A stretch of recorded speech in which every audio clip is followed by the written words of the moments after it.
Denial. Noun. The action of denying something. Denial. Chapter 1.1.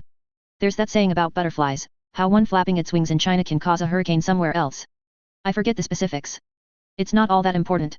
There are no butterflies here, because if there were, they'd all be burned to a crisp. There is a dragon, but that's not really a butterfly, and even on my worst days, I felt confident saying I could tell the difference. For one, butterflies were pretty little things that fluttered back and forth. And two, most butterflies didn't chase me down an alleyway and threaten to kill me. At least not the ones I was used to. Or the ones one could find in Brockton Bay. I was rambling. Fancy that. So, if a butterfly flapping its wings can cause a hurricane, what will a dragon doing so in Brockton Bay cause? I don't know, and I've got the unfortunate feeling I won't be alive to find out. One might have wondered how I got into this situation. Hell, I certainly did, and the answer was depressingly simple. I'd decided that I wanted to try and be a hero. Despite, you know, not being a hero. Or having powers. Or having much of anything, really. I like to think it was some deep psychological impulse that involved my bullies, Sophia, Madison, and Emma, and how they'd pushed me to the edge and beyond, and that, when I was walking through town late at night and I'd heard someone talk about killing kids, I'd decided I wasn't going to be a bystander anymore. I wasn't going to stand by and do nothing like everyone did at school with me. I like to think all of that led to this rather unfortunate situation, and I'd probably be right in doing so. But, well, there really wasn't the time to be thinking all of that. Short story short, I stepped in without powers to see what I could do, came across a great big rage beast fighting against 4 teenagers, and somehow got noticed before I could do the logical thing and nope the hell out of there.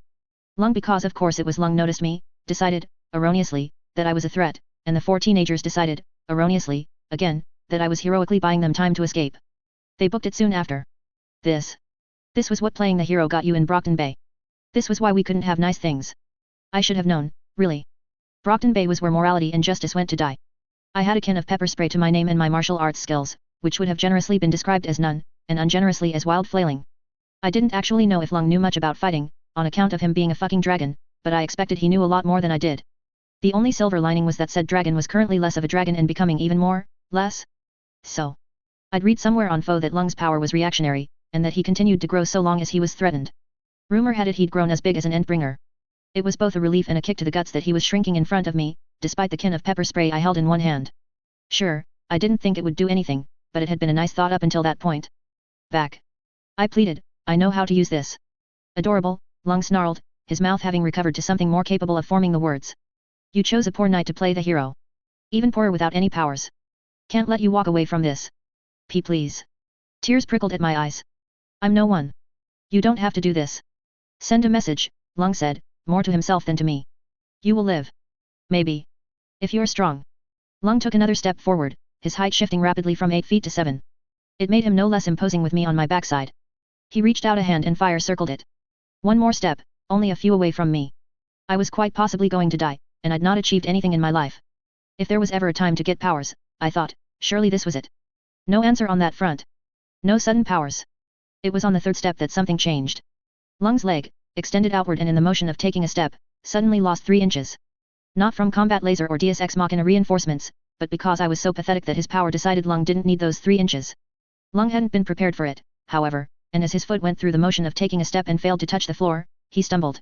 His hand shot out, catching the wall, and he lunged out with his leg again in search of purchase. He found it with a grunt only to step on the lid of a discarded trash can. The best way to describe it would be to say it was like stepping on a bar of soap, except that when your height keeps changing, it's apparently worse. Lung let out a roar of shock as the lid shuttled away. It struck my stomach with the force of a missile and I buckled, falling forward to press my forehead against the concrete, choking for breath. Lung had no better of it, though. Already mid-fall, the slip hadn't helped, and he came crashing down in front of me, his face not 3 inches from mine. His chin cracked down and he spat blood, perhaps having bit off his tongue. His regeneration would take care of it, but I didn't pay much attention to that. Lung, the man who was going to kill me, was human, face down on the floor in front of me, and obviously pissed. I knew the correct response. I screamed like a little girl. Luckily, my body reacted where I could not. Lung got a face full of pepper spray nozzle and barely managed a garbled wait. Before I unloaded. I've never felt pepper spray before, but judging from Lung's reaction, it wasn't a pleasant experience. Still stunned and in agony from the blow to my ribs, I couldn't bring myself to stand up and run. Instead, I held down the nozzle until the pepper spray ran dry, threw the emptied can into his stunned face, and then picked up the garbage can lid he'd thrown at me and proceeded to beat Lung over the head with it. When he started to grow, I turned it side on and bludgeoned him even harder. His body shook with each blow, groans escaping his still human mouth. On what might have been the 15th blow, Lung sagged. With a final moan, he slumped down over my legs. Which was right about the moment a motorcycle came to a stop next to us.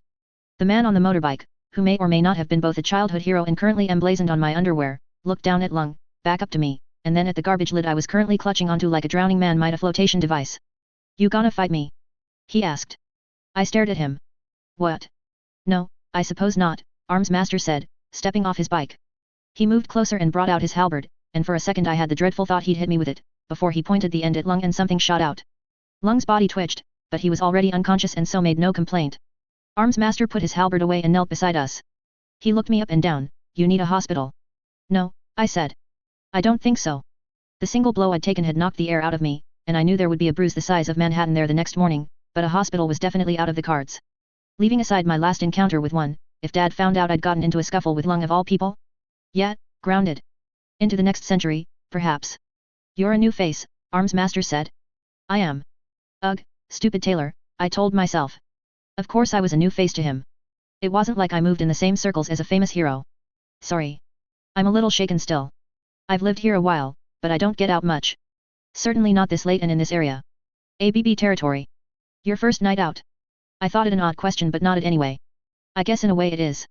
I'd question the sanity of going after Lung on your first night. It's not like I wanted to. I heard noise and someone talking about killing kids. I snuck closer, but Lung heard me and attacked before I could get out. I only intended to see what was going on and then call the PRT. I swear. You're telling the truth, Arms Master said. Oddly enough, he made it more a statement than a question. That shows good instincts. Too many your age think they're invincible. They try to solve problems on their own and end up paying for it. You were wise to try and hold back. Yet. I felt my cheeks heat up a little. I was being praised by Arms Master. Not that it did me much good. It's long been theorized Lung might have superior senses when he is partly transformed. I suppose this might work as confirmation. You did your best, he said. Sometimes the intent is more important than the result. You survived. That's a learning experience if nothing else. Why yet? I guess so. I should tell you that this is the reason we have the wards program. It gives new capes a chance to learn and have support, to grow into their powers with the backing and experience of other heroes. I am aware of the wards program, I said. I wasn't sure why he brought it up, but I knew about it. I see. I'll let you make your own decision, Arms Master said. There is one other matter, though. We need to decide who gets the credit for Lung. I blinked owlishly up at him. The credit. Hear me out. What you've done tonight is spectacular. You played a part in getting a major villain into custody. You just need to consider the consequences. Consequences. Lung's gang has a major hold on a large portion of Brockton Bay, and beyond that he has numerous parahumans under his control. An insult like this weakens the ABB, and that cannot be allowed to stand. If it is learned that you brought down Lung, there might be reprisals. Only. Or just gangers. I wasn't a parahuman and Dad was helpless. We'd be sitting ducks. I felt sick to my stomach.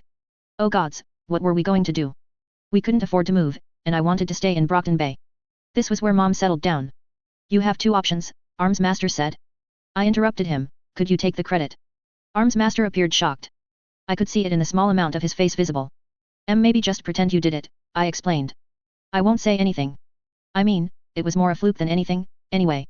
I'd certainly not beaten Lung. You're Arms Master. If you say you did it, everyone will believe you. Please.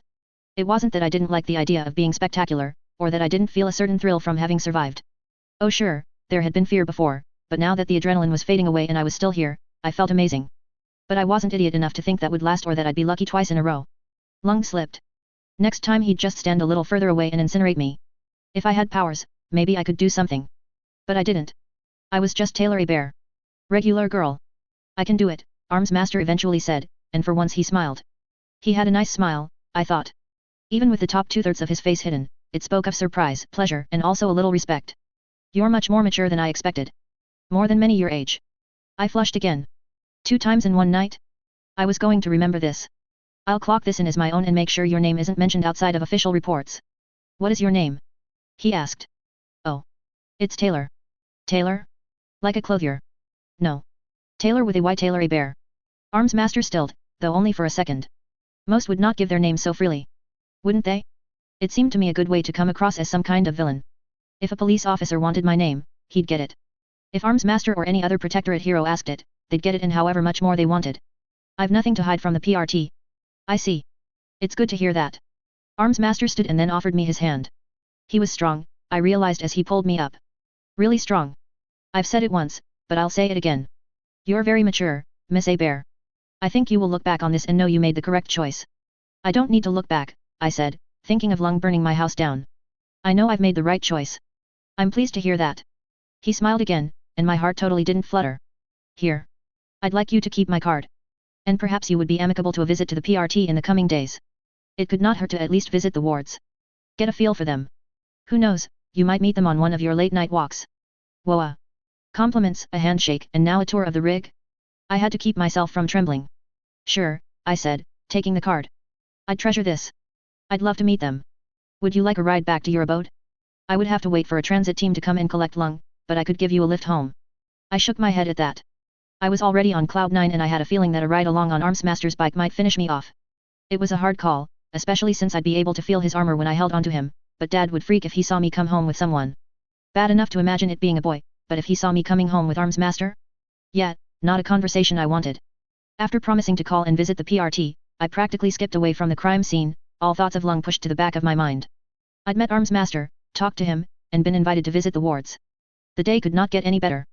Though I still wasn't sure what choice Armsmaster kept talking about. Denial. 1.2.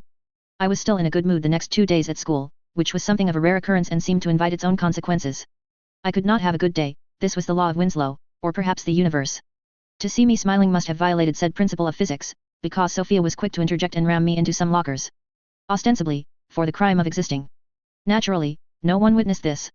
Not even the teacher standing literally 20 meters away looking in our direction. Truly, the world works in mysterious ways. Life hadn't gotten any easier after what I referred to as the locker incident. Dad thought it would. Thought it had. I didn't have the heart to tell him otherwise, not that he could do anything other than make it worse. He seemed to act like everything would be solved if he got involved, which was rich considering he didn't even know who was involved in the first place. And if Emma, Madison, and Sophia ever were punished by the parents for this, I'd only get it 10 times worse the next day. So, we'd fallen into something of an understanding. Or I had.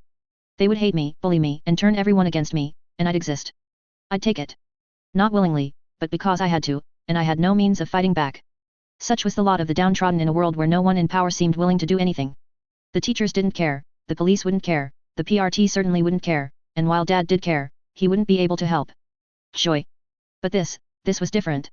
Still floating high because of my meeting with Armsmaster and the card I had hidden under my pillow, I'd reacted to Sophia's assault not with a stifled cry or helpless glare, but with a dopey smile and a distracted apology for bumping into her. It caught Sophia off guard. The insults were lost, and when I casually patted Sophia on the shoulder and wished her a good day, she only looked more confused. She'd been so shocked that she hadn't crossed my path for the rest of the day, adding to the reasons I had to be in such high spirits. Of course, it didn't last. When I came into school the following day, rumors were out that I was a queer and into SM, who got off on being bullied and mistreated.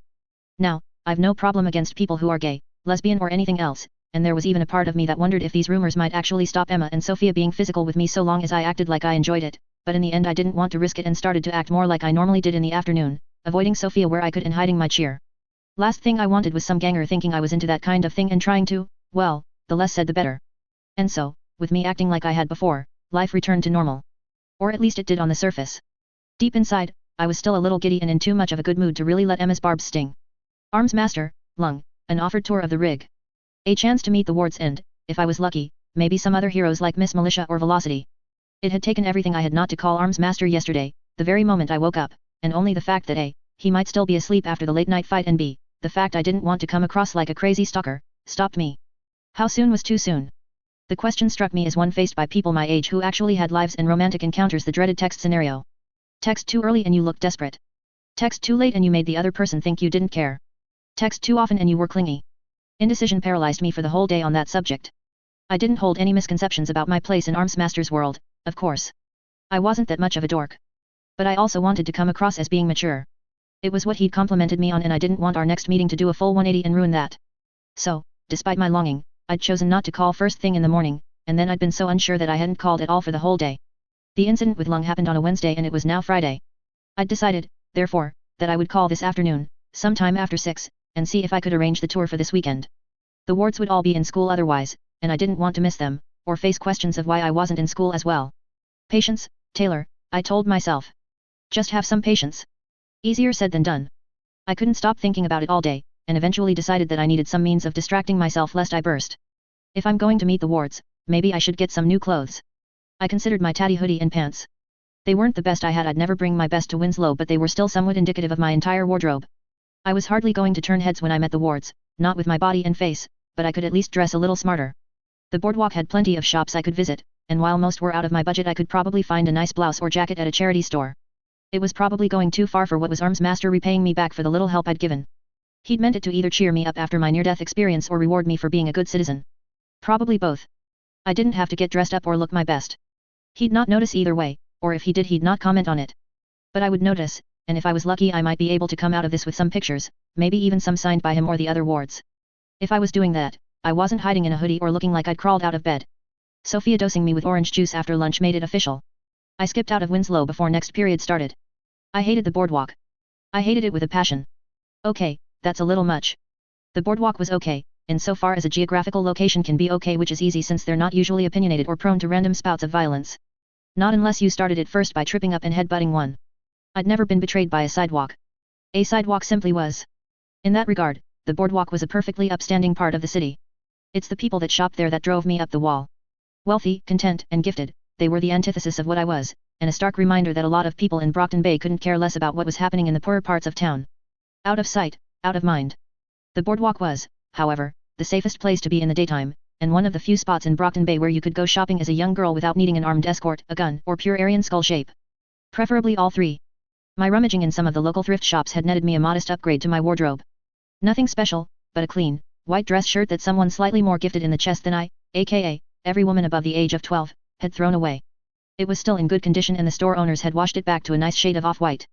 I'd also managed to buy some black pants that had once belonged to a suit. The jacket was missing, sadly, but it was still early spring and the weather wasn't all that cold. I could wear a coat over it and take that off when I reached the rig. Combined with some black flats I had back home, I'd look, honestly, a little overdressed, but at least presentable. I was a tie away from funeral attire, but the trousers and shirt at least made me look more like a man than a flat-chested girl. I wasn't sure why that made me feel better but, well. Never mind. A sudden commotion a few streets over caught my attention. The sound of sirens was audible, along with raised voices and some people making their way in the opposite direction, back towards my position, almost like they were running away from something.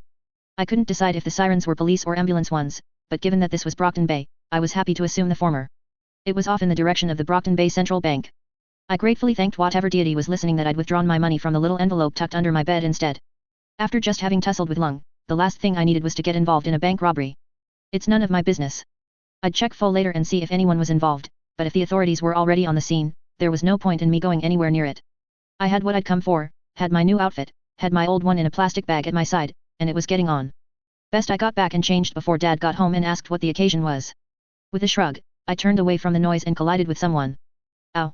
I winced, rubbing my chest. When I saw who I'd collided with, I instantly felt any self-respect I had die. I'd run into a girl not even 13 years old and been knocked back. Go me. She looked distraught.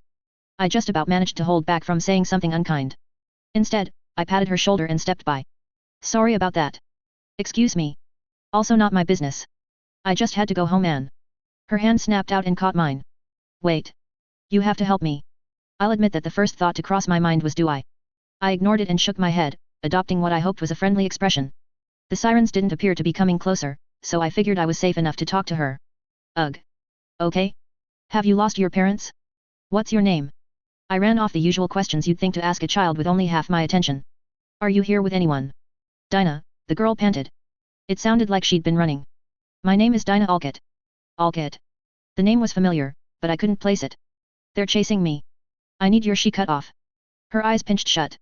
It looked like she was about to cry. 78% chance you don't believe me. What? I'm a parahuman. I have powers. They let me see things. Numbers. Chances of things working. 64% chance you believe me if you know the truth. Her eyes watered. Please believe me. I didn't know what to think. This had just gotten complicated. Parahumans weren't supposed to out themselves like this and it might have just been a prank, but a part of me, 64% of me, if she were to be believed, wanted to believe she was telling the truth. In the end, I figured it wouldn't matter either way and rolled with it. Okay. Say I believe you, what help do you need? I can't call the PRT. I don't even have a cell. I might be able to pay for you to use a payphone. 99.24% chance they don't make it on time. Okay, not that then. On time for what? I am being chased. Some people are after me. I don't know what they want to do, but they want my powers. I know I won't like it. They hurt my parents. They're going to hurt me. You have to help me. People are after you. My head snapped up. I was suddenly nervous, scanning the crowds around us. No one stood out, but then again, what did I expect? People with great big signs saying I'm a child kidnapper? This was out of my control. Hell, I could barely keep myself safe from my school bullies. What was I supposed to do if actual bad people were after Dinah? This had suddenly become a whole lot more serious than I really felt comfortable with. My lucky break from 2 nights ago aside, I didn't hold on to any foolish notions I could do anything against genuine criminals who wouldn't trip themselves up. What do you expect me to do? I don't have powers. I'm just a regular girl. Hell, you're probably stronger than I am. Chance of escape triples if you help me. It does. I felt a sudden surge of pride? No, maybe relief mixed with accomplishment. This was insane.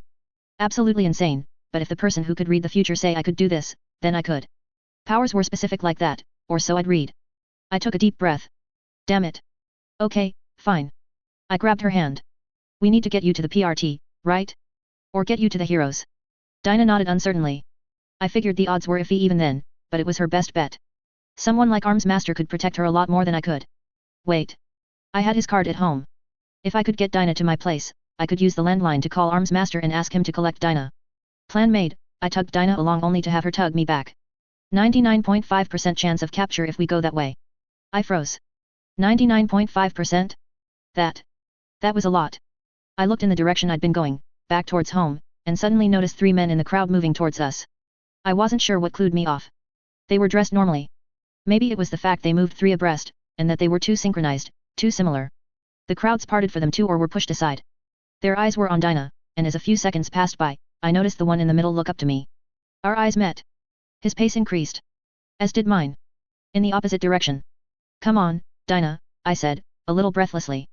My heart hammered in my chest. Time for us to go. No complaints from Dinah. We made our way back up the boardwalk, keeping to a fast walk. I had no idea what would happen if we broke into a sprint, but I didn't need Dinah's numbers to tell me it would probably be bad. If this was the Empire, they might open fire if they thought the game was up. It's fine, I told myself. We just need to lose them in the crowds. That can't be too hard. I think it was that which let me keep going. This wasn't like Lung. These people were in the middle of the boardwalk, so they couldn't go crazy or turn into big dragons. As long as we kept to the public areas, we'd be fine. If worst came to worst, I could scream for help. This wasn't the docks. The police actually cared enough about the boardwalk to patrol it. We'd be fine. I'd be fine. The numbers said so. Out of curiosity, Dinah. You said the numbers got better if I helped you, right? Yes. They're 3 times as good. Okay. That's good. I breathed a sigh of relief. How high are they? 3%. What? 3%, Dinah repeated, a little guiltily. Up from 1%. Oh. Oh wow. Just wow. You know, in my head 3 times sounded like a lot. Funny how quickly that could change. So, Dinah had gone from screwed to still screwed, but now I was being dragged along for the ride. Great. That was great. Just peachy. My stomach dropped so hard it nearly tripped me. I started to drag Dinah along a little quicker. Thank you, Dinah. Maybe you could have mentioned that before I agreed to help. 100% chance you'd have said no if I did. Yeah, I thought. I wonder why. 3 men in formation stepped out into the street ahead of us. 99. Thank you, Dinah. You're a great help. I cried, dragging the little cape sideways, into an alleyway. It was abandoned, which funnily enough didn't make me feel all that much better. It was too late to just leave her and pretend now. I was in danger too. Hurry, I whispered, breaking into a run. Dinah did so as well, still panting harshly and clearly exhausted. This'll take us out on the corner of Main Street. From there we can. The alleyway in front of us was suddenly not quite so abandoned. We were cut off. Not by 3 suited and armed men this time, but by 4 people riding 3 giant wolf-like creatures. They appeared as surprised to see me as I did them, and one of them, a girl in purple spandex, stared at me in what I could have sworn was dawning horror, visible even through her mask. The armed men closed in behind us, preventing any retreat. Dinah huddled into my side, gripping my hand. Do you need me to give the numbers? No, I said, somewhat breezily, mostly hysterically. I think I can figure them out. Denial. 1.3. I shouldn't have played the hero. What an idiot. I had to be the dumbest person alive right now. If the definition of insanity was doing the same thing again and again and expecting something different, then I was worse. I'd tempted fate already with Lung, and now here I was, doing it again with some unknown soldier-type gangsters behind me, and a group of parahumans ahead. 4 parahumans. 4 of them. There was a reason capes fought other capes, it was because normal people didn't have a chance. It would have taken 4 of me to have a hope against even a quarter of one of them, so having it reversed and then multiplied hardly helped. Was Dinah that powerful? Well, probably. I couldn't help but think her power was more trouble than it was worth myself, but it had already been established that I was a complete idiot. About the only saving grace was that the 2 groups weren't working together. I didn't need to be a thinker to figure that out since both groups were silent, and now stared at one another instead of me and Dinah. Not that it gave us a chance to escape, of course, but it granted me a second to catch my breath and think. Okay, Taylor. Time to plan a way out of this. No plan, hey? Right. Fair enough. This must have been the group attacking the bank. I'd have liked to say it was clever deduction on my part which told me that, but the briefcases and bags they carried with them helped, not to mention that the sirens were closer now. I'd instinctively dragged Dinah towards them in our flight, realizing that our best chance of finding help was to reach the PRT. The four capes, who I was sure I recognized somehow, were an odd and varied bunch. Honestly, the dog things stood out more than the capes did on account of the fact they looked capable of tearing my arm clean off. Two of the capes were riding one dog, a very large, very scary and aggressive-looking girl, and the other a much more svelte girl who was even now staring at me. Her mouth was wide open, and, was that shock, or maybe even fear? It was.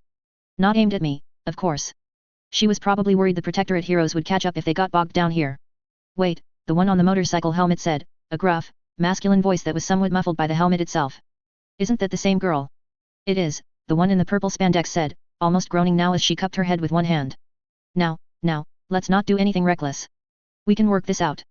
Reckless? What, like being here in the first place? It was easy for her to act calm, she had powers and wasn't being chased by people with guns. She didn't have to be afraid of anything. My breath came out a little quicker. I had to do something. No idea what, but sitting here was going to get me killed. I had to do something. Hey. Calm. Stay calm. There's no need to freak out. The girl is ours, one of the men from behind said, revealing a handgun. You shall leave her to us, undersiders, or there will be consequences. You really don't want that, Purple Girl said with a wince. Trust me. You do not want this fight. Undersiders? Wait a minute. I knew these villains, not just by their descriptions and names on foe, but because they were the same bastards who had left me to die against Lung. Despite the situation, I felt my anger spike and my shoulders tense. I glared at the girl. An impotent glare, but a glare nonetheless, one that carried all my hate. I'd have liked nothing more than to drag her down off that dog and make her pay. I expected her to laugh and toss her head at what was essentially the ire of a gnat. I didn't expect her to recoil. Shit. The blonde girl suddenly yelled. Diplomacy is over. Gru, darkness. Now. The one in the leather and helmet, Gru, reacted immediately, and the alleyway was suddenly bathed in thick, inky black. I yelped, more from shock than fear, though the sudden loss of all my senses was a disorienting and frightening one, and pulled Dinah closer to me. I couldn't see or hear her, but I could still feel her hand in mine. Dinah. I yelled. My voice was muffled and different. I wasn't sure if Dinah even heard me, but if she said anything back, I couldn't catch it. Damn it. Were the Undersiders attacking us now? Why? Panic raced through me. Dinah. We have to move. Dinah didn't respond, or I couldn't hear it if she did, but she didn't fight me as I pulled her down, the two of us crouched low. Navigation was all but impossible in the dark, and even moving through it felt like, not swimming but wading through some thicker-than-air substance. Were we heading away from the goons, towards the Undersiders, or in the opposite direction? I couldn't tell. At any moment I expected a sudden wall to smack me in the face, but whether through luck or good direction senses, I managed to avoid that. Dinah's hand was still in mine, too. It'll be okay, I said, more to myself than her. I pretended it was for Dinah's sake. We'll get out of this. It'll all work out. A muffled crack echoed somewhere behind. Was that a gunshot? I hit the deck, dragging Dinah with me and praying it wasn't in our direction. I didn't feel anything hit me, but people always said you didn't feel the bullet that killed you. Except I was still alive. There was a loud growl I had no idea why I could suddenly hear through the dark, and then a crash. Someone, a man, yelled out in pain or fear and was quickly silenced. Whether it was from latent heroism or just panic-induced action, I pulled Dinah beneath me, shielding her with my body, my head over hers, one hand on the back of her hair to keep her hidden from view and any stray bullets. It wouldn't have done much, but somehow the action made me feel a little braver. There was another snap and a cry, and then suddenly, nothing. Like smoke fading away, the darkness dissipated. I knelt nervously and looked around. The Undersiders were no longer ahead of us, so I dared to stand and look behind. Of the 6 men that had followed us, only one was still conscious, and he was in no condition to be a threat, half buried in some garbage, groaning and clutching his left arm. The rest were slumped at the base of either wall of the alley, presumably thrown into the walls or knocked out and left there. The Undersiders had gone past us through the armed men and then left. I had no idea what to do. Despite moving around and trying to drag Dinah to safety, I was roughly in the same spot I'd started in. Had I really gone in a circle on the spot? It didn't matter.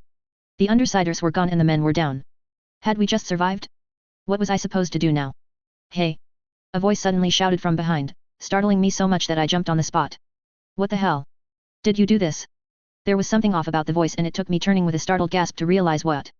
The words came from higher than they really should have, and the reason became clear once I looked up, seeing a girl floating in the air a good 30 feet off the ground. She was blonde and beautiful, otherworldly almost, like one of those models from a catalog you assumed were more airbrush than skin. She wore a white outfit with a skirt of all things. I almost wanted to point out I could see up it. I also felt like pointing out that I once had a trading card with her face on. Emma had stolen it. Wow, here comes the adrenaline and the hysterical thoughts. My knees shook. Hey, the girl said again, this time a little softer. She'd probably noticed that I was on the verge of a mental breakdown. Are you okay? Do you need help? I can go fetch Amy. You look like you're about to collapse. Her eyes strayed to the downed men, and then to their weapons. What happened here? That kicked me into action. I took a deep breath and staggered forward, tugging Dinah with me. We need help. These men, they were after us. After her. I nodded to Dinah. She has powers. I think they wanted to kidnap her. Glory Girl's lips pulled back into a sneer. Bastards. They're always after new triggers. You know who they are, ABB or Empire. No. They weren't Asian, but I'd expected a little more racism from the Empire. We didn't stop to ask. A commotion from the head of the alley punctuated the arrival of another figure, and another hero I recognized. Were it not for the relief I felt and the lingering sense of fear, I might have squealed. Gallant stood behind Glory Girl, on the ground obviously. His suit of armor was smudged and clearly damaged, but he was still in one piece. Vicky, he panted. What did I say about running? Oh. He spotted us. And then the fallen men. Don't tell me you did this, Six Glory Girl. Hey. Glory Girl said, for the third time. You can't blame everything on me. Besides, this wasn't me. It was all her. To my shock, she pointed at me. No, I quickly said, shaking one hand. I didn't do this. How could I have? It was the Undersiders. I noticed Glory Girl's expression darken and quickly explained what had happened and repeated the story about Dinah for Gallant's sake. Glory Girl snorted when I reached the end, specifically when I mentioned cowardly hiding when the darkness hit, but she remained silent. It was harder to read Gallant's reaction because of his helmet, but he nodded along. It sounds like you got lucky, Gallant said once I was done. We've not had any reports of a kidnapping, but things are hectic right now. We can take Dinah in and look after her. If she's a new trigger like you say, she'll need our help, even if it's only advice. His voice lowered, and he muttered, and at least we'd have something to call a success. This whole day is a mess. The bank. Since the Undersiders had gotten past us, they must have escaped the PRT and protectorate at the bank. That probably wouldn't sit well with the ward. I'll radio this in, he said. I'll get some teams to arrest this lot as well. You said it was the Undersiders who fought them? Not you. Oh, of course it wasn't me. Why didn't the Undersiders attack you too, then? Glory Girl asked. If they wanted to get away from us, why not go through you and them? I don't know. Maybe they thought it wasn't worth it. I'm no threat to them. As to why they'd spared us, perhaps we'd just been lucky. I'd hit the floor quick and dragged Dinah with me. Maybe they'd run right over our heads and we hadn't noticed in the dark. Glory Girl didn't look convinced. You sure you're not a cape? What? No. It's just that you're fine. Completely unharmed, not to mention unarmed. Glory Girl, she doesn't have a costume, Gallant said, a hint of steel in his tone. We have no right to ask these questions. It's the rules. Gallant turned to me. But would you mind accompanying us back to PRT HQ? Your statement could really help put these people behind bars. Am I under arrest? Not at all. We just need to get the full story from you and Dinah. And it would be best if you were both safe. There's no telling if there aren't more of these people out there waiting for Glory Girl and I to depart. Even if Dinah is the target, they might hit at you to stop you interfering again. I can personally promise you that your identity will remain hidden if you come with us. Protective custody? No, not even that. It was just them wanting to get the full story.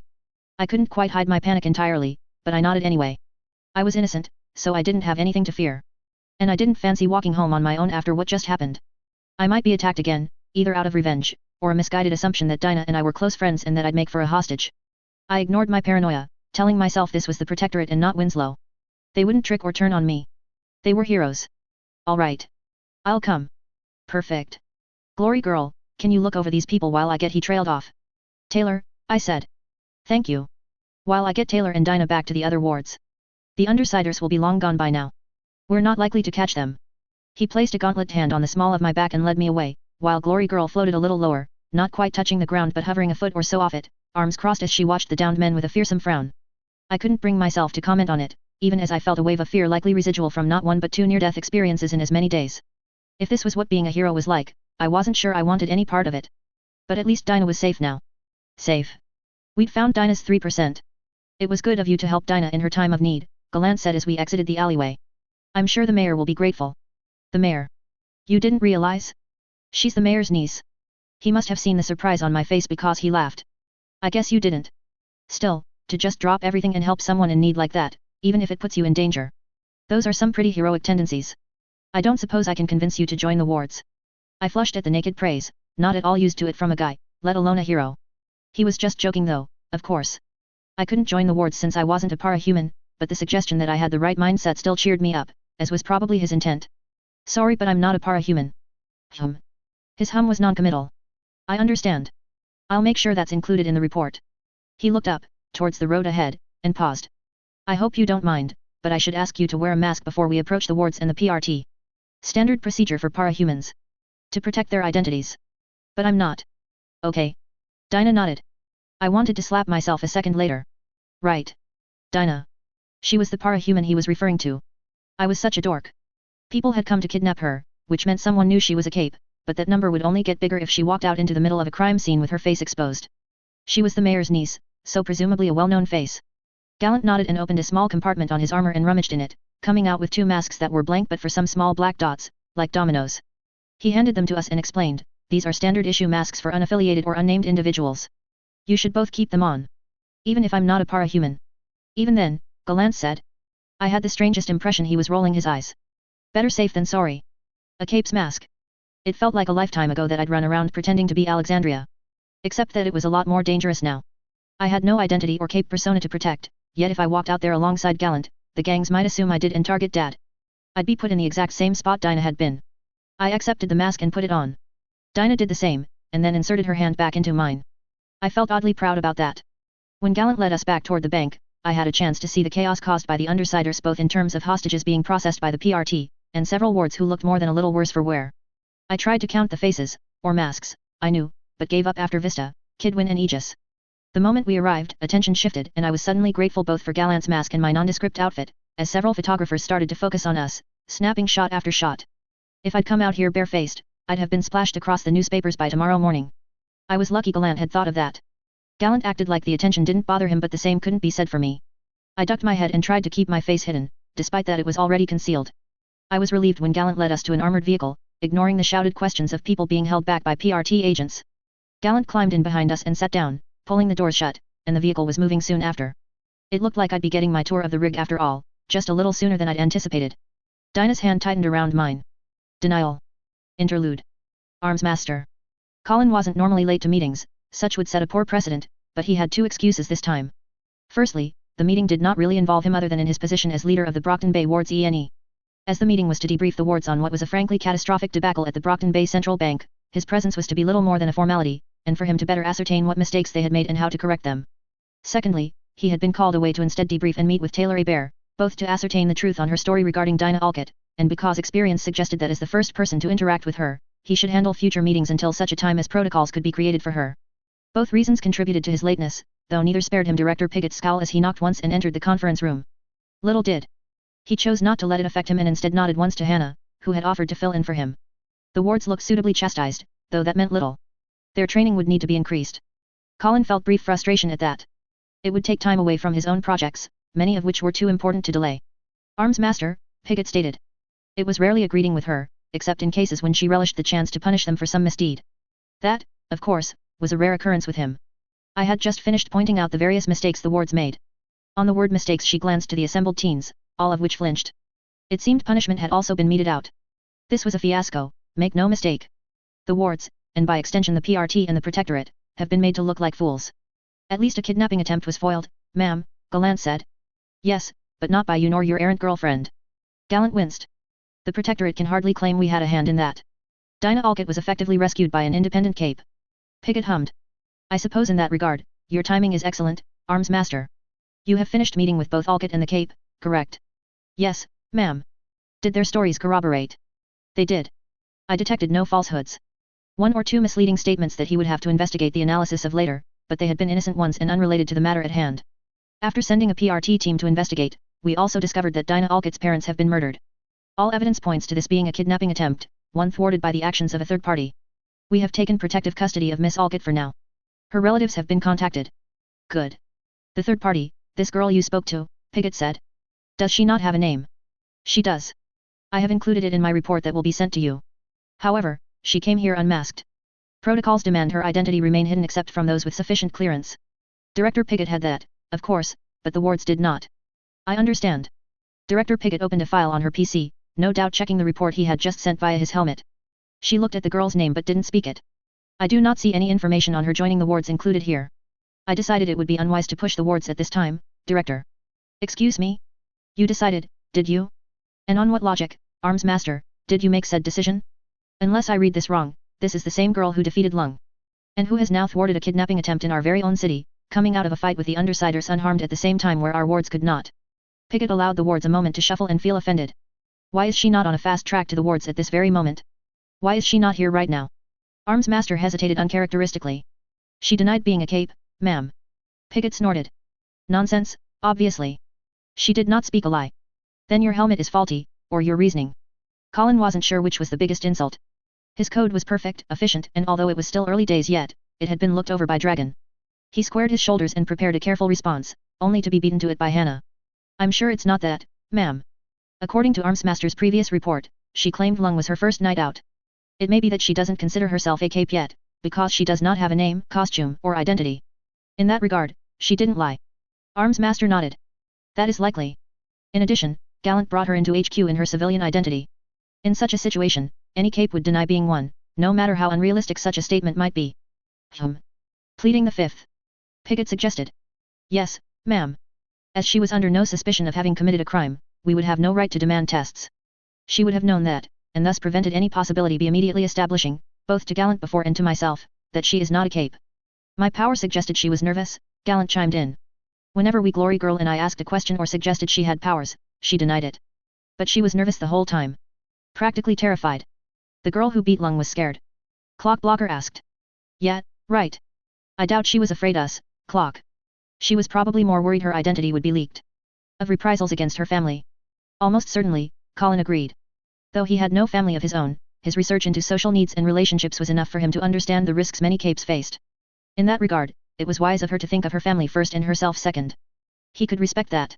And based on her earlier actions around Lung, Colin already knew Miss Hebert to be a mature and measured individual. That she still stepped in when someone was in danger, despite the risk to her identity, speaks well of her. Many heroes out of costume would have hesitated to do the same, but she stepped in her civilian persona and brought Miss Alkit to us. She has strong heroic tendencies. Are you sure your support for the girl has nothing to do with the boon she's been to your own reputation? Pickett asked, almost snidely. Once again, Colin felt a brief flare of irritation. There was no denying his reputation had been bolstered by their agreement to let him claim the credit for Lung's capture, but to suggest his appraisal of her was based solely on that was insulting. Demeaning, even. Colin had given much for Brockton Bay and the Protectorate, and he would continue to give more. He was a professional. No one could suggest otherwise. If he had thought for a moment that the girl might become a villain, he would have strong-armed her into the wards then and there, no matter what she offered. Everything he did for the betterment of the city and the Protectorate. The subject's prior agreement with myself has no bearing on this, Director. He almost said Miss Hebert, has shown excellent decision-making skills, moderation, and restraint that some here could learn from, and it is my personal and professional belief that she would be a good influence on the wards. Her strength only compounds this, though we have yet to find an accurate reading on it or her powers. A reading you would have had you pushed for the wards. You misunderstand, Director, Colin said, this time with a little smile of his own. I did not fail to make an offer, only I chose not to push today. On our previous meeting, I suggested a chance to meet and interact with the wards and tour the rig. While she was here, I finalized a time for this, suggesting this Sunday. 2 days from now. I believed you would prefer her first official meeting with the wards be when they are in a less sorry state. He gestured to the wards, who were all in various states of injury and disrepair. Their outfits, designed to inspire, were badly damaged or worn. Aegis had a hole in his chest as well, which was hardly conducive to impressing a recruit. Miss Hebert was hardly likely to consider the wards her peers when they looked like this. You have a point there. Pickett glared at the wards once more. You've done well, Arms Master. The praise was grudging, as if it physically hurt her to grant it. I'll expect you to handle that tour personally. You've already shown to have built a rapport with her, though God only knows how with your social skills, and I'd not risk changing that now. The wards, of course, will be on their best behavior. Is that understood? Yes, ma'am. Yes, ma'am. Of course, ma'am. Very good. Dismissed. Arms Master, Miss Militia, stay for a moment. The wards nodded, saluted, and made their way out of the conference room. Colin heard Clock Blocker begin to complain to Aegis before they were fully out of hearing range and caught the uncomplimentary name for Director Pickett. No doubt she heard it as well, and Clock Blocker would suffer for that later. Once they were gone and the doors were sealed, Director Pickett spoke, the incident at the bank is bad, but I cannot make this clear enough. We must secure this girl as a ward. The PR gain from foiling the kidnapping attempt will make it worthwhile on its own, let alone the benefit of having someone powerful enough to go toe-to-toe with Lung on our team. Already, Foe is going wild and many are speculating as to whether she is a new ward or not. Colin personally agreed. The differential between heroes and villains was a concern for him as well, and a point of contention. With Miss Hebert on board, they might turn the tide. The lack of progress against the gangs, even the merchants, was a constant source of frustration. Lung had been a lucky break indeed and had done wonders for both his and the department's reputation. I am confident I can recruit her, ma'am. Miss Hebert showed clear signs of hero worship towards me and favor towards the protectorate as a whole. She has been nothing but cooperative. That Colin could say that with a straight face and feel no awkwardness was a sign of just how much PR work the director had forced on him in his time. On Miss Hebert's name, both Miss Militia and Piggott were of a level high enough to know it. The only reason I did not push today was because she came in out of costume. She had already chosen to stick with her story of not being a cape. And had you made the offer, her hand would have been forced, Hannah realized. She'd have no choice but to turn it down, no matter what she wants. Colin nodded. Just how strong is she? Strong enough to defeat Lung, though the means still escape both myself and our thinkers. Lung was in a smaller state, but his regeneration makes it all but impossible to get an accurate reading on any injuries. We have no idea if she defeated him and then he shrunk, or if she used some other means.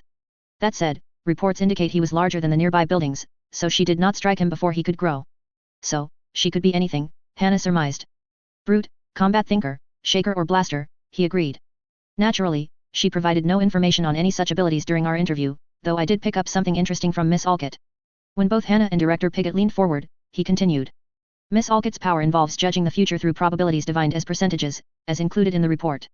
According to Miss Alcott, the probability of escape tripled with Miss Hebert's assistance. Impressive, Piggott said, though against regular people, armed or not, that is hardly a surprise. Perhaps not, but she also claimed that the numbers continued to alter on the way here, sometimes suggesting that an attack was all but imminent, and then fading to zero a moment later. Gallant noticed her fear, of course, and mentioned that it receded whenever she was close to Miss Hebert. Miss Alcott seemed to consider Miss Hebert her only source of comfort, even with Gallant close by. She was even reluctant to leave Miss Hebert's side when I arrived, stating that the numbers were better with Miss Hebert nearby. More interesting, Piggott conceded. Though unsurprising if the girl's precognition is as developed as you're suggesting. We'll have to see about fast-tracking her onto the wards, too. Perhaps she will be more likely to agree if you can get Hebert to agree to look after her. A 2-for-1 deal. My thoughts exactly. There was one other thing, Colin said. Though Miss Alcott was justifiably frightened, and so her testimony might have some holes, she reported that when the Undersiders confronted them, they recognized Miss Hebert almost immediately. Expected, given that they sacrificed her to Lung in order to save their own hides. Hannah said. Yes. But that is not what caught my attention. Miss Alcott claimed to be watching the one known as Tattletale closely and claimed that the villain's face or from what could be made out registered mounting terror when looking at Miss Hebert. Before she, Tattletale that is, ordered an immediate retreat.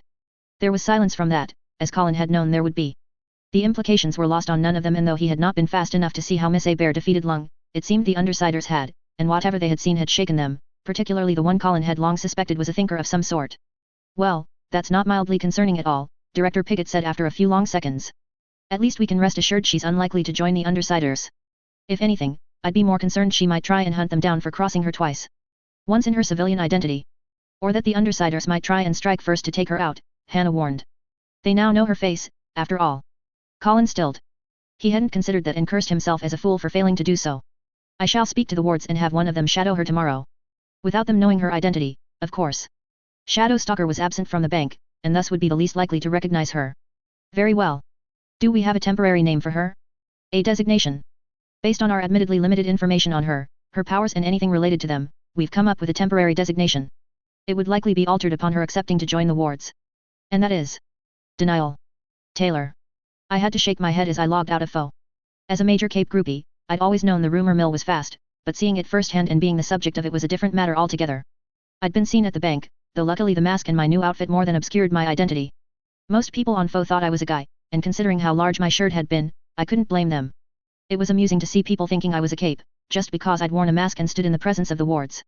Amusing, but also a little intimidating. After having not one, but 2 scrapes with the life of a hero this week alone, I felt more than confident saying that life wasn't for me. The childish dreams didn't really live up to reality. At least no one important actually believed I was a cape. Denial. 1.4. Saturdays, for me at least, were a time to sleep in. No school meant no waking up early, and no bullies to worry about dodging. I cherished Saturdays almost as much as I hated Mondays. Thursdays were the worst, though. On Friday, Sophia and Emma would be looking forward to the weekend too much to do their worst, but they were bored of school by Thursday and unendingly cruel. Either way, Saturday was not a day to be up and about early, which was what made it so surprising that I had my head in my wardrobe, looking through my limited selection of outfits.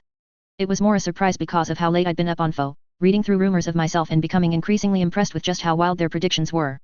Some had it that I was the next Alexandria, while others said my suit clearly made me a gangster. Because, you know, criminals would walk around dressed like criminals. The police would have an easier job if they did. Well, maybe the E88 were a contradiction to that rule. And Lung, with his lack of a shirt and tattoos. And the merchants being stoned all the time. Come to think of it, how did all the gangs in Brockton Bay manage to stay under the radar? Probably because their capes outnumbered those of the Protectorate. Arms Master would be all over them if he had the chance, I was sure, but he couldn't be everywhere at once, and if he focused on the ABB, the E88 would attack them from behind. It was a four-way standoff with only the gangs benefiting from it. But that didn't matter to me. I had a guided tour of the rig tomorrow and a chance to meet all the wards and talk to them. It was going to be the best day of my life, and it was the anticipation that had me out of bed and checking my new outfit carefully. I really did wish the suit had a jacket to go with it. The trousers were really high quality, surprisingly so to find in a thrift shop, and I'd done a little research on the brand in the tag. Well, I'd jumped on a search engine and typed it in. Apparently, it was the name of a rather pricey custom tailor based in Europe. These pants were tailor-made. Tailor-made for a tailor? I thought with a little smile. No. Not quite. They were wider in the hip for one. Made for a woman with, though. I'd not found a name or identifying tag inside, but whoever it was had some money to throw around. The dress shirt was from the same tailors. Small world. It made me want to go back and hunt for the jacket, but the nice lady there had already told me this was all they had. She couldn't remember who sold it to them, stating that she couldn't really remember if anyone had, but that there it was, so she must have forgotten. I didn't want to mess them up today, so opted for some blue jeans and a black hoodie, typical me wear on my days off. Comfortable, loose, and concealing. It was cold out, not even 8 in the morning, but I needed the fresh air. If I got cooped up all day, I'd spend my time agonizing over what I was going to say and do tomorrow. Now that I wasn't anyway, but at least I could be distracted outside. Dad wasn't up yet, probably down and out from another late night. We didn't speak all that much in the mornings, so I wrote a quick note telling him I was going out, just so he wouldn't worry, grabbed a bowl of cereal, downed it so fast I nearly choked, and stepped out the door still munching away. As I did, I thought about Dinah. Her parents had been killed from what I heard, and she was going to be staying at the rig, in the protection of the wards, at least until her other family and uncle, apparently could come and decide what to do. I hoped she'd stay. Not for me, but because the wards would be able to look after her. Unless their family wanted to move out of state, I didn't like the idea of her being on her own. I was worrying for nothing, though. There was no way Arms Master and the Protectorate was going to let her be in danger. It was their job to help her, and unlike me she had powers and would be of use to them. I wondered if I'd ever have a chance to be friends with her again, before ultimately deciding it was up to her. Considering how much trouble Dinah got me in the last time, I wasn't sure it would be worth it. At the end of the day, it was none of my business. I wasn't involved with capes, gangs or anything like that. I caught the bus and made my way into Brockton Bay proper. The bus was quiet so early on a Saturday. Just me, some burly fitness guy towards the front with a light grey gym jacket and hood, and a youngish girl with blonde hair, her upper face hidden as she typed away on a cell with a pair of earbuds reaching up into her hoodie. I enjoyed the relative silence and the chance to sit a good 5 seats away from anyone. The school bus was normally a lot worse. When my stop came around, I pushed a button to ring the bell. To my annoyance, the driver didn't hear it, lost in conversation with the fitness guy up front. I rang it again, twice in quick succession, but it was drowned out by their laughter and the bus drove on, past my stop entirely. Great, I muttered, standing. Even when I got up early, the world couldn't help but inconvenience me. I pulled my way to the front using the poles that interspersed the bus for purchase. Excuse me, I called when I got closer. Hey. Excuse me. Finally, I reached them, and they finally stopped chatting and paid attention to me. You missed my stop. Nah, the driver laughed. Don't think I did. No. You did. I rung the bell. It wasn't your stop, missy. You should sit down. It's against regs to have someone standing when the bus isn't full. The condescending tone of voice nettled me and I took a step forward, not quite sure of what I was going to do, but at least prepared to look the driver in the eye. A hand caught my wrist in a grip like solid iron. He said sit down, gym guy grunted, voice gruff and muffled. Take the advice. Excuse me. I tried to pull out of his grip but found I couldn't. He had fingers like solid iron bands and strength far beyond what I could hope to muster. Let go of me, I half demanded, half pleaded. Or I'll shout. I wouldn't do that. He let go of me. I stumbled back, but found my path obstructed. The girl from before was stood behind me, arms straight at her side, a smile on her face. The lower half of it, anyway. The upper half was covered with cloth. Like a mask. A mask. Shit. Sit down, the girl said. He asked you nicely. He might not be so nice the next time. The girl followed up her words with a gentle push from behind. I'd already gone slack, muscles turned to jelly, so I didn't put up much of a fight. My legs hit the chair. I fell, instinctively turning so that I was sat down, now right next to the burly man. The girl the cape sat on the other side of me. Who are you? What do you want with me? Nothing much, girl. The man pushed his hood back just a little, enough to reveal dirty blonde hair and a mask of solid metal, shaped like a wolf. My mouth went dry. I tried to swallow and almost choked. Just your cooperation. And a little talk. Hook wolf. The Empire. I kept my head down for the next few minutes, mind a whirl. The Empire 88, the resident Nazi movement of Brockton Bay, had for some reason taken me hostage. Why? At the risk of sounding just like them, I was white, Caucasian and everything they were supposed to want. I had no obvious ancestry that might get me in trouble, and certainty hadn't caused problems with any of the E88 kids in school. Hell, considering how much Sophia made it her job to hate me, I'd been surprised I'd never had a recruitment speech. Figured she scared them too much for that. If it were the merchants, I might understand. Kidnap me, get me hooked on drugs, and suddenly you had another customer. The ABB? Hatred against my race was enough, but it could have been revenge for Lung. I doubted I was attractive enough for their whorehouses. But the Empire? It made no sense. Did they want something from Dad? They could just go after him if they did, or take over the DWA through force. Unless they'd been the ones after Dinah. Christ. I'd interfered, gotten Dinah to safety, and then acted like my part in the whole thing was over and done with. I was such an idiot.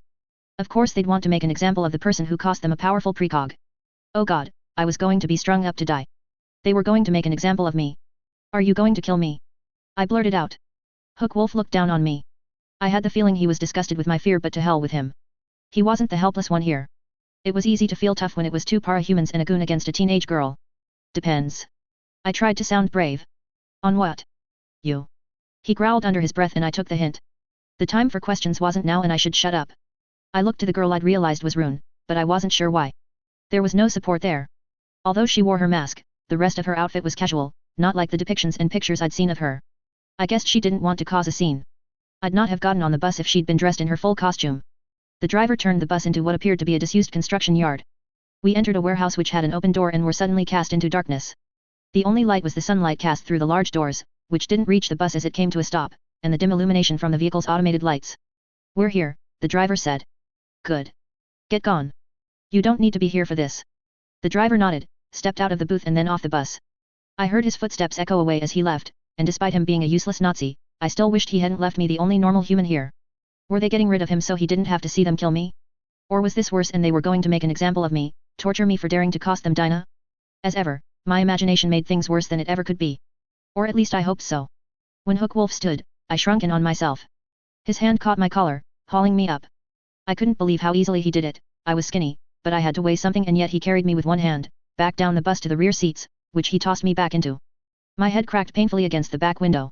Rune stood a little behind him, watching over his shoulder as he inspected me, looking me up and down. You sure don't look like much. Offended? Not offended? Which was the right choice? Maybe it was good if I looked useless so they would let me go, but it could just as easily be bad. In the end, I supposed it didn't matter. They were the ones in control. What would Arms Master do? Well, he'd pull out a halberd and demolish them. Not exactly helpful in my situation. I didn't even have my pepper spray since Lung took it all, and I'd not yet dared to tell my father what happened. To my name, my only weapons were my fingernails. Against a guy who could literally grow hooks and blades out of his flesh. I should have slept in. I'm not the one they normally send, Hook Wolf said. Kaiser prefers a softer cell, says it makes for longer-term assets, but we don't have the time on this one. Understand this is your fault. You're the one who went to the Protectorate. We could have done this the easy way. Hook Wolf raised a hand, and before my eyes his grey hoodie was torn to shreds. His arm erupted in sharp barbs and glinting metal. He slammed it towards my face and I screamed, only to go silent as I heard metal tear. I cracked one eye open and immediately wished I hadn't. Hook Wolf had lodged his arm next to my head, through the seat's headrest and the chassis of the bus itself. The message was clear, that could just as easily have been my skull. The Empire needs capes. Join us and help fix that problem. A recruitment speech? That was what this was? I wanted to laugh but feared it might come out hysterical of worse. And I was right, they did want me to help get Dinah for them. They must have known I had a tour tomorrow and felt I could lure her out. To her doom, possibly. They'd already killed her parents. But what was I to say? No, obviously. My heart said no even before Dad's constant warnings kicked in. My mind told my heart and Dad to shut up before they got us killed. Joining didn't mean loyalty, right? I could say yes and then run away. Get back to Dad, to the PRT, the Protectorate. We could skip Brockton Bay. Sure, we couldn't afford it, but Dad would move if it was my life on the line. The Empire couldn't follow us everywhere, right? Could it? I wasn't sure. My eyes stung but no tears came forth. I had no idea whether it was bravery or a suicidal kind of virtue, but I prepared myself to spit in his face. He'd kill me, but at least it wouldn't mean turning Dinah over to this monster. It wasn't even me they wanted, some useless girl, but Dinah's powers. Once they had her, I'd probably be killed anyway. I opened my mouth, formed the words to tell him exactly where he could shove his offer, and then froze. Well? Hook Wolf demanded, patience gone. I gave him no answer. Couldn't. As Hook Wolf brought his hand forward to grip my neck, or kill me, a figure in full black came hurtling towards the window behind him, feet first. Glass exploded inward and I had a brief moment to catch Shadow Stalker's distinctive mask and the grey solace of her boots before her crossbow was already discharging, aimed at Hookwolf's face, even though he was not 2 feet away from me, in the confined space of what was probably about to become the most unfortunate bus journey of my life. I was proven right a second later. Denial. 1.5. I've heard it said that the world can seem to move in slow motion in extreme situations. I'd never been sure until now if that was the truth or just some convenient ploy to let movie directors get away with it. Time certainly did seem to slow down, but I was still paralyzed with indecision, so it didn't really make a difference. I did get a wonderful front row seat to Hookwolf spinning on one heel and plowing an arm made of metallic death through Shadow Stalker, so that was a thing. A thing that made me scream. I needn't have. Shadow Stalker burst into smoke an instant before he connected, and the smoke seemed to flow through and around Hookwolf, coalescing on the other side of him as Shadow Stalker's boots hit the floor. Still moving, and still relying on her momentum, Shadow Stalker grabbed me by the shoulder and bodily hurled me at the nearest window. Now, the theory was sound. I'd give her that. I knew what she was going for and I wanted to be out of the murder bus as much as anyone else, but this being a public bus there were certain health and safety things in place. One of which included windows that wouldn't shatter quite so easily. Shadow Stalker striking one with a huge run-up, her no doubt military-grade boots and a crossbow was one thing. Gangly, skinny, scrawny me was another. When the window and I met, the window refused to compromise. My rebuttal came in the form of my face being squashed up against it. Oof. I slammed into it and held there for a fraction of a second, before I slid down with the kind of noise one made running the palm of their hand down a glass surface. I didn't think anything had broken but I was still stunned. That might have saved my life to be honest. Hookwolf wasn't known for his subtlety and turned into a whirring storm of death, a transformation somewhere between a human and a wolf, but limited by the confines of the bus. Fortunately for me, his attention was focused on Shadow Stalker and he all but forgot about me, laid flat on the floor. It wouldn't last, of course. Or the bus wouldn't. I reached out and dragged myself forward, pulling my body flat along the ground and under the seat in front of me. I barely got out of the way before Hookwolf charged Shadow Stalker, roaring at the top of his lungs. Shadow Stalker turned into smoke and thus dodged him, but he carried on by momentum alone, crashing into the side of the bus and doing a much better job of it than I. He tore through glass, metal, and upholstery like it was nothing. Coincidentally, that included the spot I'd occupied all of 4 seconds ago. I'd very nearly become a Taylor smoothie. Not something I wanted to consider. Shadow Stalker and Hookwolf were outside the bus now. That had to have been her plan, right? Save me and get him out at the same time? If it was, it worked a charm. The alarm on the bus was going wild and the lights were flashing, but I didn't think it could explode or anything. If I kept low, I might be able to hide here until they left. Or until they won and came back to finish me off. Okay, not hiding then. Huddled into a ball, I watched Rune's feet in the aisle in front of me, trying desperately not to breathe lest she heard me. The girl took a few short steps and sighed audibly. To my relief, she stepped out of the ruined hole and onto what appeared to be a floating platform of rock. It hovered away, ignoring me entirely. Yes, yes, yes. I held in a cheer and waited another 3 seconds to be sure she'd moved on before I dragged myself out from my impromptu hiding spot. I kept low still, peeking out an unruined window to see if it was safe. Well, not safe. There wasn't much safe about a warehouse containing a fight between a ward and 2 Nazi supervillains, but safe enough was what I was looking for, and I got something, not quite that, but about as good as I was going to get. Hookwolf was actively trying to murder Shadow Stalker, while the ward in question dodged and fought for distance, frantically reloading a crossbow that was all kinds of useless against a huge animal made entirely of metal. I'd heard she used to be a vigilante before the wards got hold of her, and that despite still using a crossbow, she had tranquilizer darts. It didn't look like they were doing much to Hookwolf. Rune was on her way too, no doubt to double-team the ward. Between them, they could probably bring her down. I bit my lip at the thought. No, I couldn't think about that. Shadow Stalker was doing her best to give me a chance to run. If I got out of here, she could flee too. Besides, what use could I be? Hookwolf was as good as invincible as far as I was concerned, and Rune. Well, Rune was, to the best of my knowledge, a telekinetic. She didn't have the same endurance Hookwolf did, but that still put her leagues above me. The best thing I could do was run and call the PRT. Not that I had a cell phone or anything. Ugh. I really had to revisit that idea, no matter what Dad thought of seeing me with one. Okay, fine. I'd get out, find someone and see if they could call the PRT. That was as much as I could offer Shadow Stalker. The girl who just saved my life. Potentially at the expense of her own. And whom I was now going to abandon. It's not abandoning, I told myself, voice a whisper. It's a tactical retreat. It was nothing like the locker. It wasn't like when I'd needed help, and everyone chose to do nothing, to run away and pretend they couldn't see what was going on because it was safer for them to do so. This was nothing like that at all. God damn it. Hookwolf had pushed Shadow Stalker back towards an interior office and was cornering her as best he could, for all that she kept escaping into her smoke form. He was locking her into a single spot, however, from which Rune could pepper or rain rocks down on her. Since Hookwolf would be mostly able to ignore those, it would only be a matter of time until Shadow Stalker made a mistake, at which point she'd surely be killed. Shadow Stalker saw it coming and fired off a bolt towards Rune, accurately guessing she'd be the easiest to bring down. Unfortunately, Rune saw it coming and brought 2 smaller rocks before her, using them as a shield to knock the bolt aside. Rune smiled cruelly and brought her disc back out of range. She reached out to touch a wooden crate for a few seconds, after which it rose up into the air.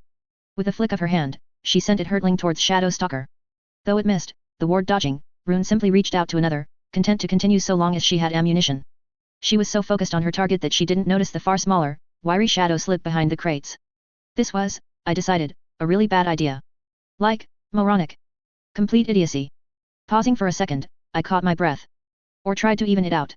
My heart was beating entirely too fast and I could barely stop my legs from shaking. It was a wonder everyone couldn't hear me just by my heartbeat. On the other side of a pile of crates in front of me was Rune, a deadly Nazi supervillain. A deadly Nazi supervillain who was also a young girl. A young girl who, judging by her frame and height, couldn't have been even 14. I was 15, and while that didn't sound like a lot, I was bigger than her. Rune's thing was all about telekinesis. I was sure she didn't have a brute rating, which meant that since the ability to lift and throw objects around, she was basically the same as any other girl. I could, in theory, overpower her. Assuming I didn't get a rock sent through my body. Or that she didn't have a gun. Or a weapon. Or was trained. Or couldn't empower and move me. Wow, that was a whole lot of options now that I thought about it. Except that I couldn't think about it because I'd chosen to hide behind the crates she was using as ammo, and during my little panic session, she'd gotten through about half of them. Any more and she'd reveal me. Moment of truth, Taylor, I told myself. Time to prove you're not as bad as everyone else in Winslow was. Shadow Stalker hadn't abandoned me, so I wouldn't abandon her. When Rune empowered the next crate, she levitated it up and took aim again. It soared away, fired like artillery to crash through Shadow Stalker's form. Even if it did nothing, it drove her back towards Hook Wolf, who bowled forward like a razor blade apocalypse. Rune laughed cruelly, reaching out for another crate. I handed her one. Two-handed, swung down over my head and onto hers. Argh! The crate cracked over Rune's head, the aged wood cracking and splintering but against all odds not falling apart entirely.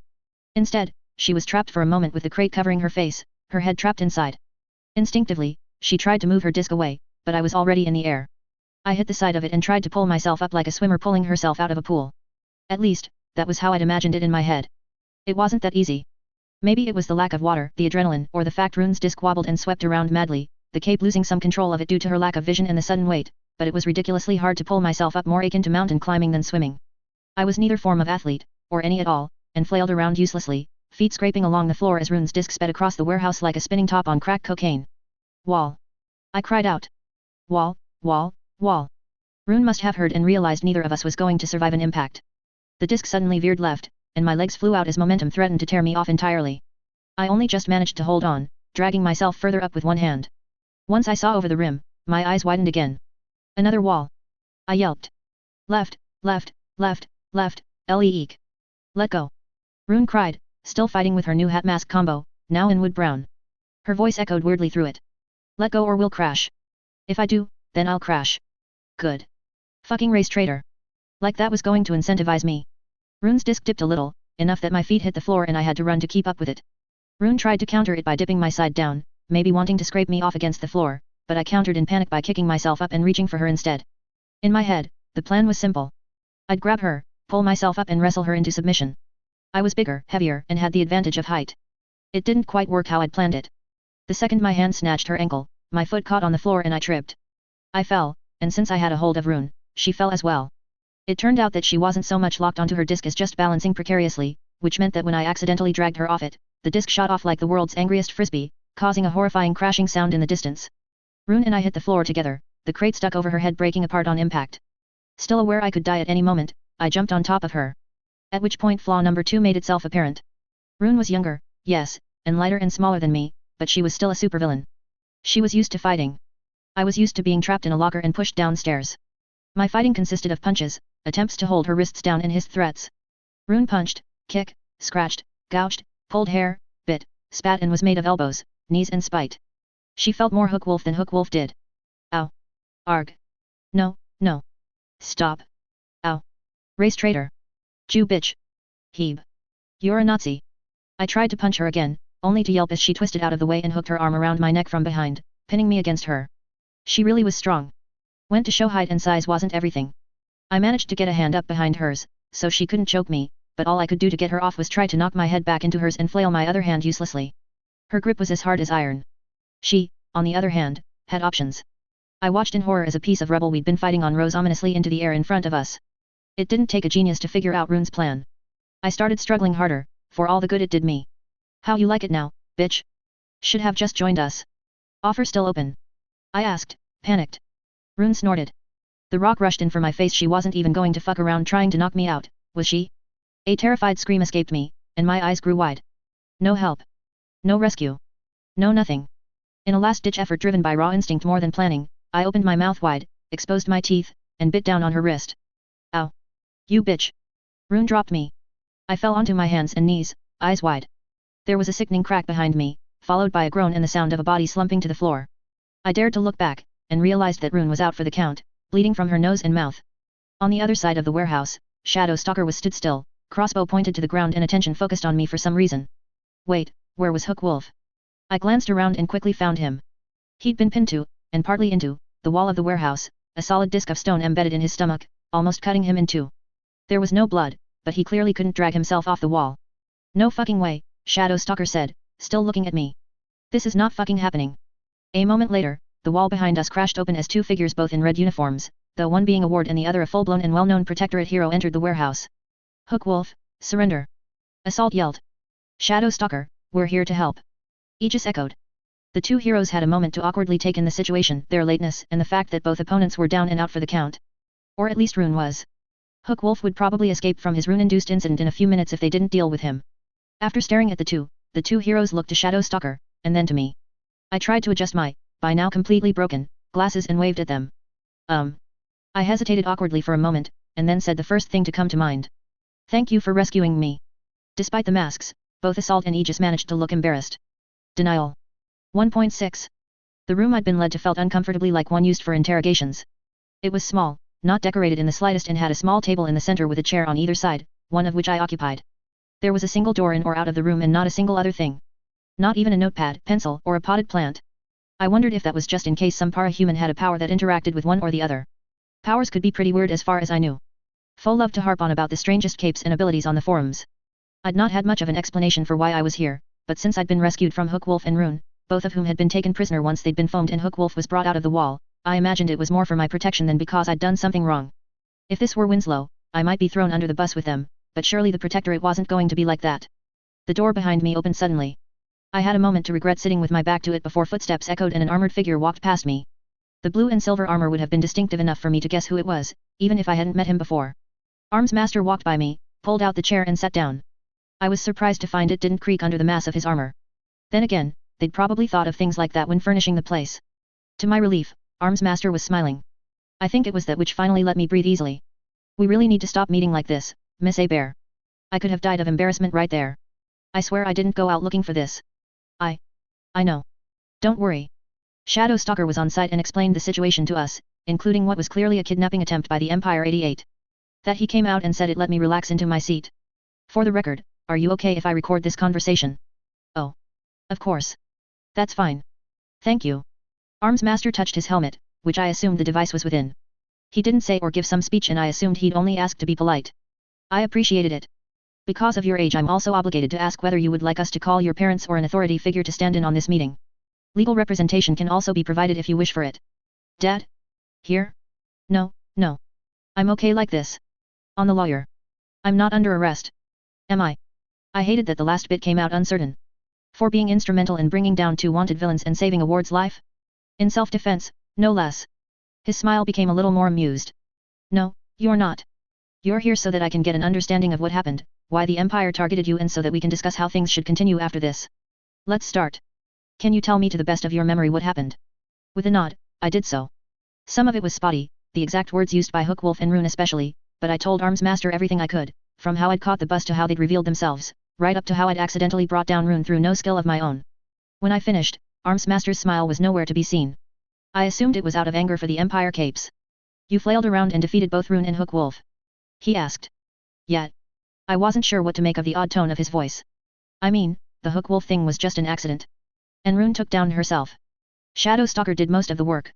I see. Arms Master appeared lost for words for a moment, but he recovered quickly.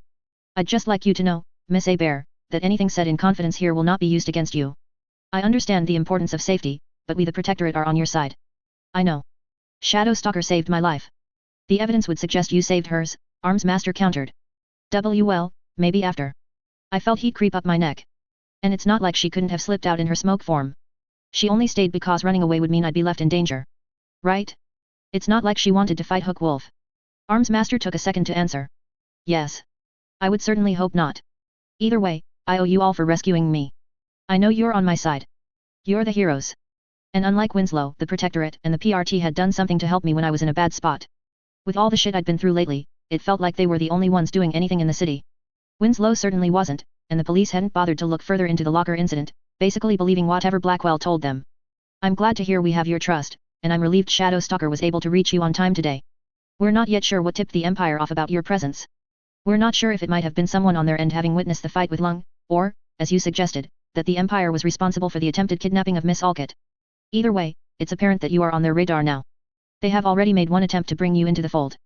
Having lost both Hook Wolf and Rune, they will certainly try again. Such an insult to them and their cause will not go unanswered. Fear raced through me. Do you think they'd go after my father? The unwritten rules would prevent that. However. Armsmaster paused. There are always those who don't care for them, and the Empire did strike at New Wave before, even if Kaiser later claimed the attacker acted against orders. The way he phrased it made it clear, if unofficially, that Armsmaster wouldn't be willing to best his life on the honesty of Kaiser's statement. Nor the life of my father. So, it wasn't impossible that they'd hit out at Dad and me. Oh God, this was the worst thing that could have happened. They already knew my name and face, so there was no way to pull a Lung and have Armsmaster take the credit for this one. I don't know why they want me so badly, I said. This is what happens to people like us. This is why there are so few independents in Brockton Bay, and why even those who do exist are either killed quickly, forced out or subsumed into one of the gangs.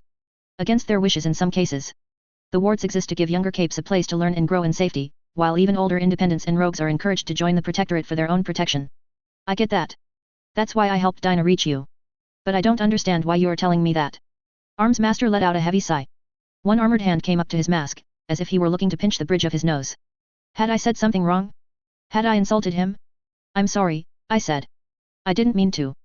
Miss Hebert, there's no need to pretend. I know you're here as a civilian and I know you need to look after yourself and your family, but you know that I know the truth.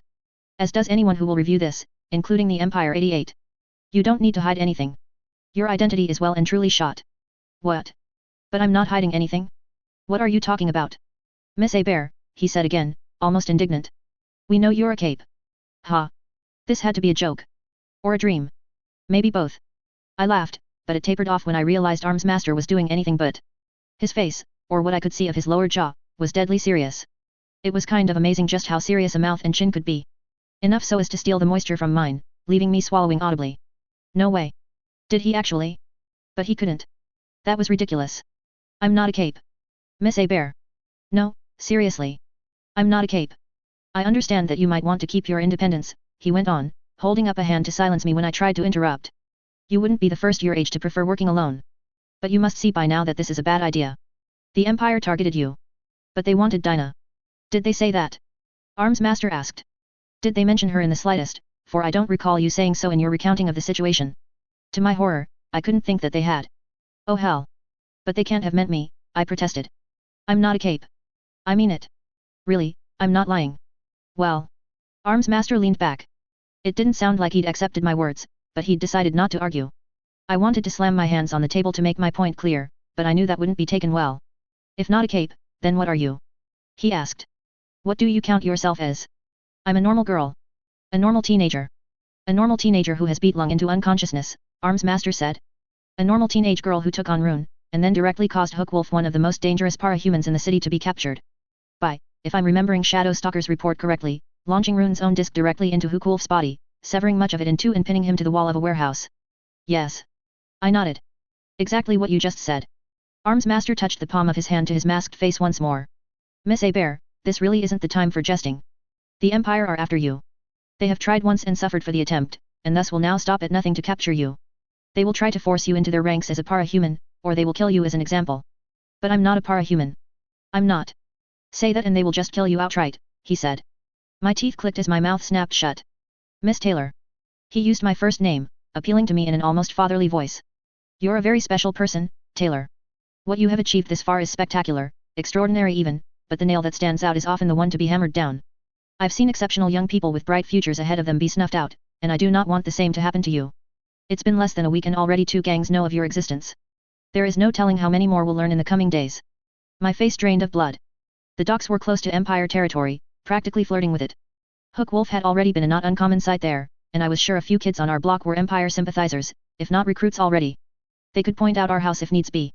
The thought terrified me. But I wasn't a Parahuman. Why would no one accept that? I mentioned it once before, but I now feel I must press with more urgency, Arms Master said. The wards exist as a safe environment for people such as you. The Protectorate and the PRT can protect you, while your teammates in the wards would band together around you. There is strength in numbers, and in experience.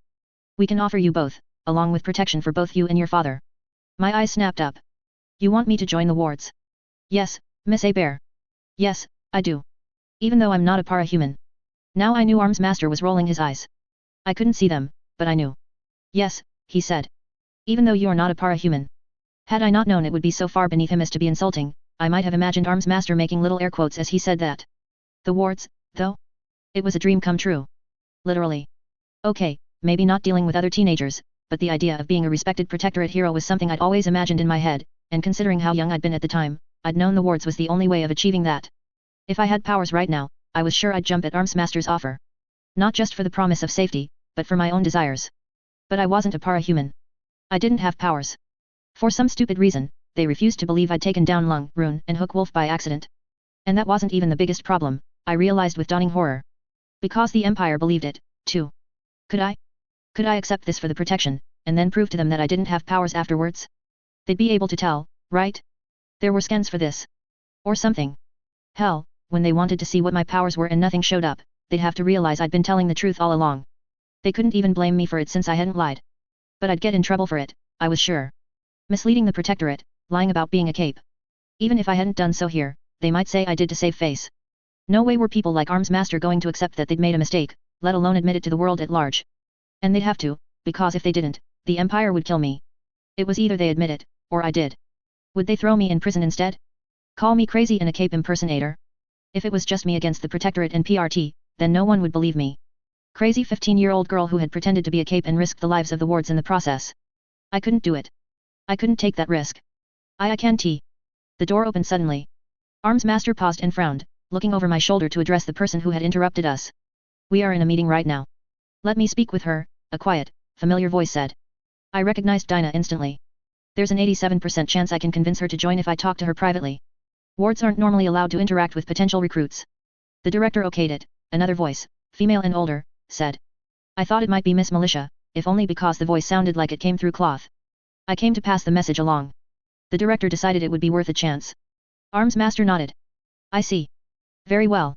His chair scraped back, and he held it out for Dinah, who walked past me now in some odd outfit that seemed a mix of white and grey robes with a strange mask that looked influenced by Greek stories and legends.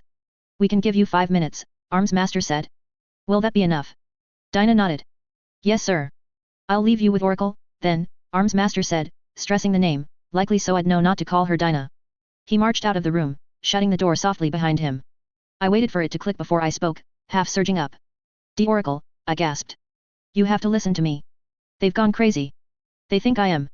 Chance you and your father are kidnapped within 1 hour if you don't join the wards, Dinah interrupted. 100%. Denial. Interlude. Arms Master. I take it Oracle's prediction panned out. It did, Colin said. Taylor Hebert has agreed to join the wards. You seem pleased about that, Hannah said. I am. From what I've seen of her before, she's a cautious and intelligent young woman. Though individually skilled, our wards could stand to learn a little restraint. And common sense. I hope she will be able to pass some of that on to them. That said, I'm surprised you authorized the use of a question from Oracle, Director. It was a measured risk, Director Piggott said. The full extent of Oracle's powers is still being discovered, but her thinker headaches appear more severe than many we've seen before. I would not normally have pushed her, not so soon into her tenure here and after what happened, but the girl came to Miss Militia with the request. Frankly, we need Denial on board. I decided it was worth the loss of a question for today. She had already asked herself the question to herself before, Hannah revealed. Considering how much importance she seems to put on Taylor being here, I thought it couldn't hurt to bring the offer to the director's attention. Colin nodded. Well, it worked. Will Oracle be punished for using a question without instruction? No. At the rather surprised looks from both Colin and Hannah, Piggott said, Oracle is still young, has been a ward for less than 24 hours and lost her family the day before. Discipline is important, but allowances must be made at times. I will have a word with her later, but considering how this all turned out, I won't be chastising her. Thank you, Director. I take it you heard Oracle's prediction. Have precautions been taken? Thomas Calvert was sent out with a team to collect Miss Hebert's father. He reported back to me moments ago saying Mr. Hebert was safely recovered and is on his way. The situation has been at least nominally explained to him. Assault and battery were sent to accompany Calvert in the event of an Empire attack. No sign of them so far. They must still be reeling from the loss of Hook Wolf, Hannah said. Or perhaps they've yet to realize their attempt to recruit Denial has failed. Good. The last thing they needed was for Taylor's father to be kidnapped now. She was, in every way that mattered, a ward now. If anything happened to Daniel Hebert, the full strength of the Brockton Bay Protectorate would mobilize. Did you listen in on my interview with her? Colin asked. We did, Piggott said, sighing. The girl certainly lives up to her name. Denial is as Denial does, Hannah agreed, eyes crinkling above her bandana. But I was surprised she stuck to it, even now. After taking down both Hook Wolf and Rune, even the most stubborn Parahuman would know the game is up. She even accepted joining the wards and yet still claims she has no powers. I'm beginning to think there might be a reason for that. Director Piggott's eyes narrowed. Explain. I believed she was simply lying at first, Colin said. Not out of any enmity towards us, but to protect her identity. As you know, my helmet has a lie detector built into it, however, and that detected her as telling the truth whenever she mentioned not being a Parahuman. So, you're saying she isn't a Parahuman? No. Of course not. She defeated Lung, Hook Wolf, and Rune, any of which would be impossible for a normal non-powered human. Rune I might accept, but certainly not Lung. I believe her power might contain both an element that allows her to bypass my lie detector, but perhaps also one that prevents her from telling the truth. Some kind of mimetic compulsion. But she has told the truth in other ways, Hannah pointed out. Her name being Taylor Hebert for one. I don't think she's a compulsive liar. Neither do I, but the one aspect in which she always denies the truth is with regards to her powers. And I'm beginning to see a theme. Colin looked up. Director, do you remember the transcripts of my interrogation of Lung? Hard to forget them, Arms Master. He refused to say anything. Anything important? Yes. He confirmed simple things we already knew, but became stubborn and uncooperative, even amused, when we asked on movements of the ABB. However, when I brought up the girl who defeated him, did you see his reaction? He went still. Very still. And then remained silent. No answer either way, not even a lie that your helmet could pick up on. He simply refused to acknowledge you any further. Her eyes narrowed. You believe the girl has a stranger power. You think Lung refused to answer because he could not answer. I think it's a possibility, Director. Colin looked to Hannah. You debriefed Shadow Stalker while I met with Miss Hebert. What did she have to say about the encounter with Hook Wolf and Rune? Shadow Stalker was, less than helpful, Hannah said carefully. Colin didn't fail to notice how Director Piggott's lips tugged down. Shadow Stalker's problems with authority were legendary, but he had a feeling this was something more. She was abrasive towards Miss Hebert, but also surprised, maybe even frustrated to realize she, Miss Hebert that is, took down both Rune and Hook Wolf. I wouldn't want to repeat her language here, but she kept ranting about how Miss Hebert was a weakling. A coward. Someone who couldn't fight. After witnessing her take down Hook Wolf and Rune. Even then. When I asked her how exactly Miss Hebert managed it, Shadow Stalker couldn't give a definitive answer. She just reiterated that Miss Hebert was a pathetic weakling. That certainly plays into the concept of a stranger power, Piggott remarked. No one who took down those two could be called weak. I'm loath to guess powers based on a name we gave her, but it is possible by denying she is a Parahuman herself, Miss Hebert can cause other Parahumans to doubt her. Denial of evidence, Hannah said. Or denial of the truth. Again, she is living up to her namesake.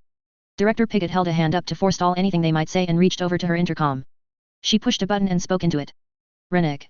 I want you to take a team and put Shadow Stalker into immediate M/S confinement. If necessary, and because we both know she will protest, contact Aegis and bring him on board before you confront her. Duration, ma'am. 48 hours for now. Piggott glanced up at Colin and Hannah to see if they had anything to add, and when they remained silent, nodded. She is to have no contact until myself, Miss Militia or Arms Master come to conduct a preliminary interview. Understood. Shadow Stalker isn't going to like that, Hannah remarked. I don't expect her to like it, but Master/Stranger protocols exist for a reason. As the first one to actually witness denial in combat, Shadow Stalker will provide an accurate litmus test for how long denial's effect can last for. And whether they might be permanent. I agree, Colin said. It was important to learn these things quickly, and if denial and the name looked like it was going to stick couldn't tell them the truth due to her power, then Shadow Stalker might be the only way to find out. If denial's power really does require an element of denial from herself, then power testing might be an awkward affair. I'm not sure we will find much of anything or that we might remember or be able to measure it even if we did. Put her through it anyway, Arms Master. It doesn't hurt to be careful. Of course, Director. Considering the risk of stranger powers interfering, would you allow me to request Dragon as a witness? Piggott linked her hands before her. Colin knew she was loath to allow someone not affiliated with the PRT to witness a new ward, but they both knew Dragon would be absolutely free from any influence from denial, living all the way in Canada. Very well. But Dragon is to sign an NDA, even if remotely. I'm sure she will be willing. We might want to better explain this to the wards as well, Hannah pointed out. Teamwork might be impacted if they believe she is lying to them, but if we explain her situation beforehand and that they should not be offended, nor push her on the truth, we can avoid that. Colin nodded again, a little frustrated to realize he hadn't considered such. As the leader of the Brockton Bay wards such should have been his responsibility. Colin felt no anger towards Hannah for pointing it out and was in fact pleased she had. His frustration was targeted towards himself. I shall handle that, he said. But it would be for the best if we had an accurate rating to give her, even if it would only be temporary at this time. Her teammates ought to know what she is capable of. A stranger rating seems obvious, Piggott said. Without further testing we can't give an accurate number, but Lung's silence, and Shadow Stalker's frankly ridiculous claims that she is a pathetic weakling, the director put obvious emphasis on the term, suggest that her powers don't so much cause people to forget about her, but about her capabilities. Like an August Prince power yet relating more to people perceiving her combat abilities as being harmless, rather than herself. That might put her at Stranger 3. That would be a relief, Piggott said. Any higher and we'd have to have special protocols just for her. That said, I don't think we can rule out the possibility that her rating is higher. I'll be initiating passwords and protocols specifically for the three of us, and any commanding officers she interacts with. It may very well be that we are underestimating her abilities here because of her stranger power. Arms Master is the only one who has interacted with her. You entered the same room, Miss Militia, Piggott pointed out. We cannot rule out the possibility her powers aren't subconscious or might not have an area of effect. There is also the possibility that she is a trump, Colin offered. That's not a word to be thrown around, Arms Master. Explain your reasoning. Hannah mentioned denial of truth earlier, but it might be possible that her powers are more a denial of just that, powers. When I came upon Lung, he was in his human form, and we've not yet seen any evidence that denial has a brute rating, though that might change obviously. It's possible that by denying her own powers, she was able to deny Lung's as well, forcing him to return to a more vulnerable form. Colin shrugged. It might also explain how she was so easily able to deal with Rune. Director Piggott tapped one finger on her desk, lost in thought for a moment. Colin and Hannah remained silent, knowing this was an important moment. Trumps often were, and having one in the wards even if her rating was low was both a boon and a risk. Capes did not take well to their powers being meddled with, especially not villains. I won't give her a trump rating just yet, Piggott finally decided. But I want this tested as soon as humanly possible. For now, both of you are to forget you even mentioned this idea to me. The wards are not to know. Yes, ma'am, Colin and Hannah said. Hannah's eyes crinkled a moment later. I doubt she's just a stranger, though. She still took down two heavy hitters and Rune. She must have other powers, perhaps as a blaster, brute, or shaker. We can't give her any until we see them used in training or the field, Piggott said. Sadly, all those who witnessed her fighting, i.e. Shadow Stalker and Lung, are refusing to say how she fought. Even Rune is remaining quiet, literally refusing to say a word. Hook Wolf can be forgiven, perhaps not having seen the attack coming until it was too late, but we're sure Rune would have seen how denial fought. And she can't remember. That's what she's claiming. Well, that settled it. If both Lung and Rune refused to explain how they'd been defeated, then denial had to have a stranger rating. It was the only explanation. What her other powers might be, Colin had no idea. Hopefully, they would be picked up in power testing. Either way, she was clearly a very powerful young woman. Colin was relieved she was in the wards where they could share their experience and advice with her. So, the name of denial is going to stay. It looks like it. There's no way to handle the fact she repeatedly tells people she isn't a parahuman otherwise. The hit to PR would be a problem, but if we call her denial we claim that quirk is our own. We make it a feature of hers rather than a problem. Emily Piggott pinched the bridge of her nose. I can't believe I have to deal with the second coming of Murden. What did I do to deserve this? Well, that's a problem for the PR department. Colin privately agreed. He wondered how they were going to agree on a costume for someone whose most noticeable aspect was constantly claiming she wasn't a parahuman. Director Piggott was correct, it was better that make than an unusual quirk of hers before others could make up their own minds. Murden, despite his insistence on being a wizard, was still a respected and commercially valuable figure. Perhaps Denial would have a range of toys where she denied things. Don't do drugs, kids. Deny them. Colin shook his head at the thought. The merchandising team were an odd bunch, showing that it wasn't just parahumans who were prone to bouts of mental instability. He still needed to find who decided to put his emblem on the underwear of young girls. Get Denial signed into the wards as soon as possible, Director Piggott instructed. Until we can figure out who or what is after her, I want both her and her father protected to the best of our ability. As for her, see her settled and introduced to the others. I want her power tested and measured for a costume. In fact, I want her costumed and ready to announce herself first. The news of Hook Wolf and Rune's arrest needs to be pushed out there and I'd rather Denial be a recognized ward when that happens. Do you want to meet with her, Director? Colin asked. No. Until we know more about her stranger powers I believe it would be best if one us remained free from any potential interaction with the girl. Once Shadow Stalker is out of containment, we shall have a better idea. Dismissed. Shadow Stalker. Sophia ground her teeth together as she sat on the plain cot in a white-walled room lacking even a single piece of furniture. 47 hours, 50 minutes to go. Her nails dug into her knees as she rocked back and forth. This was Taylor fucking Hebert's fault somehow. She was sure of it. Denial. 2.1. Dad was equal parts angry, concerned and horrified when he was brought into the protectorate. I barely had the time to be hugged, told off and threatened with a grounding to last me a lifetime. Completely unfair, all things considered, before he was swept away by Arms Master and a man called Thomas Calvert to go and talk to a Director Piggott. I figured I was going to get it later, and I had the annoying feeling that by the time everyone was done talking to him, Dad would join the ever-growing legion of people who refused to believe I didn't have powers. Meanwhile, Arms Master had asked Dinah to take me to Miss Militia, who would introduce me to the other wards. Something I wasn't looking forward to. It was a relief to just have it be me and Dinah for a few minutes. It gave me a chance to slow down and relax, even if I was still equal parts confused and upset. Taking a deep breath, I analyzed the situation. So, the Empire were after me and thought I was a cape. They'd broken the unwritten rules, which Arms Master had explained to me while we'd been waiting for my dad, and judging from Dinah's prediction for the future, they intended to do it again if necessary. The only safe option I had was to join the wards. Not ideal. Not ideal at all. Apart from the whole not having powers thing, the thought of being suddenly expected to fit in with a big group of people my age was an intimidating one. I hardly had the best record for making friends, and these people were superheroes on top of everything else. If I made an enemy of one of these, they could do a whole lot worse to me than Sophia ever had. What are the wards like? I asked Dinah. There was an audible pause before she replied. They're okay. Have you had much time to get to know them? I had to wait for a good few seconds again. I met them yesterday. They seem nice, though. Shadow Stalker is quiet and doesn't talk much. Clock Blocker talks too much. Is something wrong, D. Oracle? You're being really strange with your answers. For the third time, Dinah waited a good few seconds before she answered, but to my relief did so with a little laugh. Sorry. I'm not ignoring you. It's the mask. Dinah tapped at what she was wearing, a full-face mask that seemed to be themed around a Greek theme. It even had a beard, which was weird on a girl, especially one Dinah's age. I thought it might have been a famous Greek philosopher, but I wasn't sure. Even as young as she was, Dinah's figure made it obvious she wasn't a man, so I wasn't sure what the male mask was about. My mask records and plays back what you say through a small computer, she explained. It means I don't hear what you say until 4 seconds have passed, at which point the computer analyzes the tone and figures out if any questions have been asked. If so, it plays a noise so I can't hear them and rewords the question into text on my visor. It stops my power going off. Arms Master made it for me. Oh. Is that a big deal? My question prompted another short wait, but since I knew what was causing it, it no longer felt awkward. I can't control my power and it hurts if I have to use it too much. The pain can be really, really bad. It also turns on if I hear any question where I have to consider future options. Before, anyone who asked me anything would set it off, but like this I can talk with people normally. Except that there's a delay. Dinah nodded. Arms Master says once it's had a few days to collect data and work everything out, he can bring the delay down. In time, it might be less than a second. It's just this bad for now. I guess that's okay. So, your power doesn't go off if you see questions in text. It does.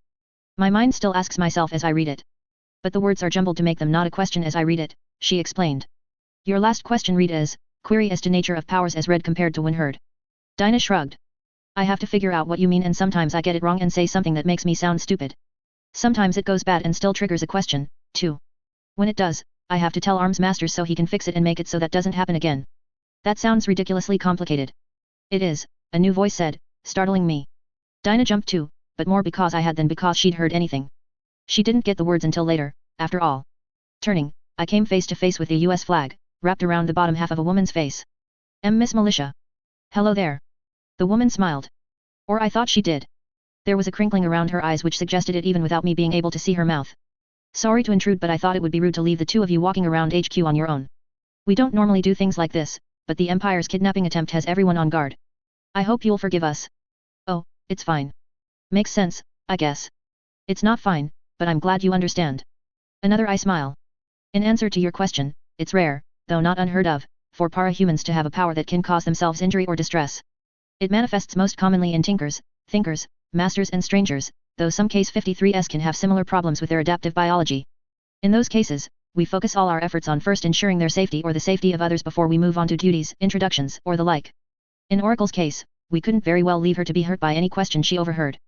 Earplugs worked for the first hour or two while Arms Master worked on a system that would help her interact with people. It's not perfect right now, but once he has more data to work with, he'll help tweak Oracle's mask until it's almost unnoticeable. Right. That was good of them, I guess. I'd never really heard much about powers hurting people, but then again, I was like most Cape groupies, and focused more on Capes who did big, dramatic stuff like Alexandria, Legend, and Eidolon. No one on Foe really discussed the worst side of having powers, or if they did I'd never paid attention to it. Had I might have been more likely to run away when Dinah first came up and asked for my help. I felt a little stab of guilt at the thought of that. There was no telling what those people would have done had they gotten hold of her. The other wards have been made aware of the situation with Oracle as well. They know to be wary of questions, and to give her time to answer, Miss Militia went on. Even if the delay is only a few seconds, it can sometimes take Oracle longer to decipher the clues Arms Master has programmed in. Again, once he has more data to work with, he'll be able to make it easier for her. Words and phrases she can better understand but which don't trigger her powers. He might even be able to have a voice synthesize them so she doesn't have to read it. It's better, Dinah said, interrupting. Better than the pain and constant numbers. What about if the delay could harm her? I asked. What if the Empire attacked and she didn't hear someone telling her to dodge? It was Dinah who answered, tapping the side of her mask. Emergency channels. The delay is for normal conversation. It can be turned off. Or overridden by the PRT. Oh. I suddenly felt rather stupid, trying to poke holes in something a famous tinker had made. What made me think I'd see something a professional had missed? I wasn't sure why I was so quick to try and find problems in the first place. Maybe I was subconsciously trying to delay having to meet the other wards. Maybe I was still upset that no one wanted to believe me, or maybe it was just my usual mistrust acting up. I also realized I'd just missed my chance to ask Dinah whether she believed me. I couldn't with Miss Militia here. Damn it. I'd have to corner Dinah later and ask. Surely with her numbers, she could prove definitively that I wasn't a parahuman. We were led down several corridors I couldn't remember. Miss Militia told me not to worry and that there would be chances to learn the layout later. In the meantime, I could ask any ward to accompany me. I tried to smile at that, but it came across a little fragile. I wasn't sure any of them would want to be stuck babysitting me and said so. Miss Militia laughed. I wouldn't count on it, Denial. Vista practically begged to be assigned as your guide. I think she's relieved to have another girl join the wards. She was happy with Oracle, of course, but Oracle has been spending a lot of time with Arms Master working on her mask. Even after that, she'll likely never go on field missions. Not dangerous ones, anyway. My powers aren't good for fighting, Dinah agreed exactly 4 seconds later. I barely heard it. Too focused on something else. What did you just call me? Miss Militia looked confused for all of 2 seconds. Oh, your cape name. I'm sorry if you don't like it. We didn't know what to call you, and Director Piggott, well, she decided it should be Denial. Through the mask, Miss Militia managed to somehow give the impression of being apologetic. I know it's not a very flattering name, but... It's fine. Are you sure? I can try and convince her to change it if you don't like it. No. I'm okay with it. I wasn't, obviously. Who would be? It was a terrible name and not at all heroic like Alexandria or even Glory Girl. But that was fine. I wasn't a cape, and a heroic name might just get me killed before I could prove it. Plus, if I was called Denial, then when people realized the truth they could say oh, but she kept trying to tell us. The name, as god-awful as it was, would be a constant reminder that I'd never actually claimed to be a parahuman and had, in fact, denied the ever-loving crap out of it. There was no way the PRT could say I'd misled them with a name like that. Such was my theory, anyway. Gods, I hoped the name wouldn't last. It was awful. Miss Militia took us to an elevator and down a few floors. An alarm sounded that she explained was to let the wards know someone was coming and to mask up.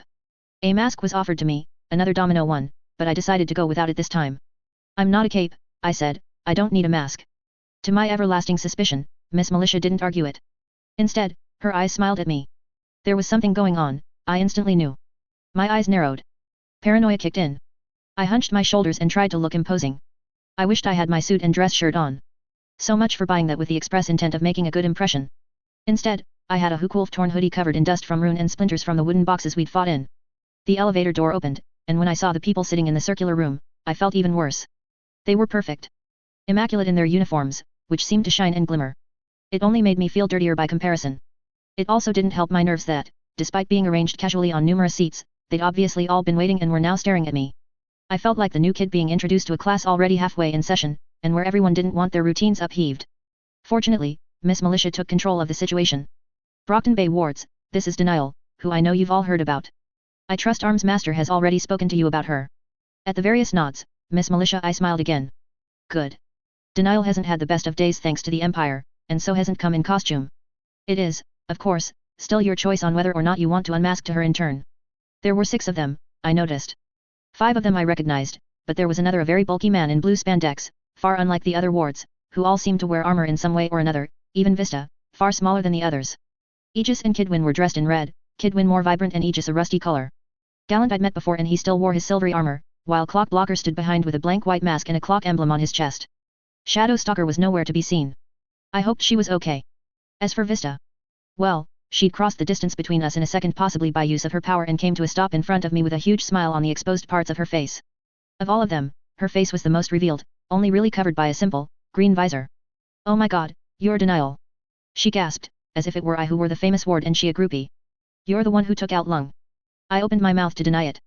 And Hukwolf and Rune now, Miss Militia said. Vista's mouth opened even wider. Whoa, whoa, clock blocker said, striding forward. 2 more? We're going to look bad at this rate. To my surprise, he reached up to his helmet and tugged it off, revealing a pale-skinned face with blue eyes, topped with red hair. He had a friendly, if cheeky, smile. The name's Dennis. Nice to meet you. He held a hand out. Taylor, I replied, reaching for it. Gallant's hand closed around my wrist before I could. He pushed my hand back, though his helmet was focused on Clock Blue, Dennis' face rather than mine. No using your powers on the girl who single-handedly took on 3 supervillains. Not with me close enough to be caught in the crossfire, anyway. But it's tradition, Dennis complained. A tradition you didn't put Oracle through. Hey, I'm not going to do that to a little girl. I'll believe that when I see it. Gallant laughed and loosened his grip, offering his hand more casually. The name's Gallant and we met before. I'm glad to see you joined us after all. Maybe next time we'll have more luck against the Undersiders with you on board. He removed his own helmet, touching some buttons on the side and back that caused it to open and slot back of its own accord. He was quite handsome and had a confident smile. My friends call me Dean. I hope to count you among them. It sparked a wave of introductions. Masks and helmets were removed, all except for Dinah's, and I struggled to take in the names and faces, shaking hands with each apart from Dennis, who Vista sorry, Missy told off with a stern expression. I had the strangest feeling she'd appointed herself my bodyguard, and an even stranger feeling she was looking up to me. I wasn't sure what to make of that, but initial prospects were bad. Very bad. Still, as kooky as they acted, they were, as Dinah had said, nice. At least on first appearances. That was the thing, though. Emma had looked nice, too, and Madison had the kind of face you trusted. I knew nice people all too well, so I kept my guard up around the wards. I'd give them a chance, but only because the Protectorate had been good to me so far. With all their names given, they seemed to be waiting for something. Realizing what it was, I took a deep breath and smiled well, grimaced in a friendly manner at them all.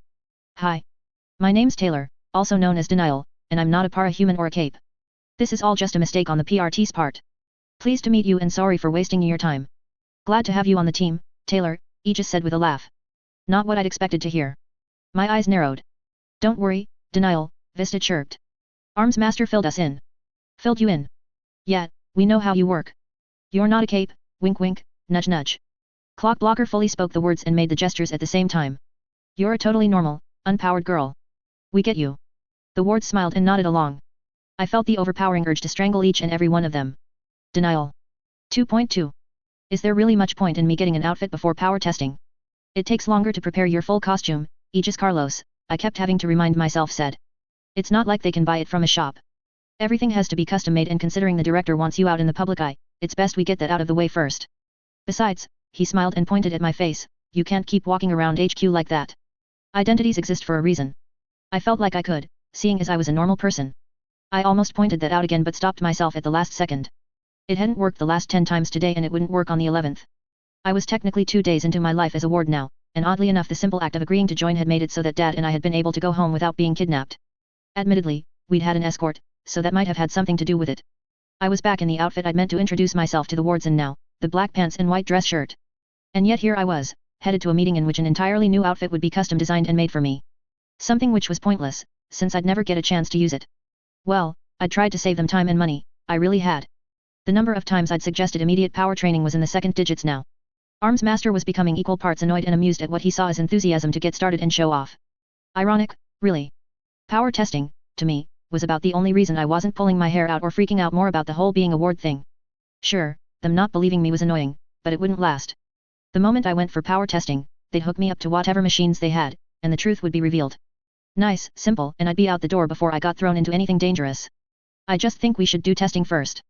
Save all the effort, you know. You don't have to be nervous, Denial. Carlos, as usual, mistook the reason for my protests. He seemed so eager to please that I felt bad, like I was scowling at a puppy who had brought me a stick, despite that I was trapped down a well.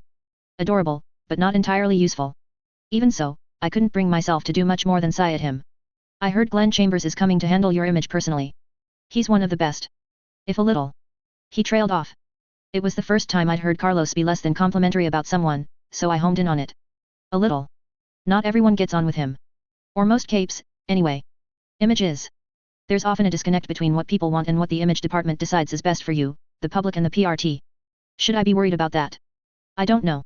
Depends on you. My advice would be to think if there's any one thing you want, and then stick to it.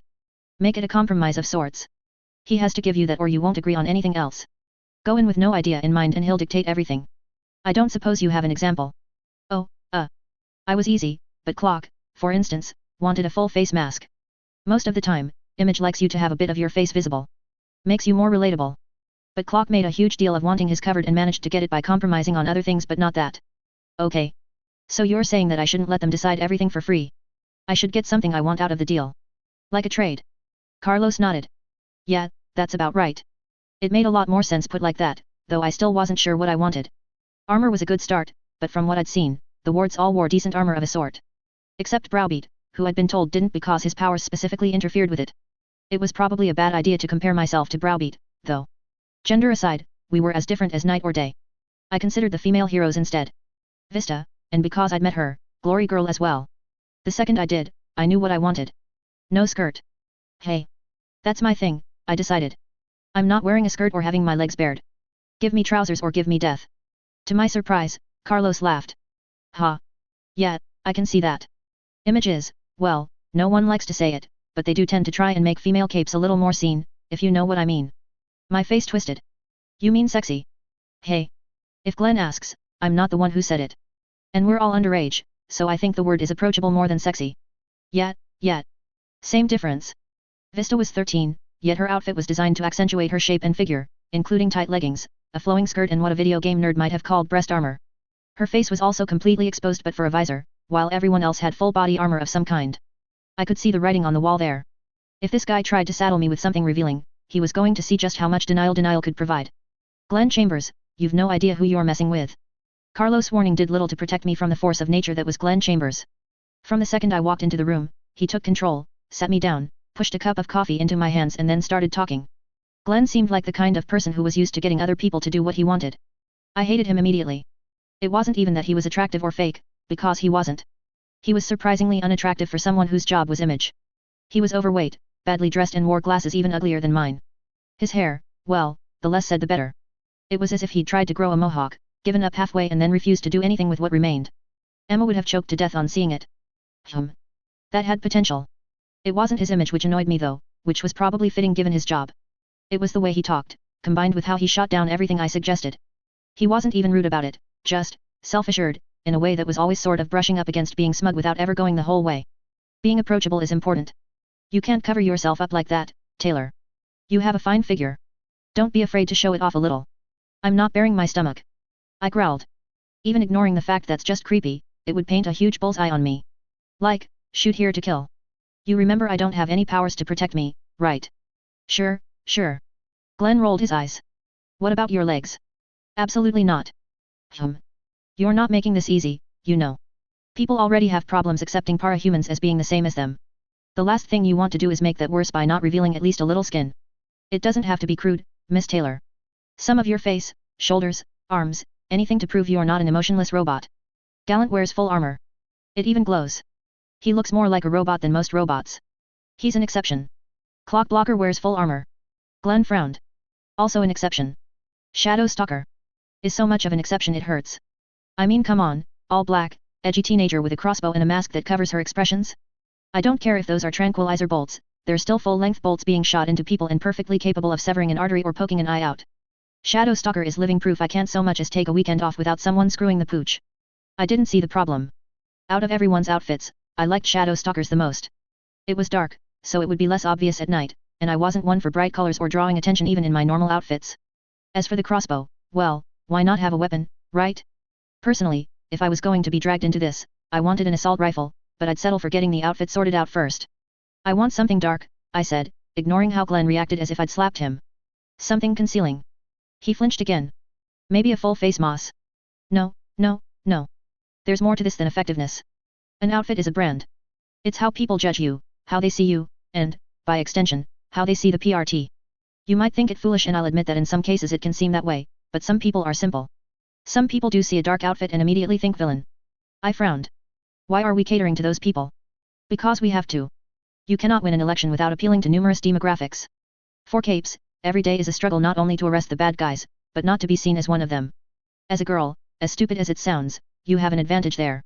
Glory Girl regularly causes property damage that would see a less attractive male cape punished, but she is let go because of her age, her appearance, and her fame. That doesn't sound fair. I said, thinking of Emma. It isn't. Life rarely is. It can be the same with powers. You only need to look at the Canary trial to see how certain powers are treated differently to others. It's not something any of us like to talk about, but this is why image is so important. You only get one chance to make a first impression. Glenn reached over the table to lay a hand on mine. Let me help yours be a positive one. Damn it. Fine. Glenn smiled. But still no skirt. Hey. The guilt approach didn't do it for you. Glenn ignored how my eyes narrowed at that. Did he have no shame whatsoever? How about a compromise, then? I'll agree on the no skirt aspect and keep skin concealed bar for your face, but only if you let me have full design over your face and hair. I don't want to cut my hair.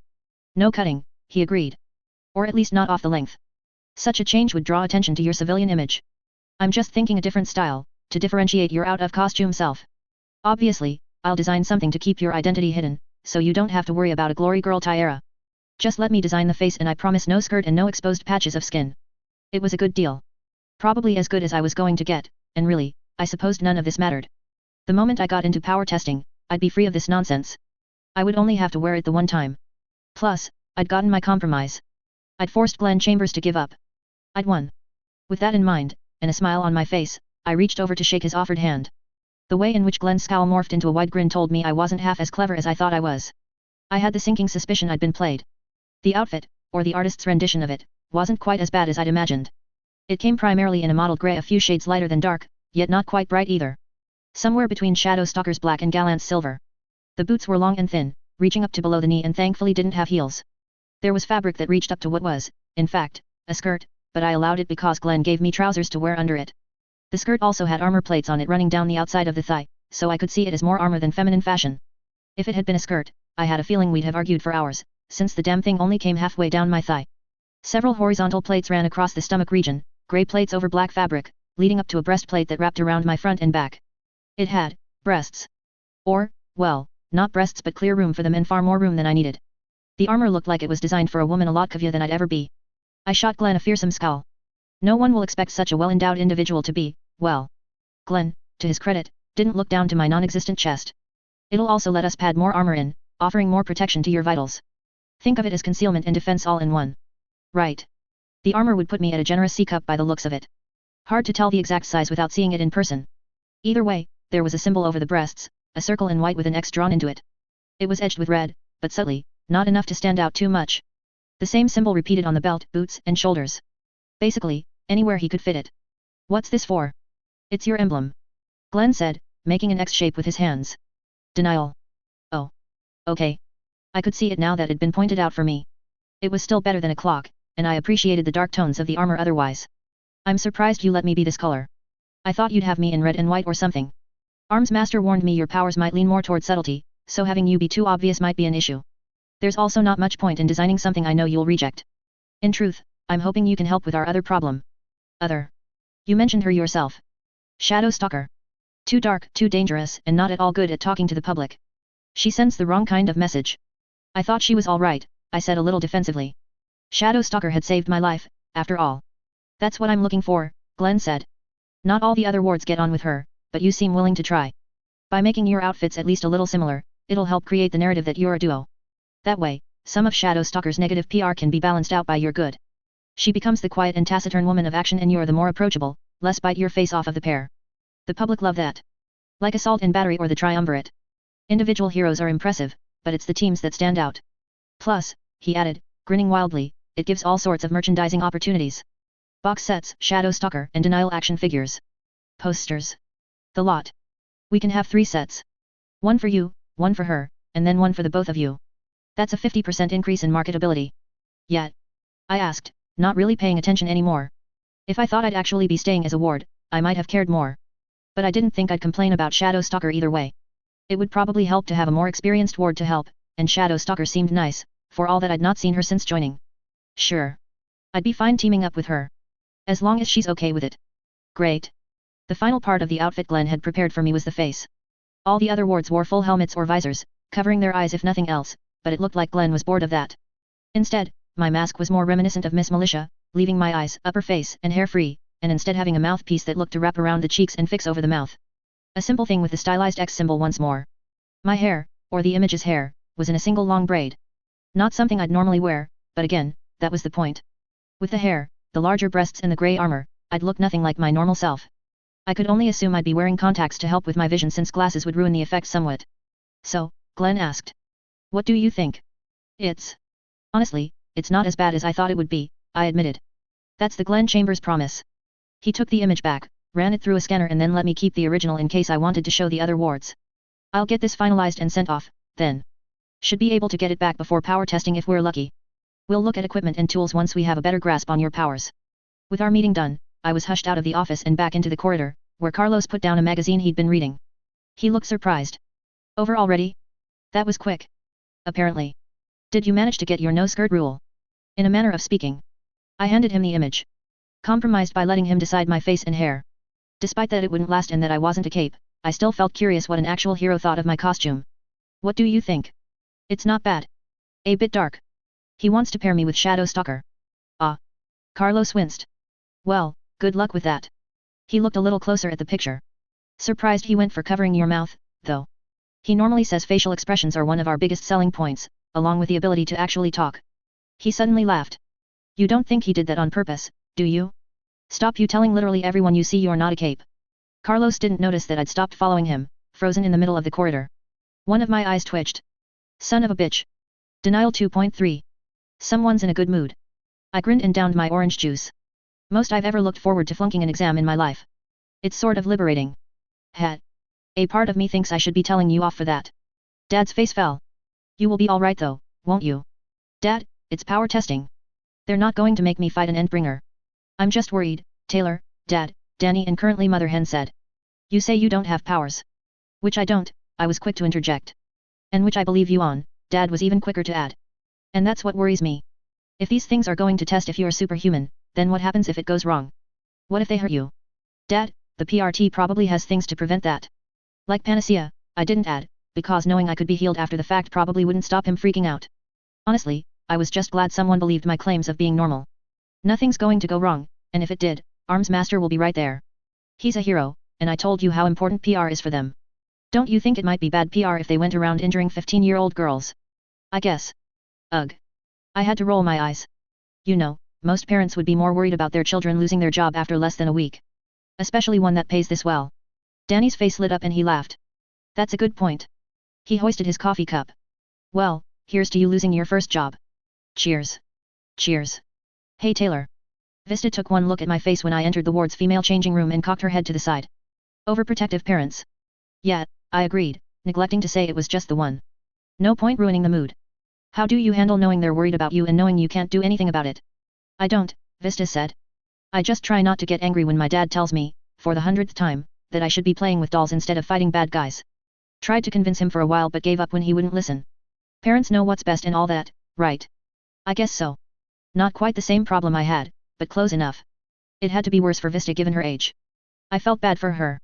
There were many ways in which I wished Dad would be, more than what he was, but at least he didn't try and force girlish things on me. No one had it perfect, I supposed. By the way, your costume arrived. What? It's only been a day. Piggott pulled some favors. It arrived this morning via teleporting cape and Miss Militia asked me to help you put it on. Costumes are more complicated than they look, she explained when I raised an eyebrow. Trust me. Not as easy as you'd think. Vista was proven right a second later when I opened the suspicious-looking package on a changing bench nearby. There were far more pieces to the outfit than I'd thought there would be, including a full-body one-piece skin-tight outfit of some kind. That's your underlayer, she explained. Think of it like a wetsuit. It's to stop anything chafing and to keep you warm in outfits that might not be all that insulated. It's also more likely to stay in one piece even if your outer armor gets damaged. No naked wards due to wardrobe malfunctions. She turned around to give me some privacy. Put that on and I'll help with the rest. I'd not normally have felt comfortable taking my clothes off with someone nearby, but Vista was so matter-of-fact about it, not to mention young, that I would have felt immature protesting. I stripped down to my underwear and pulled the underlayer on. It was surprisingly elastic, the hole for my head stretching so much that I could fit my whole body through it and pull the thing up me. I'm done, I said once it was on, covering me from head to toes, including my feet but not my hands or head. It was pitch black. Vista helped with the rest soon after, helping me into a top that was much less easy to get on, let alone tie behind my back. The plaits across it, not to mention my now larger breasts, made reaching around difficult. I didn't pick those, I said defensively when I noticed Vista looking. Glenn? She asked. Glenn. I confirmed. Figured. Here, step into the leggings and boots. It'll be easier. I did so, and Vista helped secure it. The skirt actually wasn't a skirt, but rather two plaited expanses of fabric that fell on the outer side of my legs. It didn't join in the middle or back like a skirt would and thus allowed me full freedom of movement. You'll get used to putting it on yourself once you know how. You should have seen Dennis at first. His outfit was a nightmare. He broke a clock, too, which apparently messed with his image so bad someone had to drive down to a hardware store for a new one and a bucket of white paint. I laughed at what I was sure was a fictitious tale designed to make me relax. It worked. How does he do it now? Freezes the pieces and climbs in. The image made me smile, as it was no doubt intended to. Vista had me sit down and then walked behind the bench, taking my hair and braiding it while I played with the face mask. To my relief, it wasn't something that had to affix to my skin. It was more like a snood with the same material as my underlayer for the side and back. The mouthpiece just slotted over my mouth and nose. I could breathe through it without any issues. There's a hood in here as well, Vista said, tapping a zipper behind my neck. She ran it back and forth to make a sound and clue me into its location. Probably for when it's raining or when you need to cover up. You'd have to wrap your hair around your neck for that, though. Careful someone doesn't grab it and choke you. Vista patted my shoulders, unaware of quite how much the casual way she'd said that frightened me. Was this what the wards had to put up with? All done. You look good. Despite any protests I might have, I had to accept that Vista was right. The outfit wasn't as flashy as Alexandria's or Armsmaster's, but I looked mature, intimidating, and most importantly for a cape confident, in ways that I normally didn't. It was the mouthpiece, I decided. It was hard to tell from just my eyes how panicked I was. I pulled a few different expressions ranging from shock, to horror to what a charitable person might have called a flirtatious grimace. I'd tried for a smile and failed, and no matter what, my face didn't show it. My eyes would move and crinkle occasionally, but it was hard to tell if I was angry, upset, or happy, at least without getting right up in my face and looking me in the eyes. Was that the real reason Glenn wanted the rights to my face? I'd assumed it was to keep me from talking like he just joked, but that might have just been a joke on his part. One that I took too seriously. The real purpose, it seemed, was to hide my expressive mouth from view, saving me the effort of learning how to mask my emotions in what I already knew would be a short time frame from me being here to speaking in front of a crowd as I was sworn in. In a way, it would make my life easier. No fake smiles. Well, if I made it past testing, which I was still determined I wouldn't. Can you hear me? Loud and clear, Vista reported. Your voice is a little muffled, but it's okay. My shoulders relaxed. So, I could speak. It wasn't to censor me. I shook my head, feeling a little silly for having thought it. They wanted me to do a speech anyway to announce me beating Hook, Wolf and Rune, and that would have been a little hard if I couldn't talk. There were some things inside it, likely methods for communication or such. I could only assume they'd teach me how to use those later. All things considered, I liked the outfit. I posed for the full-length mirror and smiled, enjoying again how the mask prevented anyone from seeing it, making me look forever composed and in control. It was just a shame it wouldn't last. I could almost imagine myself being a hero dressed like this. Enough to regret for a moment the fact it wasn't real. How often had I wished to have powers, and here I was, in the wards, talking to Vista like we'd always been friends. It was nice. It was something that could continue, if I let it. If I embraced the dream. No. That was a dangerous line of thought, one I let go of quickly. Ugh. Now I like your outfit more than mine. Vista grimaced at her costume, which I kind of thought was okay. Bright, but it fit her blonde hair. It's kind of dark, though. Almost like a certain someone's. Glenn wanted me to pair with Shadow Stalker and try to even out her public opinion. The moment the words left my mouth, Vista froze. I had the sinking suspicion I'd said something wrong. Vista. You're pairing with Shadow Stalker. Yet. Is that a problem? Vista took a single step. Her power carried her the rest of the way. I was taller than her, yet Vista still somehow drew me into a hug, patting a hand on my back. I'm so sorry, she said. I didn't know what to do. My hands floated in the air behind her. I'll always be here for you if you need me. Really, I don't mind. Shadow Stalker seems like an okay person. I'm looking forward to getting to know her. You poor, deluded girl. I let out a long sigh and let my hands rest on Vista's shoulders, trying to ignore the way she rocked my back and forth like she was consoling a small and particularly fragile child. Why did it sometimes feel like I was the only sane one here? Maybe it was a requirement that all capes be crazy. If I'd thought power testing would be as simple as plugging my finger into a machine that would say nope in big bright letters and then I'd be on my way, I was sorely mistaken. The former part was true, but sadly the machine in front of me didn't come with a convenient parahuman diagnostic function. Instead, it had needles. Lovely, lovely needles. Try again, Armsmaster said, his voice coming in over the speaker system. With a groan I didn't even try to keep quiet, I put my hand back into the torture device, looking up towards the ceiling as it applied pressure to my skin in tiny increments, slowly building the pressure until... Ow! I hit the button with my other hand, stopping it. That's it. Armsmaster asked. You said to stop the moment I felt any pain. I could keep it in if you want, but it started to hurt. The ow was perhaps a little dramatic of me. It had been a pinprick at best, but I'd opined it just to make sure they knew I'd felt it. Otherwise, they might think I was faking it to fail on purpose. No. That's fine. There's no point risking injury by going any further. The readings are in line with a normal human. Though not a very resilient one. Arms Master said something to someone next to him, but since it wasn't into the microphone, I couldn't hear him. Nor could he hear my grumble at the offhand insult. I was in what appeared to be a gym of sorts, if a gym ever contained so many weird-looking machines of various nature. All had screens or dials, all were big and bulky and none of them seemed to make any sense. Except for the treadmill in the corner, that was. I'd barely managed 10 minutes on that.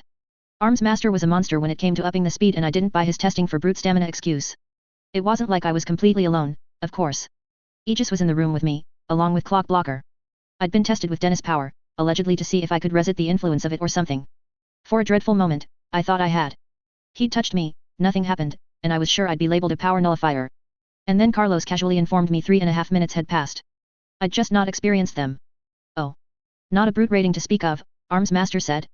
The changer and shaker tests didn't yield any results, either. It was hard to resist pointing out that it was because I didn't have any powers. I wanted to, but it felt too much like I was saying I told you so, and I didn't want to sound like a brat. Not to someone as famous as Arms Master, anyway. I kept quiet instead, grateful for the mask that hid my growing smirk. We'd been testing for an hour and a half now and nothing had come up. No powers, no superhuman abilities. Nothing. Nada. Zilch. I'd never been so proud to call myself normal, boring Taylor Hebert. The tests had been wide, varied and sometimes bizarre. I think the strangest was when I'd been presented with a pile of gadgets and tools, an empty table and a functioning alarm clock. Arms Master had instructed me to do what came naturally with the tools at hand, and that no one would offer any advice lest they skew the results. I don't think he intended for me to pick up the hammer and smash the thing to pieces. Not if Dennis' uncontrollable laughter was any indication. On totally unrelated news, I probably wasn't a tinker. What about the brain scans? Aegis asked. Could Denial actually be telling the truth? Where did he get off saying actually like I was some kind of compulsive liar? I frowned at Aegis and wondered for a second why it had no effect. Oh right, they couldn't see my mouth. Another point to Glenn, it seemed. Since I barely ever smiled, he'd cut off my impressive range of frowns, scowls, and glowers. So his plan was to help me look more composed but also stop me looking like a cantankerous teenager. Likely to help pair off with Shadow Stalker. Touché, Glenn Chambers. Touché. You win this round. The MRI will take an hour or two to come back, Arms Master said. Not all powers are obvious upon testing. Again, Arms Master spoke to someone else in a lower tone. I wondered who it was and what they were saying. We could bring in Panacea, Dennis suggested. Panacea's time is too valuable to waste on something like this, Clock Blocker, Arms Master chided. I might have felt offended at that if I didn't know that Panacea basically spent all her free time healing at the hospitals. Saving me 2 hours waiting was a waste of her time. If we continue to run into problems we'll consider that as a last resort, though even then I'd rather take Denial to Panacea than make her come here. Understood, the three of us said. What's next? Carlos asked. The tests will continue. Aegis, Clock Blocker, begin mover testing. Roger that, Dennis said, reaching behind him. To my horror, he pulled out a gun of some kind. My face fell. It was visible even behind the mask. Don't worry, Carlos said. These just fire beanbags, and at a low velocity. Those would still freaking hurt, armor or not. Since we don't know if you've yet to realize any latent mover abilities, we'll shoot these at you. Your job is to dodge and avoid being hit as best you're able. If you can move faster than a human normally could, this'll show it. And if I can't? Dennis shrugged and flicked his gun to semi-auto. It'll be apparent soon enough. Wait, I called, hands held out before me. This isn't necessary. You don't have to do this. Can't I just do an obstacle course or something? Some mover powers manifest better in extreme circumstances, Arms Master explained calmly. If you could simply walk and climb through a course normally, you would do. Putting you in a position where using powers is the only solution will increase the likelihood of them being used. That made sense, a lot of sense, but still. I don't have any mover powers. I don't have any powers. I surrender. Don't I have a say in this? You can't just shoot me. I discussed with you in full the methods used in each test yesterday afternoon, Denial. You signed the forms agreeing to them and told me you had no questions. A pause. You were paying attention to what I said, correct? Considering that I took time out of my busy tinkering schedule to talk them through with you. To be fair, it had been a long meeting and I'd just assumed I didn't have to listen since I wasn't a cape and none of it applied to me. My outfit did a wonderful job of masking how red my neck and cheeks were turning. Yes. Begin testing when ready, Arms Master said. Oh, come on. No mover rating, sir, Aegis confirmed, floating several meters above my body, which was huddled in the fetal position with my hands over my head. I think we can rule out a master, too. Or at least one that tells people what to do. She kept yelling at me to stop and I didn't feel any compulsion to do so. Hate you, I hissed. Hate you so much. I'd say some inventive dodging at the end there, but nothing that suggests she's faster or stronger than a normal person, Dennis said. No extra durability, no speed, no super senses or anything. You sure this isn't a false positive? My head perked up. Was that the sound of a believer? It's far too early to tell, Arms Master said. We'll have to analyze everything we have here, not to mention the MRI when it comes back. Not every power is obvious, clock blocker, as you well know. Our power testing equipment looks for common themes. Someone like Panacea would come out of this with no powers registered at all. Denial may just be meant and limited. Or I might have no powers, I offered. Just throwing that out there. Let's not jump to any wild conclusions, Arms Master said. I'll also point out that your armor is modified Tinker Tech, Denial. It's all but impossible that you would have felt any pain from the beanbags. Oh, I was so burning my Arms Master branded underwear for that comment. It wasn't that the beanbags hurt, the armor was, as he said, exceptional, and Carlos and Dennis were as good as their word, never hitting me above chest height. It didn't even feel like the times when Sophia and Emma tried to hurt me in dodgeball. The two wards were careful and complimented every successful dodge I made, and their general attitude made it clear there was nothing malicious behind it. If this were Winslow, I'd have taken it badly, but I couldn't take Dennis seriously as a bully and I wasn't sure Carlos had a nasty bone in him. Then again, that might have just been the PR department hard at work. I'm on to you, Chambers, I growled under my breath. All right. I'm getting up. I said, ignoring Dennis' snort of amusement. See how you like this, clock blocker. We do it all the time. Aegis pointed out. It's good for your training. Yeah well, I don't.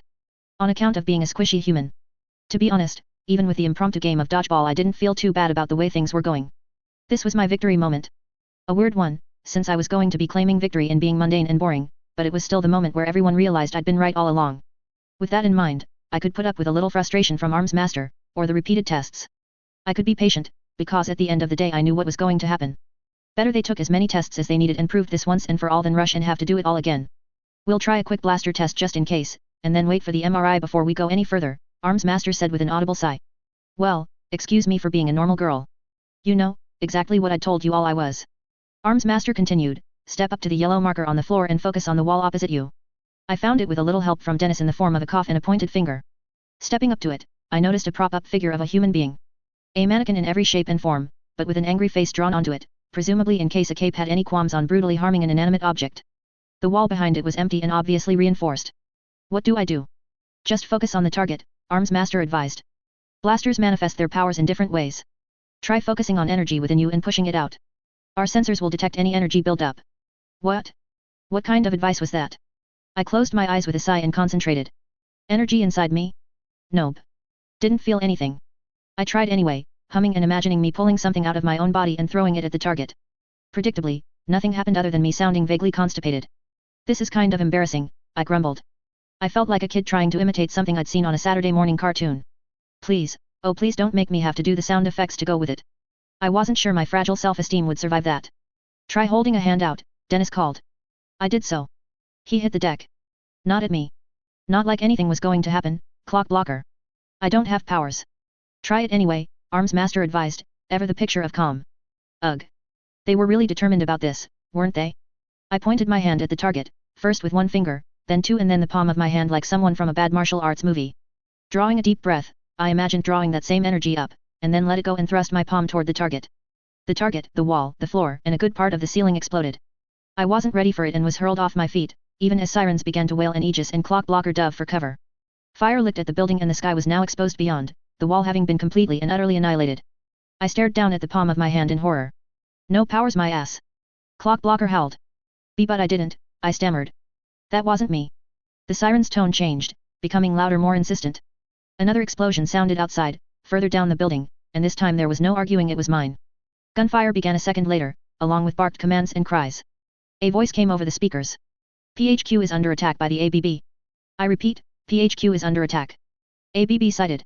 Denial. 2.4. An attack? Now? Blood drained from my face at the thought of the ABB being here and the possibility that I'd have to face them. It was my worst nightmare, that the Protectorate would send me out, unpowered as I was, against real capes. I needn't have. Clock blocker, Aegis, get Denial to a panic room and join the defense. Do not allow her anywhere near the fighting. The speaker went dead a second later and I had to assume Arms Master had already left the waiting room to join the fight. I didn't have time for much else as Aegis landed beside me and placed a hand on my shoulder. We have to go. But you can't fight, Aegis said, misjudging my protest by several miles. I know you want to get out there and make a difference, but even if you know your powers, we still don't. We can't work effectively as a team like that and we can't risk your safety. He's right, Tay, Dennis said, using my real name. Don't worry, we've got this. Just let us take you somewhere safe and we can finish up the testing once we've rounded up some gangers. All right. It wasn't worth it to argue, not when they were trying to get me to safety and there were lives at stake. Where is it? If you just tell me the way I can go myself. I don't want to keep you out of the fight if you can make a difference. Or, you know, saving my life. The sooner this ended, the safer I'd be. Better we show you, Carlos said. Come on. The two led me out of the testing chambers and into a corridor, Aegis dragging me aside as numerous figures in armor dashed past, weapons in hand. Regular PRT troopers, but each and every one of them was heading towards the gunfire, regardless of the ABB capes that were no doubt there. They were braver than I, but then again, they were trained for this. I wasn't. Once they were gone, Carlos dragged me further down in the opposite direction. Doesn't make sense the ABB would hit here, Clock Blocker said. I mean, if they want lung then why not wait for the birdcage transport? It'd be easier. Maybe it's not lung they're after, Carlos said. I paled when I realized he was looking directly at me. What? Not everyone believes Arms Master took down lung, denial. He couldn't before and there are a lot of people, foe and otherwise, who are arguing about it.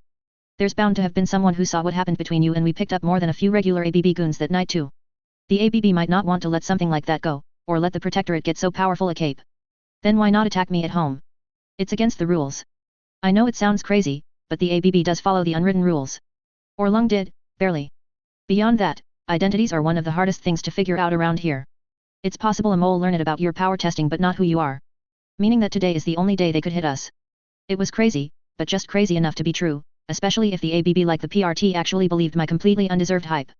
My entire world began to spiral in as I hyperventilated. Don't put ideas in her head, Aegis. It's just as likely they're coming for Lung and just picked a random day for it. Aegis shrugged. That too. Are right. A more reasonable explanation. Either way, I doubt they'll get away with it, Aegis said. A couple of Protectorate heroes will be out on patrol or other assignments, but this is PHQ. They're not going to be able to dig through all our defenses and get to the containment cells before the others get BA. Containment cells breached. A speaker broadcasted. Aegis winced. Clock Blocker scowled. You just had to say it. Miss Militia met us in the corridor, running along with a man beside her. Her eyes narrowing on us immediately. What are you doing here? She demanded. Arms Master told us to get denial to a panic room before joining the fight, ma'am, Aegis reported. I can handle that, the man in uniform said. He had coarse, short-cropped hair and a stern expression. Team Commander Thomas Calvert, he said, nodding quickly to me. Leave her in my hands. You'll make more of a difference on the front lines than I, especially if Lung has escaped. Sir, Arms Master said. Every hero is needed out there, the man snapped. Have you not heard? Reinforcements are being hit by some tinker from out of city. There are explosions everywhere and the other heroes may not get back in time to make a difference. Everyone is needed. Aegis and Dennis froze, and then cursed. They sprinted after Miss Militia, leaving me with the man. Denial, is it? We haven't met but I oversaw the transport of your father to the PHQ for safety. My name is Thomas Calvert. He held a hand out, which I shook nervously. Now didn't really feel the time for introductions. We'll head to a panic room now where you'll be safe. In the event we're challenged it'll be important for me to know what you're capable of. What powers do you have? I don't have any, sir. Calvert's face twitched. His brows drew down for a moment but, to my surprise, he simply nodded and didn't push any further. He seemed unreasonably upset by my refusal. Probably because he thought I was making light of the situation when I really wasn't. I see. Very well. If you don't want to say, I won't press you. He jogged down the corridor, keeping his pace slow enough for me to stay with him. In times of attack, non-combat personnel retreat to panic rooms that serve as bunkers or shelters. They're not impenetrable, but I wouldn't worry about that here. The ABB are clearly after something, likely Lung. I doubt they'll stay much longer. Is there a chance they'll win? Not even with Lung, he said. They simply lack the capes to deal with the PRT, let alone the reinforcements that will eventually arrive, delay or not. You've no reason to worry. In fact, Calvert cut off suddenly, looking down a corridor. I hadn't heard anything other than the gunfire that was audible everywhere, but it seemed for a moment like he'd noticed something. Not that way, he said, hand on my shoulder. Take a right here. You're sure? But I can see other employees running that way. Different sectors, different responsibilities. Trust me, Denial. I know what I'm doing. I supposed he did. All right. Despite his assurances, I started to feel more and more nervous as we approached what to me sounded like more fighting. It was for the most part down below, however, with the two of us running out into an enclosed walkway. Quickly, we just have to get across here and... It happened suddenly. The corridor we were in shook and the lights flickered out. It was an explosion outside of the corridor, one that the commander could not have possibly expected, but it caused a crack in the wall and caused the walkway to pitch down. I cried out as my footing was ripped away from me. Calvert was faster on the draw, grabbing onto a railing and holding a hand out for me. Grab on. He called. I tried, I really did. He was too fast, though. Or I was too slow. By the time I'd even registered his words I was already falling, sliding, and tumbling down the wreck. It wasn't a fatal drop. In fact, the corridor had collapsed down like a ramp, so I hit the ground and rolled atop some rubble. But I was now outside and on the ground floor, which was the last place an arms master wanted me to be. Denial. Calvert shouted. Are you okay? Soon not to be, I groaned. While I could appreciate his concern, his voice had done little other than alert the people around us to my sudden appearance. Aegis was there, his chin and mouth visible, the latter falling in equal parts shock and horror. The Asian man he'd been facing shouted something I couldn't comprehend and pointed his gun towards me. That, at least, I understood. When he opened fire, I screamed. Move. Aegis grunted, flying through the air literally and shoving me aside. He gasped as the bullet tore into him but kept moving, grasping me under my armpits and stumbling along on a clumsy flight path, dragging me along for the ride. I felt more than saw him waver. Aegis, are you all right? Fine, he gritted. I'll get better. What are you doing here? You were supposed to be at a bunker. The corridor we were running through got destroyed, I explained quickly, earning a muttered curse from him. Calvert managed to react in time to hold on, but I fell down and out here. What do I do?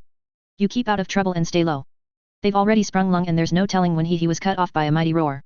Numerous heads turned in the direction of it, cheers erupting from the ABB forces as the head of a dragon exploded out of a nearby building, followed quickly by a figure in blue armor, halberd in hand. This isn't good. Can Arms Master take him?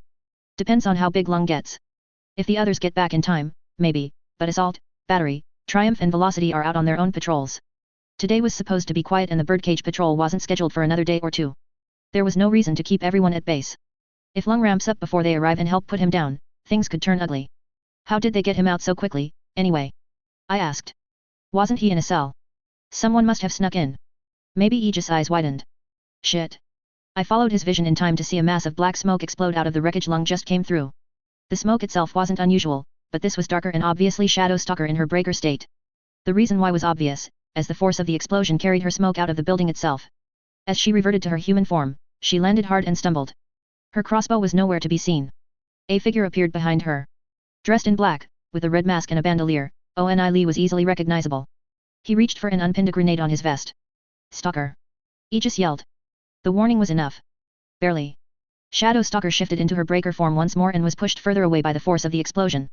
She shifted out, landed in a roll and sprinted in our direction. Her eyes met mine. The fuck is this? No.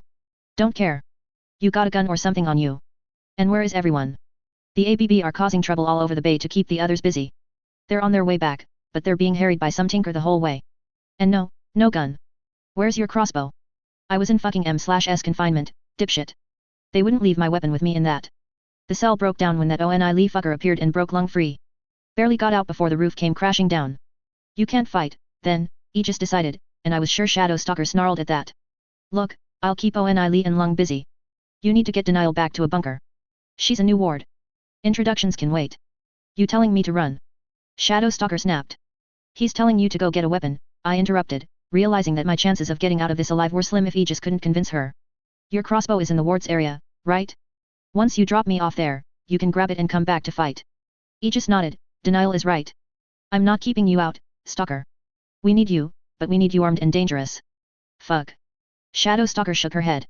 Fine, I get it. Denial, right? Come on. Don't slow me down. Shadow Stalker instantly ran to the left, forcing me to sprint to keep up. Her pace was punishing, and she didn't seem to be breathing heavily, unlike me. You're the one that took out Lung the first time, aren't you? The one Arms Master mentioned. Why yet? I wasn't, but I was too winded to explain. She didn't seem to recognize me as Taylor, the girl she'd saved from Hook Wolf, otherwise she wouldn't have had to ask that. Good on you. Need more capes willing to pull their weight on the team. We'll finally have someone who isn't such a bitch. I wasn't sure I'd fit Shadow Stalker's needs of not being a bitch, but I didn't argue. Arguing would have taken effort. My lungs were already burning. Wards or not, I decided I was going to take up jogging after this. I was way too unfit for my age. Shadow Stalker, on the other hand, was fresh as a daisy.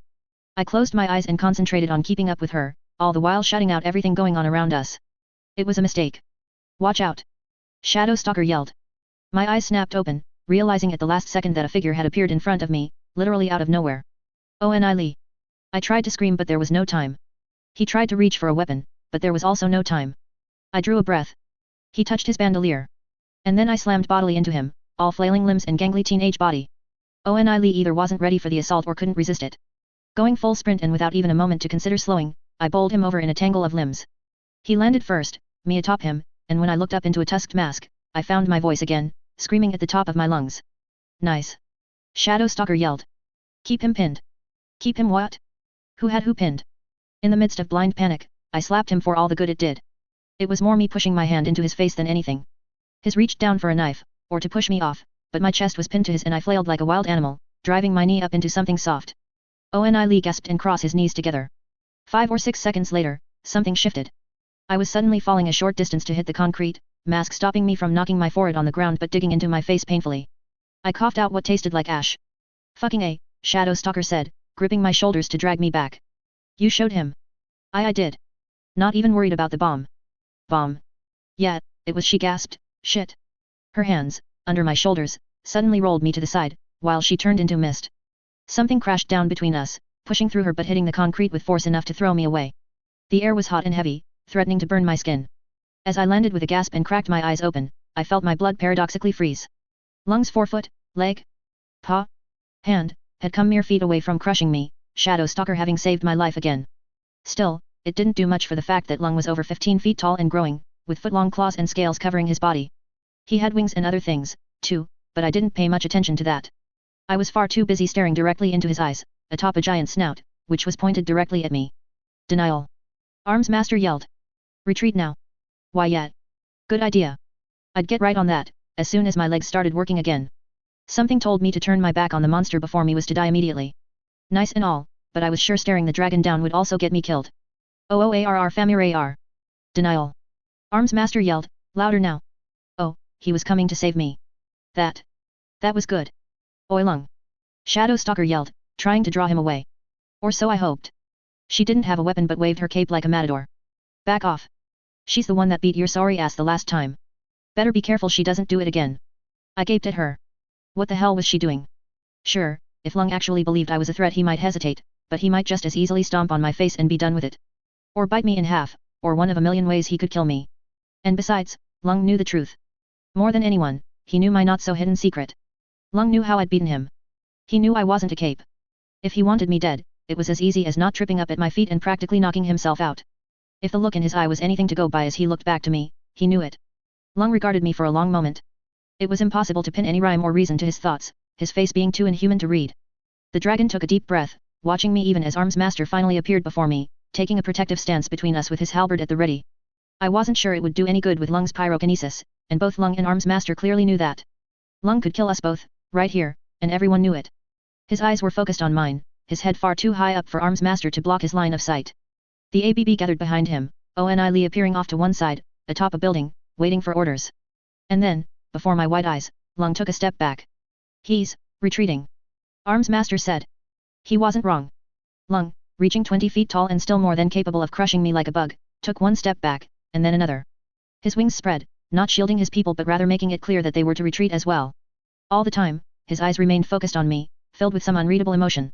The PRT forces, beleaguered and in desperate need of reinforcements, watched them go, no one quite sure whether to give chase or not.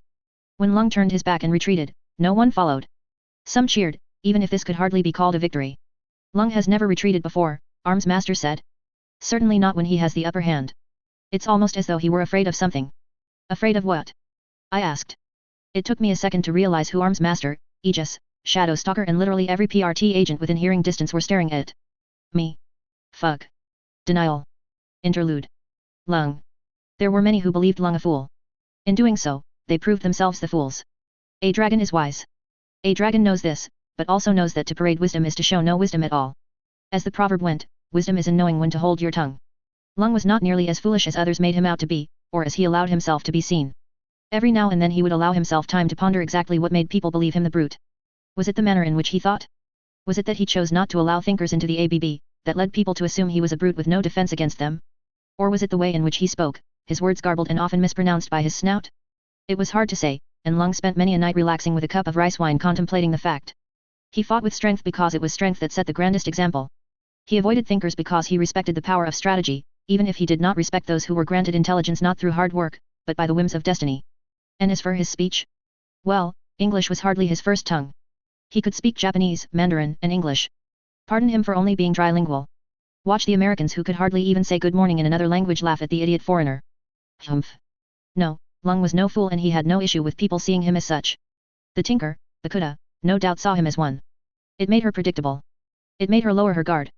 Ironically, her arrogance served as her own shackles, ones that he had exploited to recruit her and would continue to exploit to keep her in line. She believed herself fit to rule in his place but chose to bide her time. She would not have the chance to supplant him, but for now she could be allowed her moment of glory. A chance to believe it, and to believe that he feared her. Lung was a wise dragon. But a dragon must also appear strong, especially if he was to rule a gang like the ABB. Being defeated by a regular human, a slip of a girl no less? Armed with pepper spray and a trash can lid? This, Lung admitted, did not reflect well on him. It would not have reflected well on an Empire recruit coming out of puberty, let alone the dragon of Kyushu. It was an irony of its own, Lung supposed, that despite the PRT's greatest weakness being their so-called reliance on PR, the ABB was no different. He had an image to uphold, as did his gang. They needed to appear strong at all times, and despite their low number of capes compared to the Empire, merchants, and the PRT, they pulled it off. Lung took pride in the fact they were considered equal despite in some cases having a third the number of Parahumans. Maintaining that visage of strength was a delicate balance. One that the girl threatened to disrupt. Lung massaged his brow with one hand as he thought of her. What she was doing in a costume, he had no idea. The girl had not triggered, he knew this, for he would have felt and experienced it as all Parahumans did when another triggered. Similarly, she had no powers before. His transformation would not have ended, and she would not have so pathetically accepted her death, if she did. He doubted she would hide a power even unto that point. Her victory, if one could call it that, was ill-deserved. Lung knew the truth of that matter. But the world did not. Could not. It might have been okay to let Arms Master claim the glory there, and when Lung had heard of that back in his cell, he had breathed a hidden sigh of relief. When they asked about the girl, who he knew they now called Denial, he remained silent. Why would he not? To admit to defeat at the hands of one so weak would have been shameful. Had the PRT proven even slightly adept at their job, it would have stayed that way, but alas, they were as incompetent as ever. Much like the villains they captured, information often passed through their revolving door policy. Somehow, somewhere, the information had gotten out that Arms Master did not defeat him. He'd heard as much from the guards outside his cell, and discovered that it was worse when he escaped. It had been spread across the internet, with evidence to back it up. Nothing concrete and thankfully no video to his frankly humiliating defeat, but time schedules enough to show that Arms Master could not have been there fighting him when he claimed to be. Already the rumors were flying. It hardly helped that many of his own men had known Arms Master was not present when he fought, and others knew Arms Master, for all his attempts, could not fight him on equal grounds. Lung suspected the Undersiders, or perhaps whomever backed them. It didn't matter, though. In the end, the result was the same, the world knew that someone else had bested him. And now, thanks to this latest altercation, they knew who it was. Brockton Bay would soon know. That, Lung decided, was a problem. Though not in the way one might have thought. The girl was no threat. None whatsoever. Given a moment, he could crush her and forget her existence. He held a similar lack of concern for the possibility that his rivals might recruit her. More fool them trying to understand her non-existent powers. Lung idly wished he could be there to witness their frustration. It would be a delight. No, Denial as a cape was not a threat. The threat was her dying. Dying a fool's death. Denial had bested him, and thus her reputation would rise. If someone else were to defeat her, it would be as though they could best him. They could not, of course, but they would believe it. If Pakuta killed her, she would almost certainly challenge Lung next. She would fail, but the carnage would no doubt weaken the AB's position. That could not stand. The same might happen with the Empire or the merchants, and even if it did not, his reputation globally would suffer. Lung, the one who faced Leviathan, brought low by a 15-year-old schoolgirl with no powers. No one could know this. No one. And so, faced with her at that moment, with his gang and likely the world watching, Lung had done the only thing he could do. He retreated. What other choice was there? To fight her was to crush her instantly, to show the world that she was nothing and reveal himself the fool. To continue the fight was to risk one of his men, an idiot with a gun, doing the job for him, again tarnishing his reputation and leaving him a laughingstock among the Cape community. Given time, no one would remember the one who bested him and was bested in turn. Such things came and went. But no one would forget the time a schoolgirl bested Lung. The shame of such would haunt him forever. He could hear the taunts in his head. Shit, it's Lung. Quick, contact the nearest high school. Lung shuddered. It would be different if he could have faced the girl in private. He could have reduced her to paste and then fallen upon his own claws, tearing chunks from his flesh and the surroundings until no one could doubt that there had not been an epic battle worthy of two titans. All would see and know that Lung had bested Denial in arduous combat, honorable combat, and regained his honor. He would make the scene of their battle look like an Endbringer attack, and him bleeding from 1,000 wounds. She would die a hero's death. But that moment had not been there, before so many witnesses. At least in retreating, Lung could claim victory in having escaped the PRT yet again. It would be seen as his strength, even if Denial's legend would grow alongside it for being the one to force his retreat. This was fine. If Denial were to become larger than life, then his reputation would grow when he fought her. So long as no one else did first. Li, Lung spoke. Lung, oh, and Li said, appearing as though from the shadow. The girl I faced, Li. Denial. He tasted the name.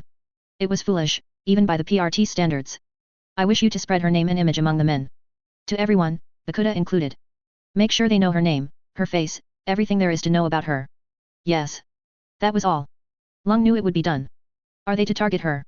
Lung was a wise dragon, and sometimes that meant doing things he did not approve of. Sometimes a dragon had to appear weak, so that he did not draw the attention of all his enemies at once. Sometimes a dragon had to bide his time and wait for the right moment, even if he didn't want to. No, Li. Any who face her are to do one thing, and one thing only. Sometimes. Lung hated being a wise dragon. Flee. Denial. Interlude. Foe. Welcome to the Parahumans online message boards. You are currently logged in, all-seeing eye. You are viewing threads you have replied to, and threads that have new replies, or private message conversations with new replies. Thread OP is displayed. 10 posts per page. Last 10 messages in private message history. Threads and private messages are ordered chronologically. You have 0 infractions and 0 warnings. Black Diamond topic, Lung escapes. New ward appears. In, Boards News Events America. Bagrat, original poster, veteran member, the guy in the know. Posted on April 20, 2011. So, for those who were either asleep or drunk out of their minds, yesterday saw the PRTHQ attacked by ONI Lee and members of the ABB, aided by distractions caused by the AB's newest tinker, Bakuda, link here. We all know Lung got away and don't that suck, but the bigger news is that Brockton Bay just got itself a new ward who made her debut tonight, and that Lung had quite the interesting reaction to her. As your resident guy in the know, I thought I'd offer you what I've been able to find out from my sources. Lung is freed by ONI Lee. Arms Master tries to recapture, him in running battle. ONI Lee fights with Shadow Stalker and New Ward. ONI Lee beaten back by New Ward and Shadow Stalker. Lung appears in front of New Ward, takes a long look at her and then retreats. Yes, you heard me right. After that, the remaining ABB members who were too injured or too slow to escape were rounded up and arrested. Meanwhile, my sources tell me that the new cape who may or may not be called Denial is going to be introduced to the public in the coming days. So, what do we think? Edit, April 21st, we now have confirmation on the name Denial thanks to a press release from the PRT, and confirmation that Denial was in fact the one to assist Arms Master in dealing with Lung the first time, confirming rumors that Arms Master was not alone in taking him down. Showing page 92 of 93. Liltub. Replied on April 21st, 2011. At Void_Cowboy. I'm saying that just because PRT didn't tell the entire truth about Arms Master not beating Lung, it doesn't mean they're lying about everything else. There is probably a reason for it. Denial and I know, what a name clearly doesn't have any problem with not having received the credit if she's there fighting Lung as a ward. Chrome. Replied on April 21st, 2011. Anyone notice that Denial's costume is sorta similar to Shadow Stalker's? And they were fighting together. Void_Cowboy has. Replied on April 21st, 2011. I bet they. This user has been temp banned for this post. If you need me to explain why suggesting such about 2 minors is inappropriate, I despair for you tin_mother. Liltub. Replied on April 21st, 2011. There we go. I was wondering what was missing. It was Void getting banned. Edit, message received. User has received an infraction for this post. No content post tin_mother. Umbral Cape fan. Replied on April 21st, 2011. It does look like the two have similar costumes though. Some kind of theme? Maybe they knew each other before the wards and no, that's not me speculating re-identities. Maybe they were vigilantes together or something. I'd be fine with that. SS rocks in SS+1 is bound to be just as awesome. And they beat back ONI Lee together. So proud right now. Either way, Denial must be a heavy hitter if she's been able to take down Lung. Bagrat, original poster, veteran member, the guy in the know. Replied on April 21st, 2011. Update, she also took down E88 members Rune and Hook Wolf. Speculation ahoy. Umbral Cape fan. Replied on April 21st, 2011. Welp. Badass 12. Bagrat, original poster, veteran member, the guy in the know.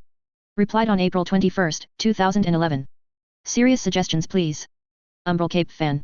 Replied on April 21st, 2011. You think I'm joking? Bruce Lau.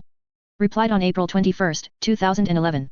Problem is that from the footage we have in Bagrat, seriously, how did you get footage from a PRT camera? We don't see Denial using any powers against Lung. Question is, does that mean she didn't, and Lung was afraid, or that she did, and we don't see it? Antigone. Replied on April 21st, 2011. Master, you thinking? Telling Lung to flee? Wag the dog. Replied on April 21st, 2011. She'd have told him to surrender if that was true. Bruce Lau. Replied on April 21st, 2011. Some master powers can be too specific for that. Think August Prince. Not everyone has a canary power. Bagrat, original poster, veteran member, the guy in the know. Replied on April 21st, 2011. What we know so far of Denial is that she, like her namesake, has an interesting verbal tick wherein she must always deny being a cape. This isn't the first time we've had odd capes, Murden springs to mind, but it would be one of the first times a cape makes a claim which is so hard to believe. White Fairy, veteran member. Replied on April 21, 2011. LOL. Look at me, I'm not a cape. Punches out lung, hook wolf, and rune. Just normal girl things, TYVM. Xylolu. Replied on April 21, 2011. Doesn't look like a power to me. Looks like Lung backed away because he figured he couldn't beat her. Probably remembering what happened last time and thinking Denial, Arms Master, and every other hero there can bring him down even faster. No news from PRT yet. Where's the verified responders when you need them? Umbral Cape fan. Replied on April 21, 2011. Curiously absent. I smell a press release being formed. Reeve, verified PRT agent. Replied on April 21, 2011. You smell right, Umbral. I have been given permission to share limited information re the night in question. Firstly, we can confirm that Lung has escaped custody, but we assure you the PRT is doing all it can to bring him, and his new Tinker Bakuda, to justice. Secondly, no Protectorate capes were injured or lost in the battle. Any rumors to the contrary will be disproved in the coming days. We suffered losses only to PRT agents, a list of which will be released tomorrow. Finally, due to the news already being out in some form or another, the PRT has decided to allow Denial a limited time to come and answer questions here on FO. This is a rare opportunity and she is still new to the Brockton Bay wards ENE, so appreciate this opportunity and do not squander it. Antigone. Replied on April 21, 2011. Squee. Void is going to be screaming his mind off at being banned for this. I can taste his salty tears already. Denial, unverified cape, wards ENE. Replied on April 21, 2011. Hello everyone. My name is Denial, the one you're all talking about. Arms Master has allowed me to come on and talk to you all for a while, but not for too long. Please understand that I cannot say certain things. Mr. Fabulu. Replied on April 21, 2011. 3 sizes? User has been temp banned for this post. You know why. Tin_mother. Bagrat, original poster, veteran member, the guy in the know. Replied on April 21, 2011. Welcome Denial and ignore Mr. Fabulu. I think in the absence of Void_Cowboy, he felt the need to fill in on the forum's ban quota. I'm sure we all get you not being able to answer everything. Just say if you can't. I wanted to ask about your powers but, well, I have to ask. Unverified cape? Denial, unverified cape, wards ENE. Replied on April 21, 2011. It fits. Tin_mother, moderator. Replied on April 21, 2011. There. I've fixed it for you. Denial, verified cape, wards ENE. Replied on April 21, 2011. Thank you. Umbral Cape fan. Replied on April 21, 2011. What are your powers? Denial, verified cape, wards ENE. Replied on April 21, 2011. I don't have any powers. I'm not a cape. Umbral Cape fan. Replied on April 21, 2011. Bagrat, original poster, veteran member, the guy in the know. Replied on April 21, 2011. Dude, do you not read? Of course she was going to say that. Space Zombie. Replied on April 21, 2011. Ignore those jokers. So, you've taken out Lung, Hook Wolf, and Rune. What's next? Denial, verified cape, wards ENE. Replied on April 21, 2011. I didn't really do all that much against them.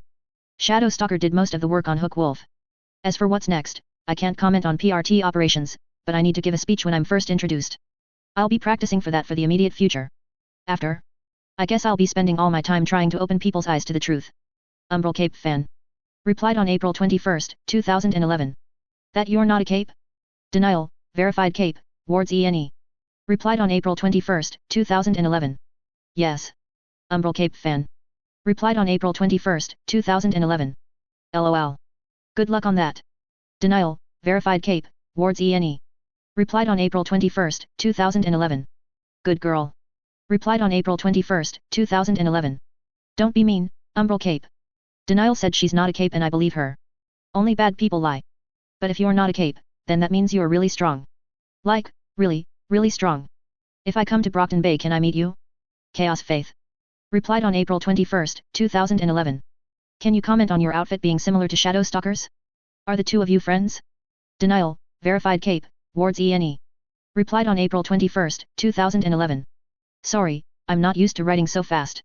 At Good Girl I don't know if we can meet face to face, but I think the wards have to do meetings with the public every now and then. Maybe we could meet then. Thank you for believing in me. At Chaos Faith I didn't work with Shadow Stalker before, but we may be working together in the future. She's helped me numerous times now and I owe her. I hope to call her friend, but we'll have to see. Ellery. Replied on April 21, 2011. Foe is going to ship you and Shadow Stalker so hard. White collar, cape wife. Replied on April 21, 2011. Already 15 ship FICS with them paired already. The internet works fast. Umbral Cape fan. Replied on April 21, 2011. As does denial, apparently. I.e. Edit, no regrets. User has received an infraction for this post. Answer key. Replied on April 21, 2011. I'm just glad to know we have another cape on the wards. Powers, though, since denial won't can't tell us. I propose that she is an Alexandria package, on account of the fact that if Lung wanted to kill her, he could have just attacked her and been done with it. Anything else doesn't make sense, as power or not, she'd still be squashed. Antigone. Replied on April 21, 2011. Not a bad point. Lasers like purity doesn't make much of a difference if you are burned to a crisp. Nod. Replied on April 21, 2011. Think of the name, guys. The name. Denial. What does she deny? Apart from being a cape, I mean. What if the name is more literal? She denies being a cape and thus you, or the cape she is facing, loses their cape powers. Bam. Instant normal on normal fight. Bagrat, original poster, veteran member, the guy in the know. Replied on April 21, 2011. You're saying she's a trump at not? That's a pretty ballsy claim. Low-level trumps go unnoticed, but to actually stop powers might make her like Hatchet Face. You sure you want to say that? Nod. Replied on April 21, 2011. Powers don't make someone evil. Hatchet Face chose to be evil. Answer key. Replied on April 21, 2011.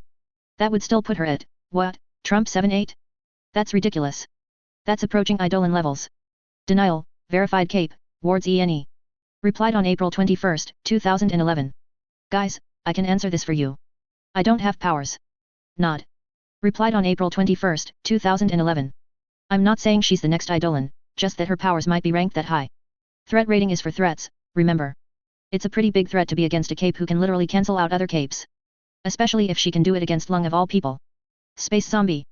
Replied on April 21, 2011. Got a point. The name has to have something to do with powers. Probably the whole denying being a cape thing too. Else why do it? Denial, verified cape, wards ENE. Replied on April 21, 2011. Because it's the truth? Xylolu. Replied on April 21, 2011. Denial definition is the action of deny something. A statement that something is not true. The refusal of something requested or desired. First two don't look big, but that last one? Umbral Cape fan. Replied on April 21, 2011. Holy shit. Jack / appears. Jack, I'm here too. Denial, nope. Jack, but. Denial, nope. Jack, but I'm. Denial, Nat, sorry. Denial says no. Denial, verified cape, wards ENE. Replied on April 21, 2011. Guys? Hello? Good girl. Replied on April 21, 2011. At Umbral Cape fan. Teehee. That sounds funny. I can't wait to see if it happens like that. Mock moniker. Replied on April 21, 2011. Holy shit. Just woke up and saw this. Denial looks baller, especially next to Shadow Stalker. Can't wait to see the fanart. Lung down? Lung out? I guess we're just waiting for Denial to go and catch him again, hey? Reeve, verified PRT agent. Replied on April 21, 2011. We can neither confirm nor deny current PRT actions or our intentions for dealing with Lung. Mock moniker. Replied on April 21, 2011. 0.0. Denial, verified cape, wards ENE. Replied on April 21, 2011. 0.0. That was a joke, right? Denial, verified cape, wards ENE. Replied on April 21, 2011. Reeve. Xylolu. Replied on April 21, 2011. Welp. Farewell Lung. We knew you well. Denial, verified cape, wards ENE. Replied on April 21, 2011. Reeve. I'm not a cape, Reeve. Reeve. Valkyr, Wiki Warrior. Replied on April 21, 2011. Hey Denial. Not to toot my own horn, but just wanted you to know I wrote a fanfic about you. The basic idea is that you are actually a normal girl with no powers trying your best to convince everyone but being dragged along with a PRT by a series of unbelievable events. Please check it out. Denial, verified cape, wards ENE. Replied on April 21, 2011. But. Umbral Cape fan. Replied on April 21, 2011. LOL at Valkyr. Yeah right. I hope you labeled that crack. Like it could ever happen. Clock blocker, verified cape, wards ENE. I think the interview is over. Denial just threw her hands in the air, screamed in fury and stomped away. What did you guys even do? Good girl. Replied on April 21, 2011. Ah. Good night denial. See you soon. Bagrat, original poster, veteran member, the guy in the know. Replied on April 21, 2011. Nice job, guys. Nice job. Valkyr, wiki warrior. Replied on April 21, 2011. Did she not like my fanfiction? Sad face, space zombie. Replied on April 21, 2011. Seriously, though. Does it have steamy SSX denial moments? Valkyr, wiki warrior. Replied on April 21, 2011. Hell yeah. Space zombie. Replied on April 21, 2011. I'm there. We need a ship name for this. All-seeing eye. Replied on April 21, 2011. Denial. 2.5. After the debacle with Lung's escape, the wards were kept on base overnight for our own protection. I did get a chance to call Dad, and Arms Master said I could invite him to stay at PHQ if he wanted to, but Dad turned the offer down out of concern it might reveal us to the gangs. They were bound to be watching after this and someone like him coming over would draw attention. Instead, I assured him I was okay. No, I hadn't fought Lung, despite what the news reports were saying, and yes, I would be careful and not let any of those hormonal teenage boys in the wards convince me to do anything I didn't want to. Chris had been close enough to overhear that and gone bright red at the suggestion. Dennis hadn't let him forget it. The night had been somewhat tense, but Dennis helped to cheer everyone up, and once Carlos realized what he was doing, he joined in as best he could. He wasn't quite as carefree as Dennis, but the fact he tried and failed embarrassingly had Missy and Dinah smothering their laughter regardless. It was a shame I'd not been able to formally unmask a shadow stalker, but she apparently had to finish her M/S regardless of the fact she'd helped in the defense. As Dean explained, M/S wasn't a punishment, so she wasn't in any trouble.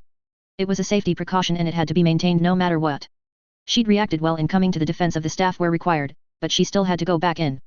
Rules were rules. I was able to relax after that, and if I dared to admit it, I enjoyed what was probably my first sleepover since Emma's betrayal. Of course, it couldn't last, and work resumed in the morning, where I'd been called in to meet with Miss Militia for a formal debriefing. You're not in any trouble, Miss Militia assured, accurately reading my tension and smiling. Again, she did it with her eyes rather than her mouth, the latter covered. I wondered if that was a skill I'd be expected to pick up. I had a feeling it would involve a lot of standing in front of a mirror, scrunching my face up and having someone, probably Glenn, say no and try again repeatedly. After every action, no matter how small, there needs to be a debriefing and an AAR and after-action report filed. Luckily for you, since this was an attack on PHQ, you can skip that. The last thing the director needs is an AAR from every single person involved. She laughed, and I did so as well, more because it was expected than anything else. Why is all of that needed? I asked after she was done. It just seems like a lot. Wouldn't it be better if capes were out saving people? There are multiple reasons really, Taylor. Do you mind if I call you that? I shook my head no, and she continued, for one thing, it may just be the inevitable bureaucracy of the government. We receive funding, and as such we need to show where it is all utilized, thus forcing paperwork down our throats. But more than that, it's so we can show accountability for our actions. There are a lot of people who are uncertain about having parahumans running around doing what they want, and this shows people that we're not like the villains. It's also just good practice for life in general, not to mention it lets me or whomever debriefs you in future fill you in on any missing information, answer questions, and see if you need further support, training or assistance. All good reasons. It didn't mean I liked them, but understanding why I had to do it helped. At least it would be worth more than Mr. Gladley's homework. Thinking about that reminded me that I'd missed quite a few days of school. Obviously, Dad wasn't worried, but I wondered if excuses had been made for me and what those were. Right. We'll begin with what happened after I saw you in the corridor up until your altercation with Lung. Just recount it in as much detail as you can, and don't worry, she said, smiling again, this isn't a court case or anything.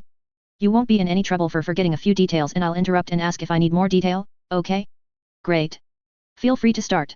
Permission granted, I started to talk, piecing the story together and answering the occasional question Miss Militia asked, usually just her asking for a little more detail on bits that I schemed over, or asking why I'd done a certain thing against ONI Lee. Terror and panic in all cases. Miss Militia nodded each time, jotted the occasional thing down, and otherwise let me speak until it was all done. Most of that corroborates with Calvert's story. It's a shame you were forced into a fight so early. Believe me when I say it's the last thing we wanted. I did believe her, since Arms Master, Dennis, Carlos and Mr. Calvert had all tried to get me away from said fight. In the end, it was just pure dumb luck which threw me in their head first. I was upset about it obviously, but I could hardly blame them for the ab's actions. Aegis, Shadow Stalker and Arms Master had all rushed to my defense and tried to help me escape. Which made me realize I had no idea what was going to happen to them as a result. Are we going to be punished for what happened? What? Miss Militia seemed surprised. No, of course not. Why would? Oh, have they been telling you horror stories about being put on scut duty? She laughed softly. While you can be punished for disobeying orders or breaking procedure, it's typically required that there be some intent or negligence involved. Either that you intentionally did something wrong or failed to follow orders for some reason. Everyone involved, yourself included, tried to follow Armsmaster's orders to the letter, only for one of Oni Lee's explosions to interfere. So, no, there won't be any consequences from this. That was a relief.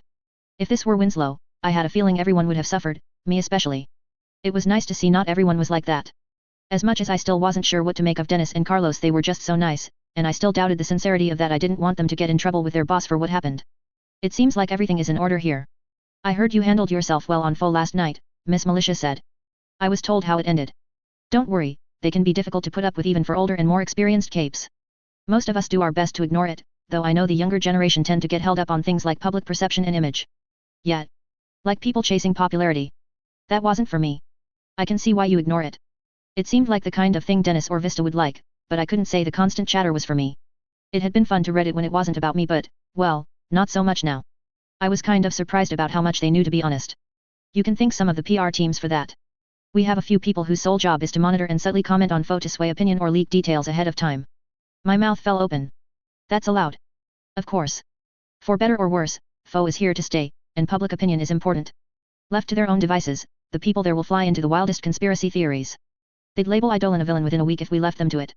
It's not anything heavy-handed, she explained, more along the lines of chipping in with comments, some clearly marked as from the PRT, some from anonymous accounts, to push people in the right direction or release details as needed. Were any of my details leaked like that? I asked, not sure if I appreciated such a thing. It had my gut clenching up, wondering just what they'd said and why I wasn't consulted or told ahead of time. Nothing without your permission, no. And we would have to ask it if we chose to.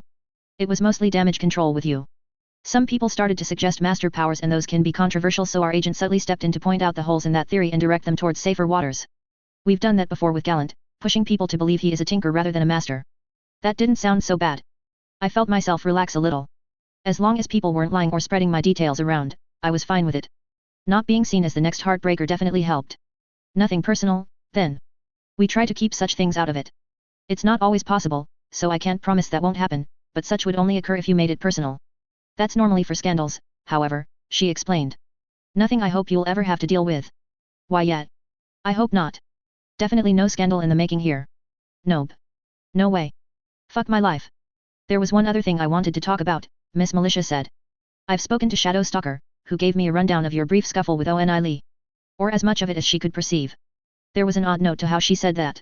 I've also checked the security footage, but that seems patchy at best, perhaps due to all the shaking and smoke from the explosions. Can you tell me in detail what happened when you engaged him? I wouldn't really call it me engaging him, I mumbled. When Miss Militia said nothing, I winced and spoke, well. I was running along with Shadow Stalker trying to get back to the main building, since those were my orders and all. Then Oni Lee teleported in front of me. There was no warning and I ran straight into him. Tackling him to the floor, yes.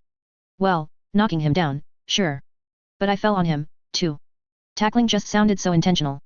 I'd have liked to be able to claim that was what I was doing, but it would be a lie, and everyone would know it. Or at least I hoped they did. I see. Shadow Stalker says you displaced his mask for a moment.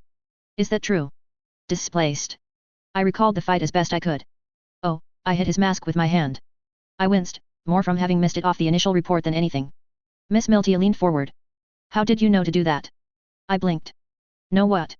Oni Lee's teleportation is limited by line of sight. By pushing his mask up over his eyes, even if only for an instant, you effectively neutralized his ability to escape or even to self-detonate as he normally would have. That small thing saved your life. It did? I was just flailing randomly. I don't think there is much random about that, Taylor. What made you go for his mask specifically, instead of his arms, I mean? I don't know. It just seemed like a good idea. I see. Miss Militia wrote something down again and tapped her pen on the pad. Would you call your action instinctive? Panicked flailing? Definitely instinctive. Well, instinct or not, it saved your life there. After that, I believe Shadow Stalker claimed that you pinned Oni Lee's weapons to his chest, preventing him from reaching his explosives, and then drove a knee into his groin. Again, is that correct? I think so. It was hard to remember everything, which felt odd given that it was only last night, and I'd nearly died. Maybe it was the adrenaline wearing off. I was laid out flat on top of him in my armor, I gestured towards the outward sloping armor where my breasts weren't, must have stopped him reaching them. As for the knee? Well. I shrugged weakly. Instinct. Yeah, I guess. I didn't really have any plan in mind. Possible combat thinker. Excuse me. Oh, sorry, Miss Militia said, I smiling once more. We're still trying to get a handle on your powers and there are a few theories flying around.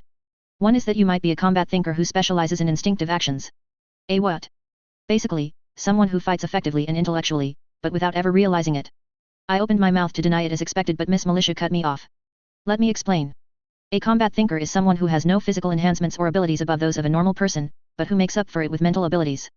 Have you heard of Uber? I rolled my eyes. Who hasn't? Well, he's a rather powerful thinker, despite the way he uses his skills. He has no intrinsic strength, special attacks, or powers, but can learn and master any skill he puts his mind to. At least to a degree. In a sense, he can fight at a level of a skilled martial artist, despite never having formally trained as one. I don't think anyone could call me a martial artist. No, but that's why it might be instinctual combat thinking. You took Lung down in your own words in a panic-induced attack involving a can of pepper spray and a trash lid. You then defeated Rune, and you claim you did so by biting her in terror. Hook Wolf, you say, fell because you through no planning of your own reached out and pulled Rune off her disc, and she just so happened to fall off at a moment where it was angled perfectly to fly off and hit Hook Wolf's center mass. Miss Militia waved both hands, now into her theory, and finally, you bested Oni Lee, despite not knowing his abilities in detail, by pushing his mask up a mere fraction of an inch, preventing both his escape and his usual method of attack via self-detonation. I stared at the woman opposite me. You did all of this without once thinking of the reasons why, but each time being afraid for your life and acting on instinct. That's why I believe you are a combat thinker, Taylor. And possibly a powerful one at that. I think we could up your ratings to Thinker 4, Stranger 3. It could even be higher, depending on what steps your instinctive power takes to ensure your safety, to let you snatch victory from the jaws of defeat. Are you saying that I'm a cape because I flail at people good? Miss Militia shrugged. In a manner of speaking. That's rather crudely put, but... And you're claiming that I don't know this because that would somehow stop it being instinctual? So, I've been a parahuman all along, but I never knew it because I can't consciously access my powers. In essence. That's... I trailed off. Versatile. Miss Militia offered. Potentially game-changing. Actually, I had been about to go with utter bullshit but was trying to think of a polite way to phrase it. I'd have asked what she was smoking to come up with that if I didn't think it would get me told off. Forget denial, they should have just called me Flail Master. We also think there's a stranger element to your powers that causes people, perhaps even yourself, to perceive your meditated actions as random or wild swings. Of course, these are just early theories based on your power testing and the few conflicts you've been in. Neither Lung nor Shadow Stalker could accurately remember seeing your power in use, and you yourself remain unconvinced, believing your actions blind luck. Because I have no powers, I said. Someone without powers who instinctively bested 3 of the most powerful capes in Brockton Bay. And Rune, she added, in what I felt would be a crushing blow to the girl's ego. My power testing found I had no powers. Your power testing didn't find any powers, Miss Militia corrected. That doesn't mean there are none. It only ticks the boxes of powers you don't have. It doesn't determine everything, nor is it a sure thing. It should be noted that there have before been parahumans who did not realize they were such, and yet more who know they are but lack any instinctive understanding of how their powers work. Some grab bags even discover new powers they never realized they held. Not all powers are instinctive, tinkers and their specializations often being a good example. But I'd have noticed. Would you? How many life-threatening fights have you been in? Well, not many, I admitted. Would you say they mostly involved your fights with the parahumans recently? I guess. Sure, Sophia was a bitch, but I wouldn't have called many of our scuffles life-threatening. That would make Lung, Rune, Oni Lee, Hook Wolf, and the armed men sent to apprehend you and Dinah, all of which you defeated by instinctive and unconscious actions. I didn't fight those armed men, though. You instinctively chose to duck into an alleyway that brought you face to face with the Undersiders, who had reason to fear you and thus avoided conflict, dealing with the threat themselves so that you could escape. You also, in your words, pushed Dinah flat to the floor and covered her with your own body, which I will add conveniently led to the 2 of you not being hit by any gunfire or attacks. Well. That did sound convenient now that I thought about No. I shook my head. No way was I going to start buying into this nonsense as well. No way in hell. Even if the odds of me beating Lung were astronomically small and I'd somehow done it anyway, no. Bad Taylor, bad. No doubting. Full denial. I'm not a parahuman. That may be what your power wants you to think. Arg. What kind of circular answer nonsense was that? How was I supposed to disprove something that couldn't be disproved, because if it was, then it was just my power disproving it so that I wouldn't be able to prove it. Fuck. Even thinking that gave me a headache. What about the MRI scan? I asked desperately, latching onto my last hope. Did that at least come back in? Don't tell me it got destroyed in the attack. If it had, we'd just retake it. And yes, we received the results back last night. I've got a copy here. Oh, thank God. That, at least, would prove once and for all how crazy they were being with all the wild theories. I mean, really, a combat thinker? Me? I could barely combat think my way through school without Sophia pushing me into a locker. No way was I using it to disarm some of Brockton Bay's most dangerous criminals. When Miss Militia brought out the manila folder and took a sheet of paper from it, I leaned forward excitedly, ready to shout "I told you so" at the top of my lungs. Here it is. I told you. And here's your Corona Polentia. So. I blinked. What? Denial. 2.6. I was still in shock, and so missed Miss Militia speaking into a communicator and bringing Arms Master into the room. I only realized he was there when he drew back a chair, the metal legs scraping against the floor. I see Miss Militia has taken you through your MRI results. And our latest thoughts on her power, Miss Militia added. Arms Master nodded. Good. That should save time. They were talking like everything was all said and done, which I wanted to remind them was otherwise except that I couldn't. My voice wasn't working. I had a corona pollentia. Did that mean I had powers? Were they right? No. I was sure there was something I was missing, something I'd read on Fo and just couldn't recall at this time. There were two parts of the brain that did powers, I recalled. One was the corona what I apparently had and the other was something else. Corona pollentia controlled the ability to trigger, the potential. The clue was in the name. Aren't there two parts to the brain for powers? I asked. There is, Arms Master said. I'm surprised you know that. The corona pollentia is considered the foundations for a power, while the gemma which often grows on the pollentia dictates the usage of such. But the MRI scan only showed I had a corona. Not a gemma. The gemma is notoriously difficult to find, particularly because it changes for every person and, some theorize, for types of powers, too. Masters, for instance, tend to have more development towards the frontal lobes of the brain. As for yours, it's difficult enough to tell where the pollentia begins and the gemma ends as it is, even without your stranger powers coming into it. Before you leap into denying that you're a parahuman, he said, holding a hand up and indeed interrupting just that. Let me tell you a little more about how a parahuman is formed in the first place. Are you aware of something known as a trigger event? I've heard the phrase thrown around online. No one would tell us what it was, though. With good reason. A trigger event is a very personal and difficult thing for any parahuman, and there are those who might misuse maliciously or foolishly the knowledge of what one is. Simply put, a trigger event is an incident of such physical or psychological trauma that it causes the corona pollentia to begin growth of the gemma, creating a parahuman. Triggers vary from person to person, Miss Militia cut in, but they're always deeply personal, and are often considered the worst day of our life. Many come on the verge of death. Anyone with a corona pollentia who experiences a trigger event will trigger. Arms Master and I. She sighed. It's a part of our duty towards wards to provide medical cover and treatment. As such, we were granted access to your medical records. I tensed immediately. How dare they? It's automatic, Taylor, Arms Master said, reading my anxiety. We did not go snooping if that's what you believe. We both have better things to do than that. But when our medical teams received the reports, they had to bring it to our attention. Bring what, exactly? I asked, still upset. An incident in January. One where you had to spend time in the hospital for quite the serious wounds. Miss Militia shared a look with Arms Master. Would you tell us about this event, Taylor? If you truly wish to convince us you're no parahuman, we should know. Don't you know already? You have my records. They're suspiciously void of details, Arms Master said, voice clipped. That didn't surprise me in the slightest.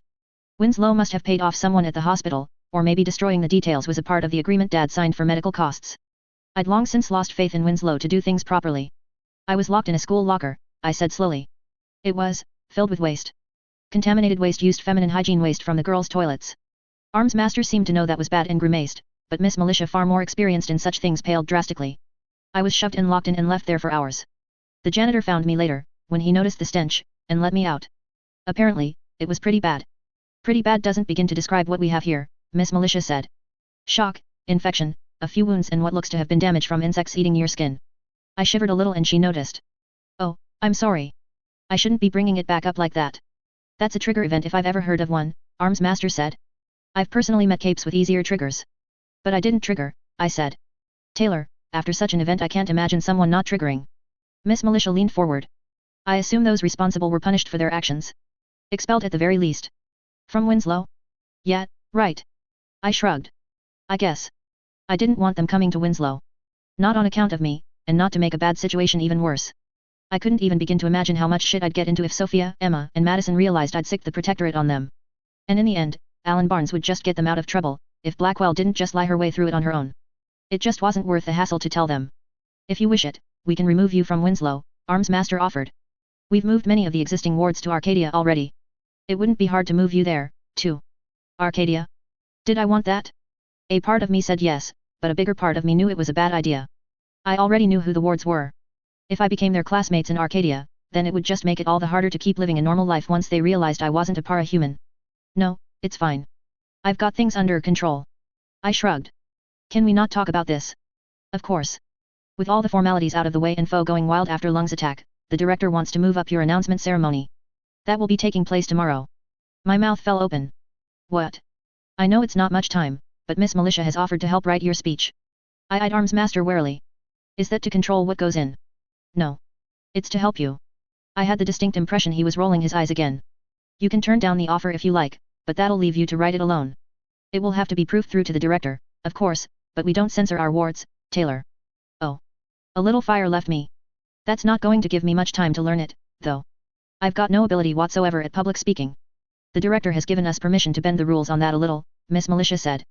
You have a speaker in your mouthpiece. We'll have you record your speech tonight and you can just play that tomorrow. You'll have to answer the questions yourself, but it'll save you memorizing the speech.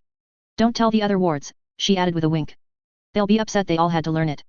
But they got more time, Arms Master added. A week at least, and some training in speaking to a crowd.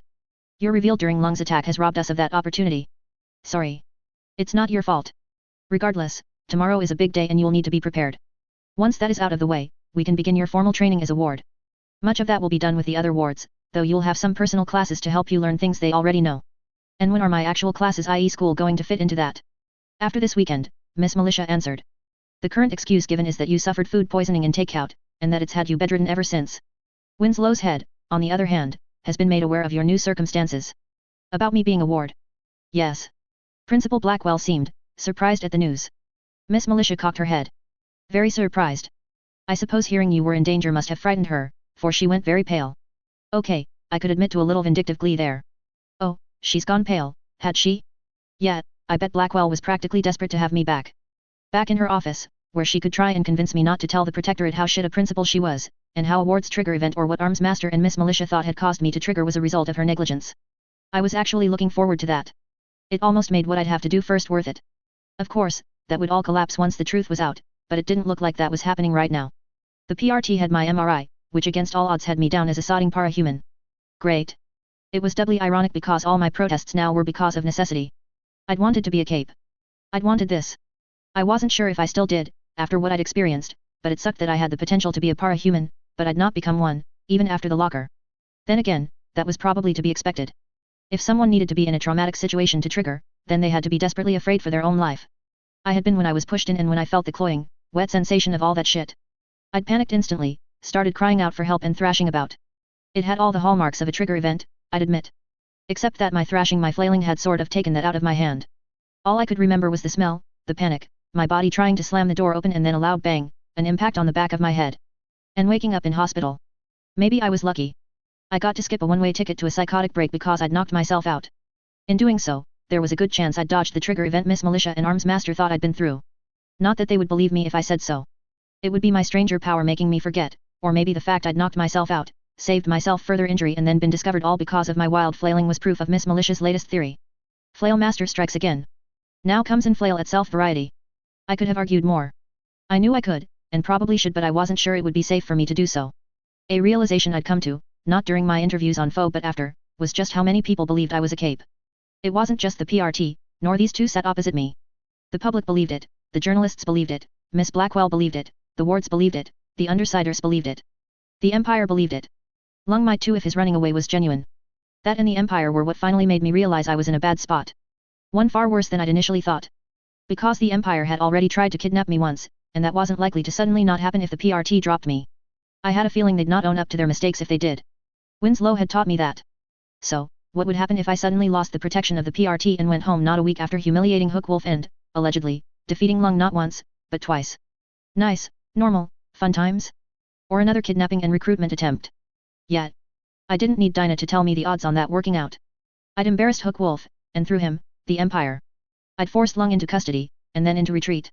The Undersiders also had reason to not like me. Hell, about the only villains I hadn't pissed off were Uber and Leet. It was like Dinah said, I needed to be in the wards. It was the only place I'd be safe. At least with the PRT, I was fairly sure I wouldn't be executed once they realized I didn't have any powers. The Empire would probably do that and worse. Which meant that I might just have to play along with this charade. At least until I could convince the people that really mattered, the villains of Brockton Bay, that I wasn't a threat. Once they were pacified, I could work on the PRT and then go home and be safe. But not a moment earlier.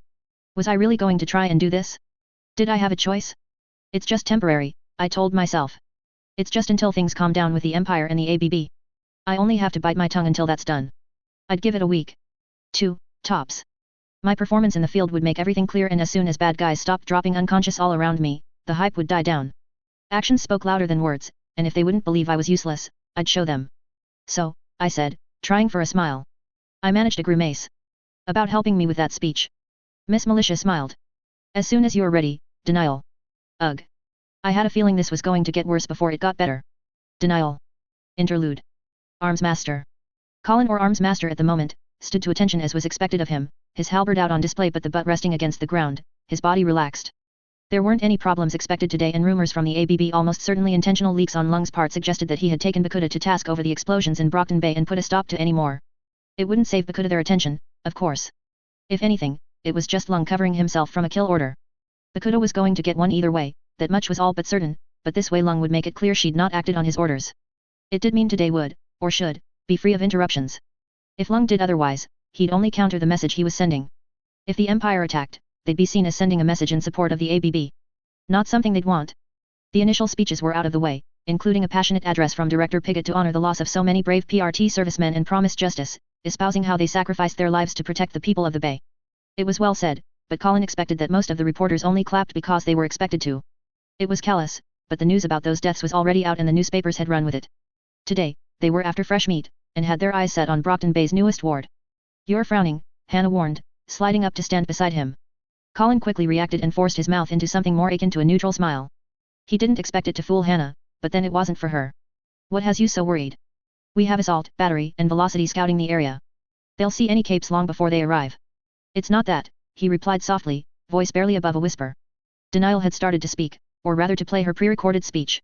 The cameras were flashing. "Look at them. They're like wolves surrounding a deer." Hannah chuckled, though she didn't deny it. "You're not normally so dismissive of the press. Perhaps I'm just upset at the disregard for those who fell." "I don't think it's that, either," Hannah said. She sounded coy, and Colin glanced over at her through his helmet's visor. She wore a small, amused smile. "What do you think it is, then?" "I think you're worried about her." "I don't deny it. She isn't ready for this. Every ward before her has had more time, more preparation, more lessons. The director is pushing her out early, and I understand the necessity, but that does not make me any less concerned. As I would be for any ward in her position. I think your concern for her goes a little deeper than that." "Are you implying something, Miss Militia?" Out in public, the usage of real names was naturally out of the question. "I'm not suggesting anything unprofessional or untoward. You care about her. Or you show concern for her. It's unexpected, but if I might say it, a little heartwarming. More than any of the wards, you've taken a shine to her. You're protective of her. More than you were with Kidwin, Dauntless, or any other ward. Old or new. I think you like her." Colin huffed. "You're reading into things. I can see why you might. You were the first to meet her and she made a strong impression on you. A good one, which is rare for kids her age." "She's very mature." "She is," Hannah agreed, "but she's still a teenager. She's prone to making poor decisions, as we all or most of us were at that age." "She is," Arms Master agreed, frowning again. "Yuri. I know." He forced the smile back. Denial was doing well, but the questions had not yet begun. Her posture was firm, if a little stiff and obviously nervous. His visor pointed out the details that suggested anxiety and a little fear. "She lied about things at her school, didn't she?" "You noticed?" "I don't need a lie detector to notice the hesitation." She clammed up pretty fast. "Winslow is an underperforming school reporting high levels of gang activity despite our attempts to control it." Coded phrase for Sophia's presence. They could never be too careful saying such things out loud, even when they were sure no one was listening.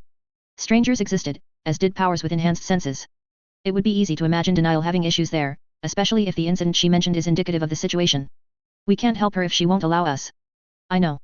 Colin let out a frustrated sigh but managed to maintain his smile. "I know. She already exhibits some degree of mistrust towards authority. Her reaction to the hospital suggested she was angry but unsurprised that they would share her information without her consent. I didn't notice it at the time, but Dragon said she noticed Denial's facial features tense up at the mention of Arcadia. I think she wanted to say yes, but something stopped her," Hannah said. "She got awfully combative when we mentioned her medical records, too. It's the first time I've seen her look like that. She's normally so calm, skittish even. If that's how she's going to react to simple procedure, I'm not sure how we can broach the issue of Winslow without inviting disaster." Though he didn't say it, Colin had already made a note to speak with Shadow Stalker later about the matter. Denial didn't yet know her identity, so Shadow Stalker could watch from afar and report on any mistreatment towards their newest ward. If necessary, she could also step in, and he'd demand daily reports on the matter. It was going behind Taylor's back and he was convinced she would not thank him for it, but Colin had not become a hero to sit back and do nothing, and Taylor had too much potential to see squandered over something as banal as gang violence or bullying in high school. It was the correct course of action. He was sure of it. "I don't like that look," Hannah remarked. "You're not planning anything, are you?" "No. Of course not. Look, the questions are starting." Successfully deflected, Hannah and Colin looked back towards the reporters. The first few questions were rather easy as expected. They liked to do that, make the interviewee relax and then pounce once they let their guards down. He'd warned Taylor as much. He hoped she remembered. Taylor breezed through them easily, only refusing to answer a question as to why she continued to deny being a Parahuman. Or, well, she answered it but only to say, because it's true. What are your intentions towards Lung and the ABB? A female journalist called. I cannot comment on PRT operations or current, planned or future actions. Taylor's response was automatic, pre-planned. She had a good memory and had taken to some of the stock answers well. Colin felt a little pride but stamped it down. Hannah wasn't right about him taking an unfair interest in Taylor, was she? How are you finding your time on the wards thus far? It's been an interesting experience, Taylor answered. I've never been through anything like this before. It's nice, I guess. She shrugged. Shrugs weren't very heroic, and Colin knew he'd have to point that out to her later. Body movements were often read with context given by the face, mouth, and eyes. Being masked, she would need to exaggerate some to convey her intent. I don't know how to explain it better, but it's been an overall positive experience. Do you have eyes on any of the other wards? Taylor's eyes widened. And no comment. Hannah tucked and rolled her eyes. Some questions were so common as to be ridiculous. He'd lost count of the number of female and male protectorate members, and even sometimes villains, he'd allegedly had romantic encounters with. Most he ignored. Mouse Protector, he had vehemently denied. Typically, Mouse Protector had gone on to wax poetic about their breakup, only adding fuel to the fire. A question here, a reporter, middle-aged and male, called out. The current toll of Bakuta's bombing spree to create a diversion to Free Lung, a capture you aided in, stands at over 63 civilian deaths. Do you have anything to say to Bakuta and the ABB in light of this? Colin's muscles tensed, and he made to take a step forward. Hannah stopped him, though she too stared at the man responsible with narrowed eyes. Director Piggott whispered something to the man next to her, who nodded and moved away. The director moved forward, no doubt to criticize the question and inform Taylor she did not need to answer it. But to their surprise, she did. I think it's horrible. I think Lung should, and maybe is, ashamed of what his gang has done in his absence. I hope Bakuta is brought to justice quickly. A good answer, Colin thought. He smiled at her. Do you feel at all responsible for the deaths, seeing as how they only happened because you took on Lung? This time, Hannah made no motion to stop Colin. He strode to the side, caught the man who the director has spoken to and hissed into his ear, remove that man. Get him out. Now. The agent nodded, yes sir. He missed Taylor's response to the question as a result, but her posture had slackened somewhat. Colin made another note on his armor's system, this time to corner her later and explain that such was not her fault. His instincts had been correct after all, the reporters were out for blood today. Luckily, the man in question was being led away by 2 PRT agents. Some cameras flashed as people watched, but few moved to his defense. Such questions are highly inappropriate, Director Piggott said, having borrowed the microphone space from Taylor. Please keep your questions on topic and related to denial, or we shall be forced to end the Q&A early. She stepped back, gesturing for Taylor to take center stage again. The remainder of the questions went by without incident. It was hard to tell if the reporters were cowed or just sated, already having their story. He doubted it would reflect badly on her. While the tabloids enjoyed scandal, focusing one on an underage girl who had clearly only been doing the right thing was sure to invite scorn from any readers. The public would rally around her. One girl raised a hand. Colin watched her and considered her thoughtfully. It was her age that made her stand out, for she couldn't have been much older than Taylor. Perhaps she was a journalism student, intern, or from a school newspaper.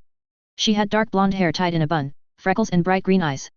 Taylor noticed her after a moment and nodded in her direction. You're fairly new to the wards. Are you able to say how long it'll be before you're out patrolling? Odd question, Colin thought. Perhaps the girl wanted to see denial in action or take pictures. It was an interesting enough question that the other journalists quietened, waiting for an answer. I'm still new, Taylor replied, both accurately and evasively. I think it will be the PRT and Arms Master's decision on when I'm sent out. The blonde girl watched denial intently and seemed to be whispering something under her breath. Eventually, she smiled and nodded. Thank you. Tattletale. This was the last place Lisa wanted to be, but she didn't get much choice in matters nowadays. The suit she wore was simple but tidy, suggesting a decent attempt to look smart but not much means. Perfect for a small-time or up-and-coming reporter looking for their big scoop. She'd worn a little makeup, smiled and done her hair up in a bun. Most of that was to disguise herself from the girl up on the stage. If Denial recognized her. No, she wouldn't. Lisa and Tattletale looked nothing alike right now, and they'd barely met for more than 15 seconds before she'd had Brian blanket the area in shadow and bitch carry them away. As the questions were asked, Lisa watched Denial and focused. Clean outfit, undamaged, new. Doesn't wear it well. Isn't used to it.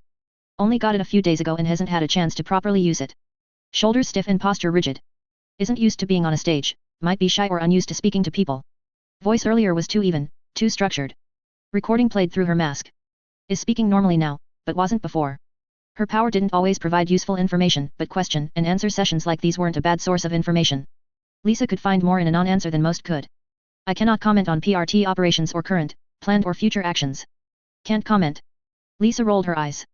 Thanks, Power. Stock answer. Eyes flicked to Arms Master. Uncertainty. Can't answer because doesn't know future plans for ABB. Isn't sure if she'll be expected to fight or not. Lisa glanced to Arms Master. Most of his face was covered, but she figured it was worth a shot. Smile too rigid. Unnatural. Hiding a frown or scowl. Frustrated. Frustrated about questions, or ABB. Is talking to Miss Militia despite supposed to be quiet. Is worried about something. Gang violence or Bakuda. Impatient and doesn't want to be here. Would rather be working. She pulled her eyes away before her power could keep going. She didn't always get what she was looking for, and Arms Master's irritation could have been for any one of 100 things. If she let her mind wander, she'd pick something wrong and run away with it.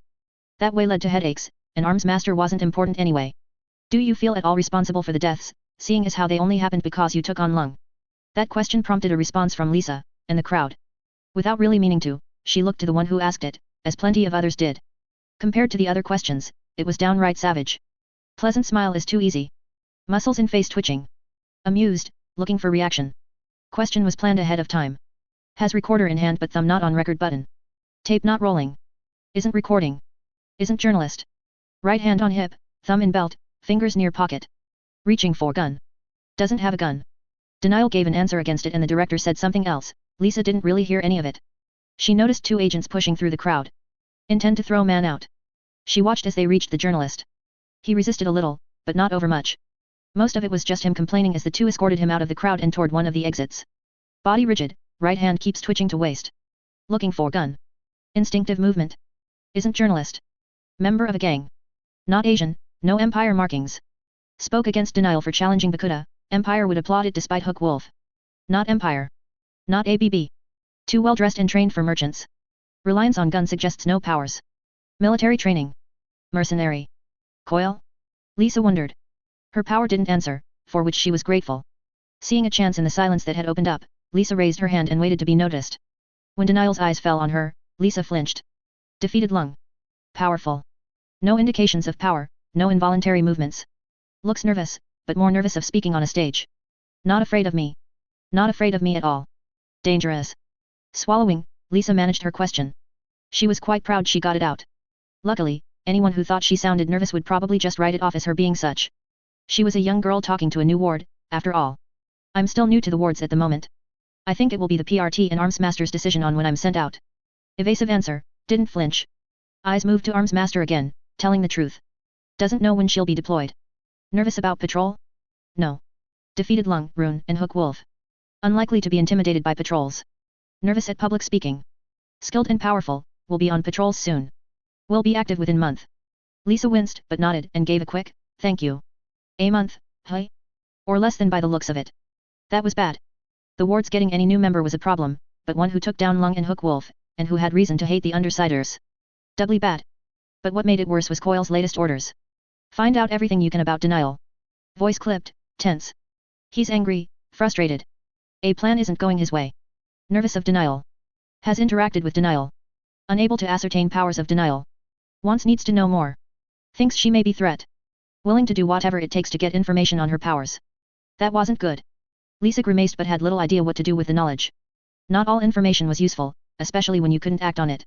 Still, she was surprised that not even Coil knew what her powers were yet. Plans to use Undersiders to bait out Denial's power. Would not want to sacrifice asset in vain. Already tried. Failed. Empire assaulted Denial in civilian identity. Empire was tipped off. Coil tipped off Empire, created conflict to draw out Denial's power. Intended to rescue Denial from Empire. Failed. Hook Wolf captured. Denial must be strong. Coil wants Denial dead or controlled. Not good, Lisa whispered. Willing to sacrifice Undersiders to get Denial. Well, shit. Denial. 3.1. Winslow. I couldn't say if I'd missed it or not. I think a part of me thought I had, in a kind of even Winslow would be better than this nonsense kind of way, but that only went to show how far I'd either underestimated Winslow or overestimated fighting Lung. I'd been back for less than a minute and already I was starting to remember why the place was a shithole. And the people, I thought, brushing by the lockers where a few girls looked in my direction and started to not so subtly gossip. Hebert's back?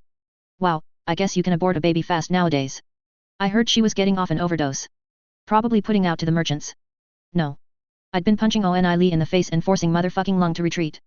Funnily enough, the merchants were the only gang I'd somehow failed to piss off, which was nice, I supposed.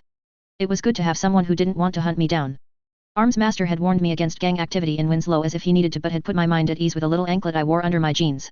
It had a tracker installed in it that he'd said would be monitored through the day. I might have felt like an escaped prisoner for it, if I didn't know it was to protect me against any of the ABB or Empire students. He'd offered to make it a bracelet or even an earring, but I figured someone would see it and inevitably try and steal it to bully me. The last thing I needed was to have to get my ear pierced and to have Emma pull an earring straight out of it. Anklet was a-okay by me. I was surprised to find my locker was cleaned when I reached it. I'd made a habit of not doing so after the incident, even if I couldn't remember and thus have any trauma over it. It just felt too much like tempting fate to walk up to it like an idiot a second time. But Blackwell must have had someone come by and give it a good scrubbing, because I couldn't smell the filth anymore. It still felt odd seeing it, but I was here for now, and unless I wanted to make a scene to the PRT, I knew I'd have to get back into the swing of things. Storing away what books I didn't need, I slammed the locker shut and immediately found myself face to face with a familiar, and unpleasant, pair of faces. Look, Mads, Taylor's back. Emma was as beautiful as ever, with even her sneer being attractive. Not quite as gorgeous as she had been, however. I'd met Glory Girl now and she put Emma Barnes to shame. Looks like it. Madison Clements looked down my form. You've shed the baby weight. Maybe you should write a book on how you could sell it and use the money to pay off the childcare next time. Ah, so that was where the rumors of me being pregnant had come from. Not that I hadn't expected it. Seriously, did no one even use their brains around here? I was tall and wiry. Any pregnancy would have shown with my figure. Then again, the rumors didn't have to make sense. Most didn't. People ran with them because they found it funny. Or maybe it was to make themselves feel better. I neither knew nor cared. Saying anything would just invite a response. Instead, I tried to push past them. Tried being the operative word. Emma grabbed me by the shoulder and pulled me back. She wasn't strong, not like Sophia, but then I wasn't any better. Look at the hero, the mighty Denial, being pushed back into her lockers by some teenage model. Lung would die of shame if he saw this. I'm talking to you, Taylor. It's rude not to say anything back, or at least hello. It's been almost a week. Aren't you happy to see me? I kept silent. I wanted to say something snappy back, I always did, but the fantasy of beating them with words was just that. Even in the unlikely event that I managed to, they'd just make it physical. No one would care either way. Better to just stay quiet. The bell would ring soon. They couldn't hold onto me forever. You think she can even talk? Madison asked. What if the merchants got so tired of hearing her that they cut out her tongue? Really, Madison? What kind of twisted imagination did the girl have? Emma seemed to agree, for a brief flash of something appeared on her face, disgust and a little squeamishness, before she washed it away with a cruel smile. Maybe something like that. What's the matter, Taylor? Cat got your tongue? Or maybe you've been too busy putting it to use. You think a guy would let her? Maybe if he was so high he couldn't see. The two burst into laughter at the even to me not very funny joke. I noticed a few others watching, some with a strange stiffness to them. It didn't take me long to recognize them as the Empire contingent, their skinheads and tattoos on full display. Only in Brockton Bay could you literally walk around with a swastika on your arm and not be called out for it. Some of them glared at me. They knew I was Denial. Shit. So much for my cover. Blown on the first day. If Arms Master heard about this, he'd flip. Still, those Empire guys looked nervous.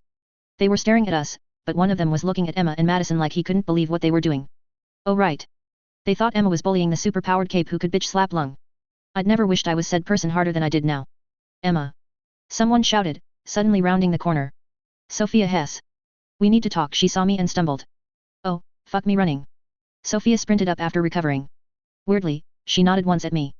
A bear. She looked, not wary. More like she was straining to hold something back.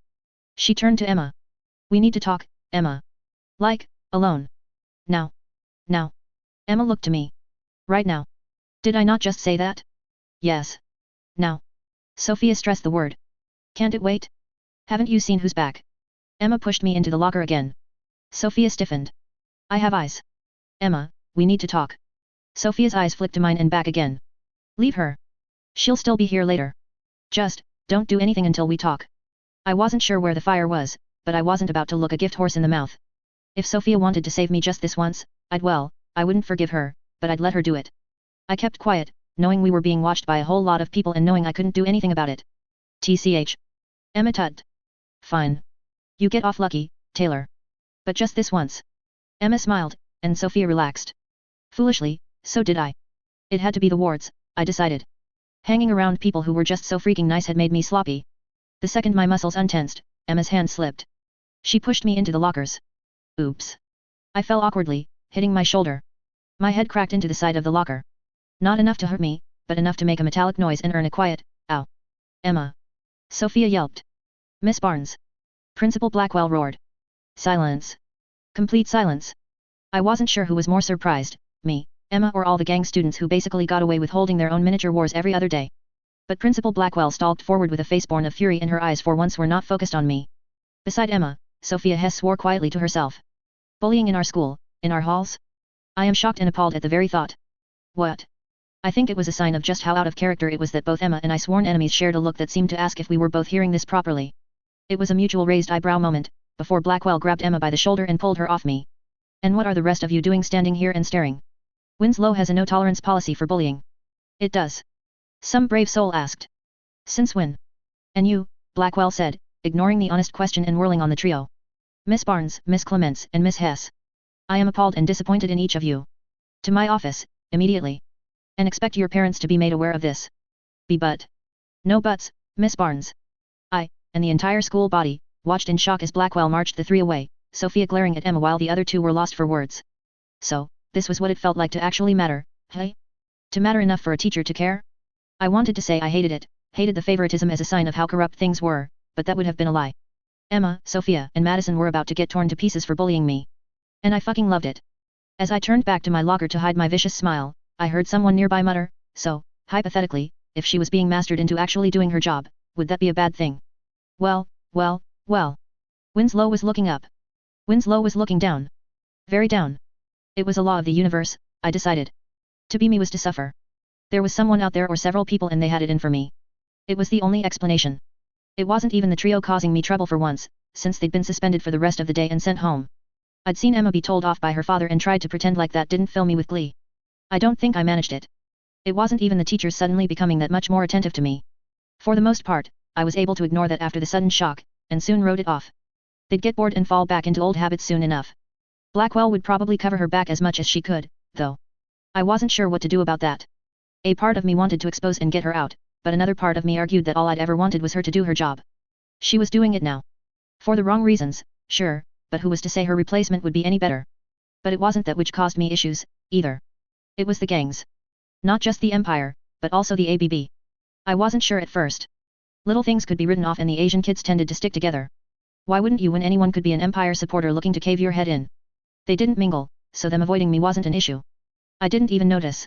For the first hour or two, anyway. It got a little harder to stay oblivious when people started to literally part like the Red Sea when I walked down the hall. The first time happened at lunch, when I tried to join the back of a queue headed to the front only to find that the queue suddenly had somewhere else to be. Okay, maybe it was a one-off thing. Maybe they were afraid they'd be accused of bullying like the trio had. Maybe they thought I'd rat them out to Blackwell. I shrugged it off, collected my poor excuse for food and ate alone. No one bothered me. And then I bumped into Yin. Big Yin, as they called him. Some people called him Yin the Killer, but I wasn't sure he'd ever killed anyone. Not like I'd ask. He had tattoos in the shape of tally marks on his muscled bicep, however, and he was perhaps the most vocal ABB supporter in Winslow. Not a recruiter, those tended to be a little subtler, but the muscle who kept the recruiters safe and the Empire kids occupied. He was, to put it lightly, tough as nails.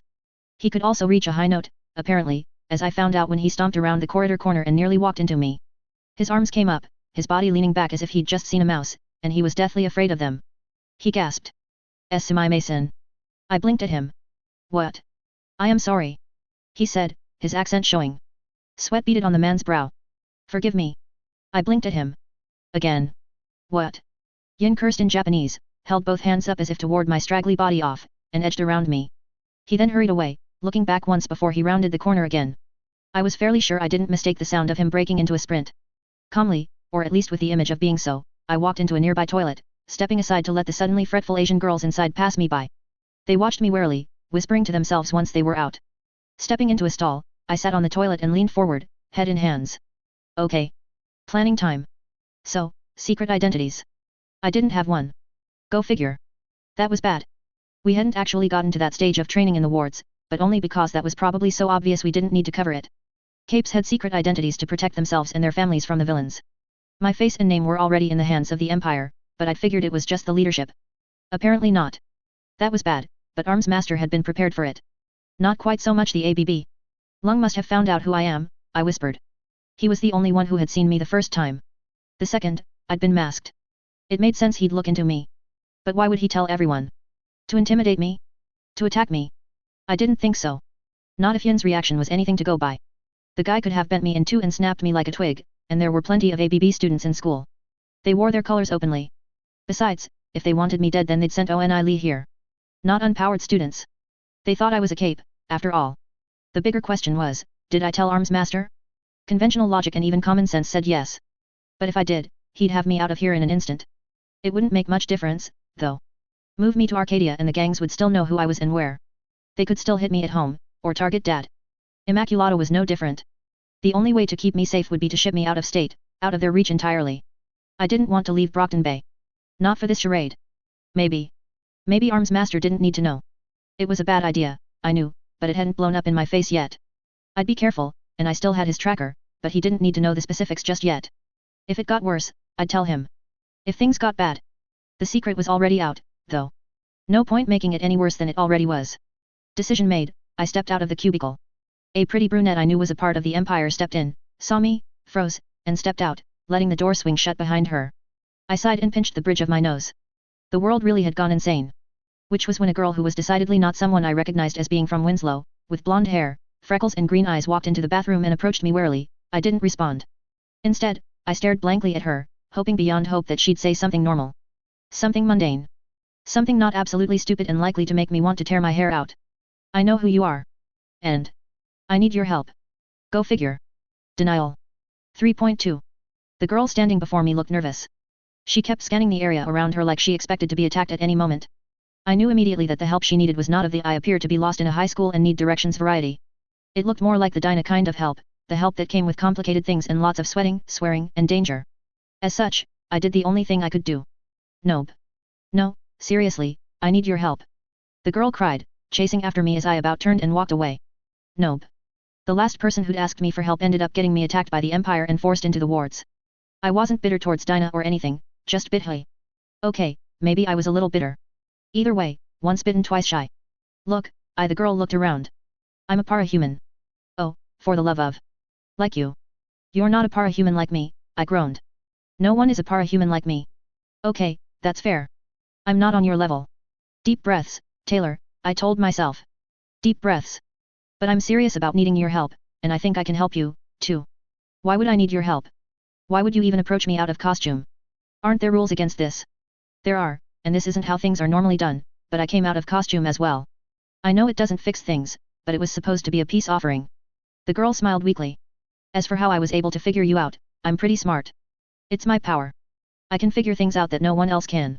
I used my power to narrow down who you are and where you go to school. She looked proud of that fact, even while nervous. And yet both the Empire and the ABB had figured it out before her, despite not having said power. If she expected me to be impressed, she'd be disappointed. I'm not sure you're as smart as you think you are. She looked affronted. What? Never mind. Gods, this was so out of my pay grade. And my pay was actually pretty good all of a sudden for being a 15-year-old high school student. I'm not sure how much I can help you, let alone if I should. I could introduce you to someone at the PRT if that's what you want. The girl winced. That might not be such a good idea. Why would? My brain ticked. It wasn't the first thought to come to my mind, but considering how things were going, I felt safe jumping to the worst conclusion. You're a supervillain, aren't you? I asked, dread in my voice. No, no, no. Oh, thank God. I'm more of a minor villain. I pinched the bridge of my nose. That's it. I'm an atheist. Can we not talk here? The girl asked, looking around again. Winslow isn't exactly the best place to out yourself. I'm not sure if you know, but there are a lot of gang students here. Did your power tell you that? I asked with a roll of my eyes. Yes. She looked at me for a second and coughed awkwardly. Oh right. Yeah, you know that. Look, my power isn't always specific, okay? It's ad hoc. I can look at you now and tell that by your facial expressions you're unimpressed with me, and I can tell that you are powerful enough not to feel afraid of a villain like me at all. What? And that the lack of fear suggests you could crush me and any reinforcements I might have brought like little bugs. Whoa, whoa. Hang on now. But I really did come alone, and I really do need to talk to you. I promise I won't try anything. Not like I could, anyway. You would slap me down the second I tried. My power isn't made for combat. Honestly, it didn't feel like her power was made for much other than stating the obvious. I ignored her indignant expression. So, she could even figure out some of what I was thinking. Or that I thought her power was a big bag of dick. It's not that useless. Knowledge is power. Then why can't it get you out of whatever trouble you're in? She grimaced and kicked one foot against the floor. I felt like I'd kicked a cat and was now being given an angry, impotent, stare. And my day had been looking so good, too. With a resigned sigh, I nodded to a nearby staircase while pointing at the ceiling. We can talk on the roof. Come on. Alright, I think we're alone. We are, the girl said, having watched me scout the entire rooftop for a good 5 minutes. No one is up here, and I doubt anyone could listen in. This is a pretty typical spot for capes to hang out at, you know. On the roof of Winslow. Well, on roofs in general. It's a staying out of the public eye sort of thing. You ever see someone on a roof late at night, chances are they're a cape. But you probably know all of that. I didn't. My name is Lisa. Lisa Wilburn. Out of costume, anyway. In costume, I'm Tattletale. I didn't recognize the name. If I were being honest, it sounded disappointing. Ooh, look at me, the villain who lingers in school, sees you being naughty and then tattles on you. Fear my detention granting powers. Maybe she would have been useful at Winslow before this, come to think of it. It took me a second to realize the girl opposite me was waiting for a reaction, almost nervous about what it would be. I coughed awkwardly and shrugged. Never heard of you. You don't know. Lisa winced. Ouch. That kinda stings, actually. Ugh. I'm a part of the Undersiders. We're low-key villains. Robberies, theft, escape artists. We don't really hit the public and we don't cause casualties. You're the ones from the alleyway. I realized, pointing at her. Maybe Arms Master had mentioned her by name once, I couldn't remember, but I did recognize her now. Yet. Lisa glanced away. You're also the ones who abandoned me to fight Lung. Lisa grimaced even harder. Why yet? I was wondering if we could maybe leave that bad first impression behind us. I think my flat stare suggested otherwise, for she began to shuffle nervously. Or maybe we could make up for it. Pay you back for leaving you the first time, which, by the way, we are all super sorry for. You left me with Lung. You kicked his ass. You left me with Lung. They were responsible for all this nonsense, all the madness, and now she was here in front of me, asking me for help. Oh, this was great. This was wonderful. I wanted to push her off the roof and watch her splatter, but I'd settle for the look on her face when I told her exactly where she could stuff her request. Hey, there's no need for violence, Lisa said, backing up a little and waving her hands at me. Jazz hands. Cute. I'm not your shit. Look, I messed up. I know. There wasn't anything we could have done to help you, though. If we'd known you were as strong as you are, then sure, but we thought you were unpowered. I am. And in that case, all we'd have done would be to make Lung angrier and get killed ourselves. We didn't leave you because we wanted to. We left because we had no hope against someone like him. He's on another level. He's one of the big bads. Capital B's. People like us, like me, and the Undersiders, we can't tussle with people like that. People like you. People like me. Fuck my life. Give me one good reason I shouldn't call Arms Master here and have him arrest you. Because I need your help and I can help you in turn, Lisa said quickly. I have information that pertains directly to you. There's a supervillain out for your head. I paused, afraid, and then quickly sighed. I know about Lung. Not Lung. Not, then who? Oh, right. Kaiser. Not Kaiser either, she said. It's Coil. I stared at her. I knew of Coil. That wasn't to say I knew anything about him, but I knew of him. Small time, stuck to the shadows, mostly unknown to be honest, but he was still somehow considered a supervillain, even if foe couldn't pin all that many crimes on him. None of that was important, though. The details could be ignored. There was only one thing I cared about. Are you telling me every supervillain in Brockton Bay is out for me? Well. Lisa thought for a second. Skidmark probably doesn't care that you even exist. Great. Wonderful. I'm so glad to know that the next time I want to go get high out of my mind to forget this bullshit is even happening, that Skidmark of all people won't withhold the good stuff. Oh, my fucking god. I threw my arms in the air. I was swearing badly. Sue me. I had a feeling Dad would let it go considering the situation. Brockton Bay sucks. Yeah, it is kind of a shithole. You don't get to talk. I snapped, pointing at her. Lisa winced. That's fair. Gods, I couldn't believe this was happening to me. Okay, I already couldn't believe that any of this was happening to me, but I'd gained a little more disbelief. I could open a little disbelief shop selling little disbelief plus highs and great big bags of this shit can't be happening. I'd make a fortune. I'd be the next big thing. Oh, and every single supervillain who wasn't considered a joke was after me. So much for not telling Arms Master, I thought to myself. School kids were one thing. This was getting ridiculous. I'd have to tell him tonight, and then get dragged into PHQ, and then there would be meetings and debriefings and paperwork and probably some training on what I was and wasn't allowed to say on FO and more paperwork and then the mandatory sympathy from all the other wards. All of this was Lisa's fault, I decided. Or Coil's, but Coil wasn't here to be glared at by me and I wasn't feeling patient enough to wait for him to show up. Look, the reason I needed to tell you is because Coil is bigger than he makes it seem. He acts like he's low time, but he's probably the most dangerous villain in the city. Oh, goody. Yes, and I know you're confident you can kill him, she said, missing my sarcasm entirely, or maybe just misunderstanding it. Some power. But he works behind the scenes. He'd never face you head on and fully intends to try and figure you out. Figure out your power. Good luck to him on that, I grumbled. Seriously. Good luck. I genuinely hope he finds the truth. You're good, Denial. You've been able to keep it hidden and that's pretty damn smart, but Coil can and will find a way. He always wins. He's the one who set the empire on you, by the way. He doesn't care for the unwritten rules and wanted to push you. See what you were capable of. Holy. Okay, that was a little crazier than I'd expected. If this were true, and I realized I had no way to prove it, then the PRT had to know. They might not believe me, and where was I getting such cynical thoughts from? I wondered sarcastically, but they'd at least have their guards up. No, Lisa said. You can't tell anyone in the PRT. He has moles there.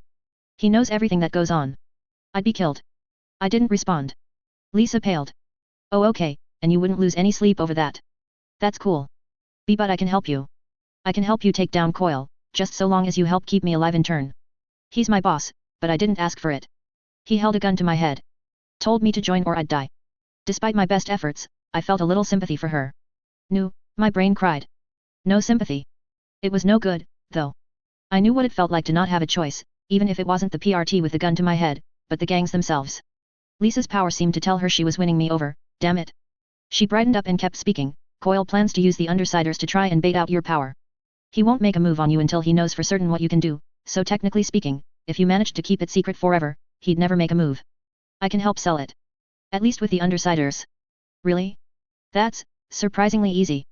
Seeing as, you know, I didn't have a power. In theory, yes, but Coil will escalate. He'll start small, but the longer you hold out without showing, the more he'll up the ante. Sooner or later, it'll not just be us, or he'll want us to do something absolutely insane to tick you off. Up the ante from throwing the entire empire at me? That's the low end of the scale. Like I said, Coil is dangerous. I glared at Lisa. She shrunk back. Please tell me there aren't any other shadowy conspiracy groups or organizations after me. The current butcher, leader of the Teeth, looked down at the newspaper one of her followers had provided and smiled viciously. Such an interesting and mysterious girl.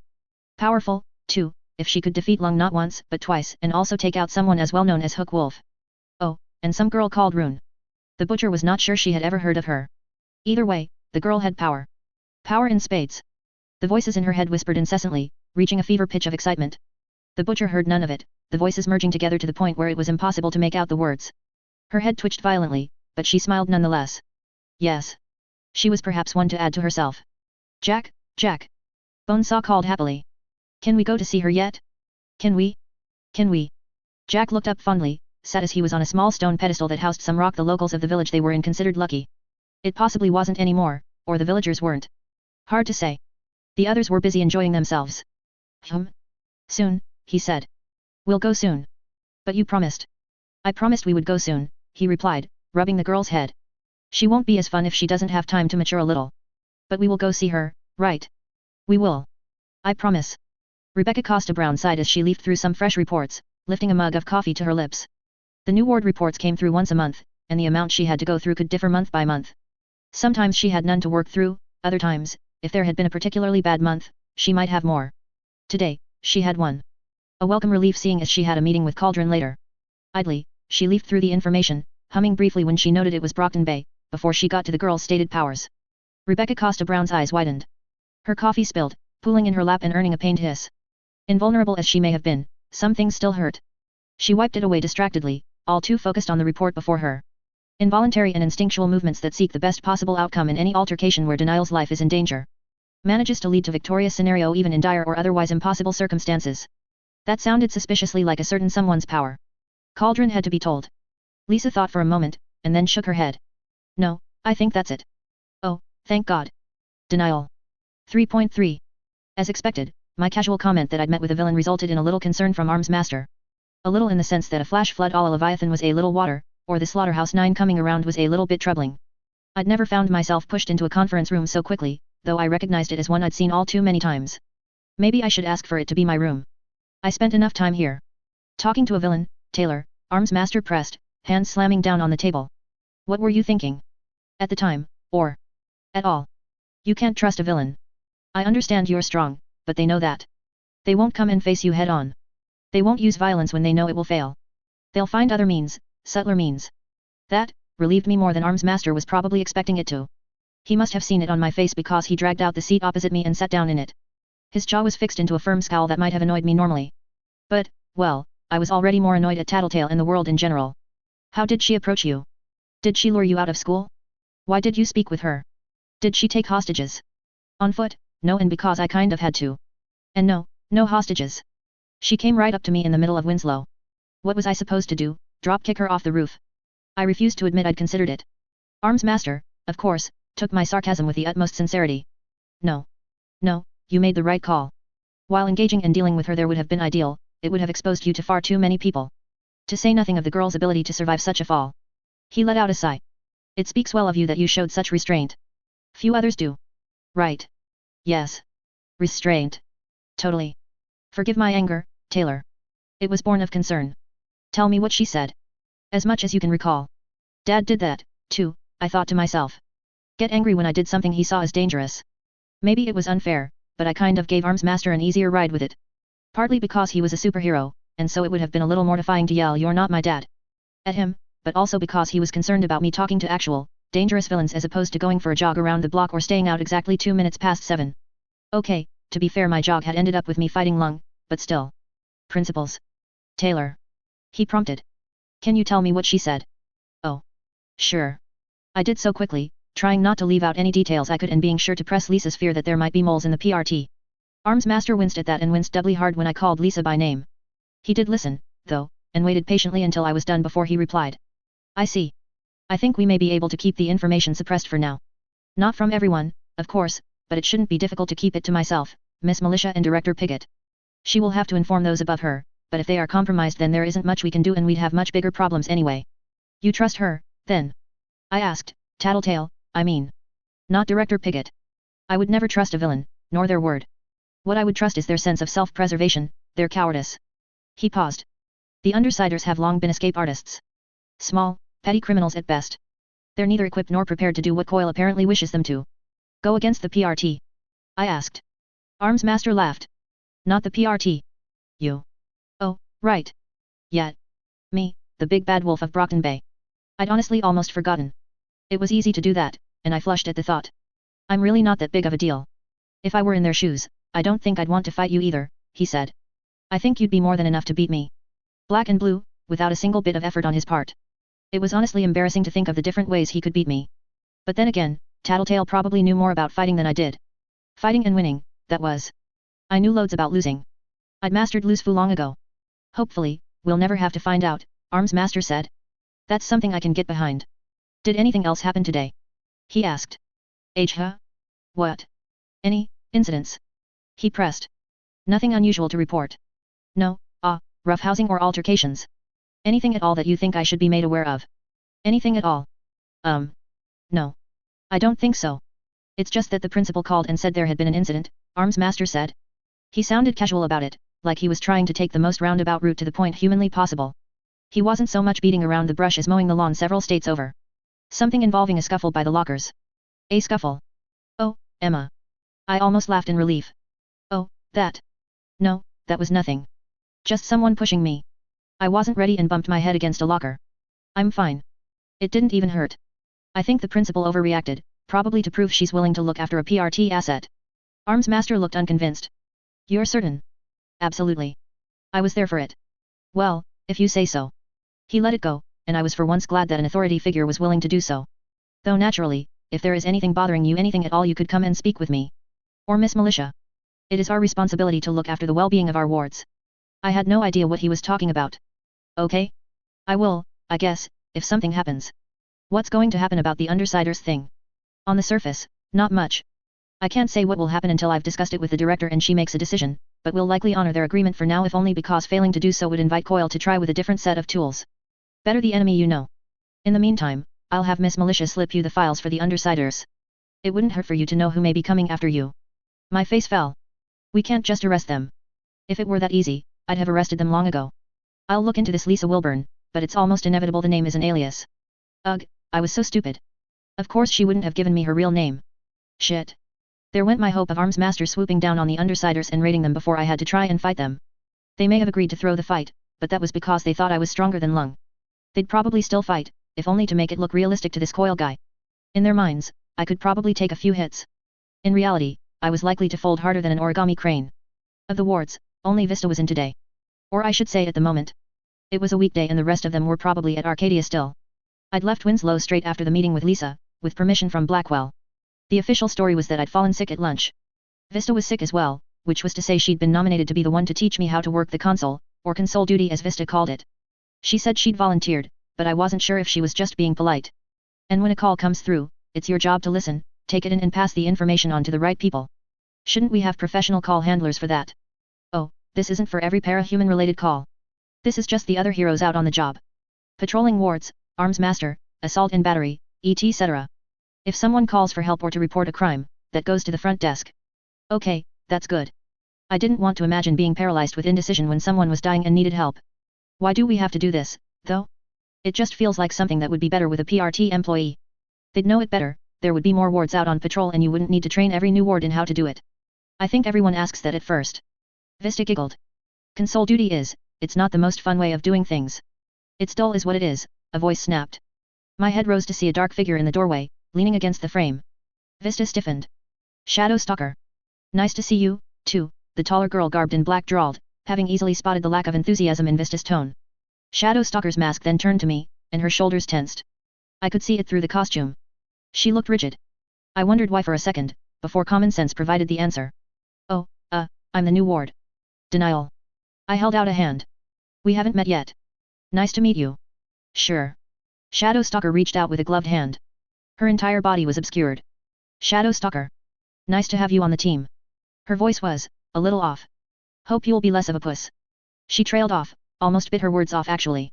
And never mind. Glad to have you on the team. What are you doing here, Stalker? Arms Master asked me to teach Denial how to use the console.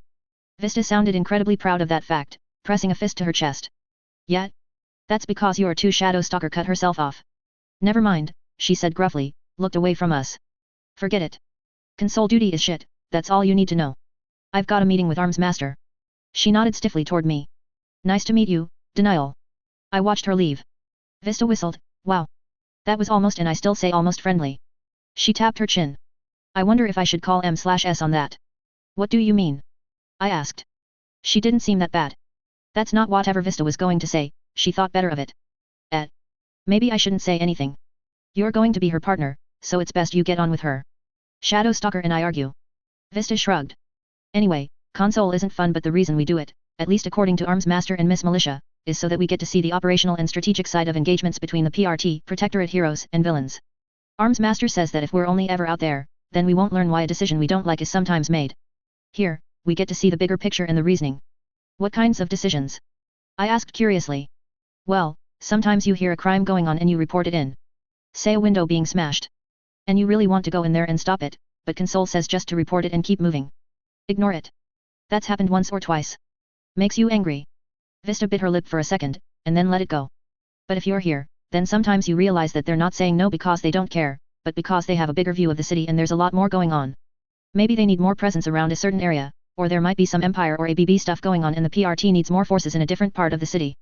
Sometimes it's best to leave the small crimes to the police, so if something happens with an actual cape, we're not tired, distracted or nursing a bullet wound.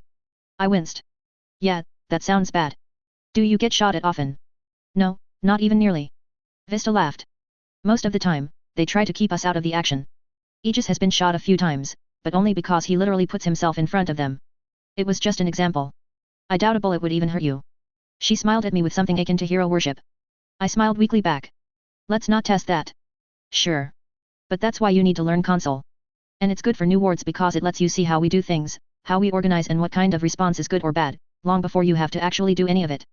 And I would get to sit safe and sound behind a computer with a pair of headphones over my head, as opposed to, say, being shot at or stepped on by Lung. Got it. Great. I'll show you how the controls work later. We're going to be doing your first night on console together, so if you have any trouble everyone isn't left without guidance. No pressure. Even if you forget something, I'll be there. Thanks, Vista. You're a real help. Hat. No problem. Her smile was genuinely pleased. I had no idea what to make of it but tried to smile back. A part of me did like Vista, or Missy as she was known. She had a sharp tongue, especially for someone so young, but it was sharp in general and more not wasting time than abrasive. I had a feeling Emma would mock me for going to young children for friendships, and if I was being honest I didn't count Missy as one. That was no poor reflection on her, of course. I just kept myself apart. Or tried to. No point making friends here if it would inevitably be torn apart when my not even a secret was discovered. They'd go on and keep being wards. I'd have to sign forms to tell no one, and likely never speak to them again. No point making the farewells any worse than they had to be. Missing my inner thoughts, Vista continued with the lesson. You should be careful to follow rules and stuff when you do go out on patrol. You can get in trouble if you do something wrong, and trust me, they can be pretty harsh. Memories of Winslow came flooding back. Unfair, or... No, not unfair. Just... It's not like they hurt us or anything. It depends what you do. If you don't follow orders in a dangerous situation, they'll sit you down, explain why those orders were made and then make you feel guilty for going against them. And you might get more training forced on you. Vista pulled a funny expression. I had the feeling she'd been through more training than was strictly necessary. Most of the time, Arms Master puts people on console duty, though. Says it lets you relearn why the decisions made in the field are made without adrenaline clouding your mind. It can be pretty boring being forced back onto console duty for weeks at a time. Wait, you mean console duty is a punishment? Vista nodded. Yeah. It sucks. They make you cool your heels in here, while everyone else is out there kicking butt and dealing with the bad guys. At best, they'll let you come out for a PR meet and greet, or a sponsorship event. But no fighting, no action, and no patrols. She scowled. It's the worst thing. Trust me. Oh yeah, I said, nodding quickly. Too quickly. That sounds horrible. Just out of curiosity. Hypothetically. So that I don't make the same mistake. I coughed nervously and spoke in a rush. What kinds of things would get you console duty? Well. Vista looked around nervously. They were alone. Vista grinned. Don't tell the others or they'll yell at me for telling you embarrassing stories about them, but there was this time when Aegis and Clock Blocker both got benched for a whole month. Oh. I leaned forward, mental notepad at the ready. Tell me more. Denial. Interlude. Vista. The ways in which the wards entered PHQ were varied and practiced. Anyone would notice students from Arcadia coming and going, so they had set paths to take. Sometimes they would get into costume at home and fly in, if they had such a power. Other times, they would meet at a rendezvous and be taken in by PRT vehicle. Or they would have somewhere to hide nearby, change, and come in on foot. Often, it was a combination of the above and more. Missy got to work to her namesake and miss out on that thanks to her time training denial. Taylor, she reminded herself, fighting past the brief surge of hero worship. It was embarrassing, especially since Den Taylor was less experienced than she was, but what could you do?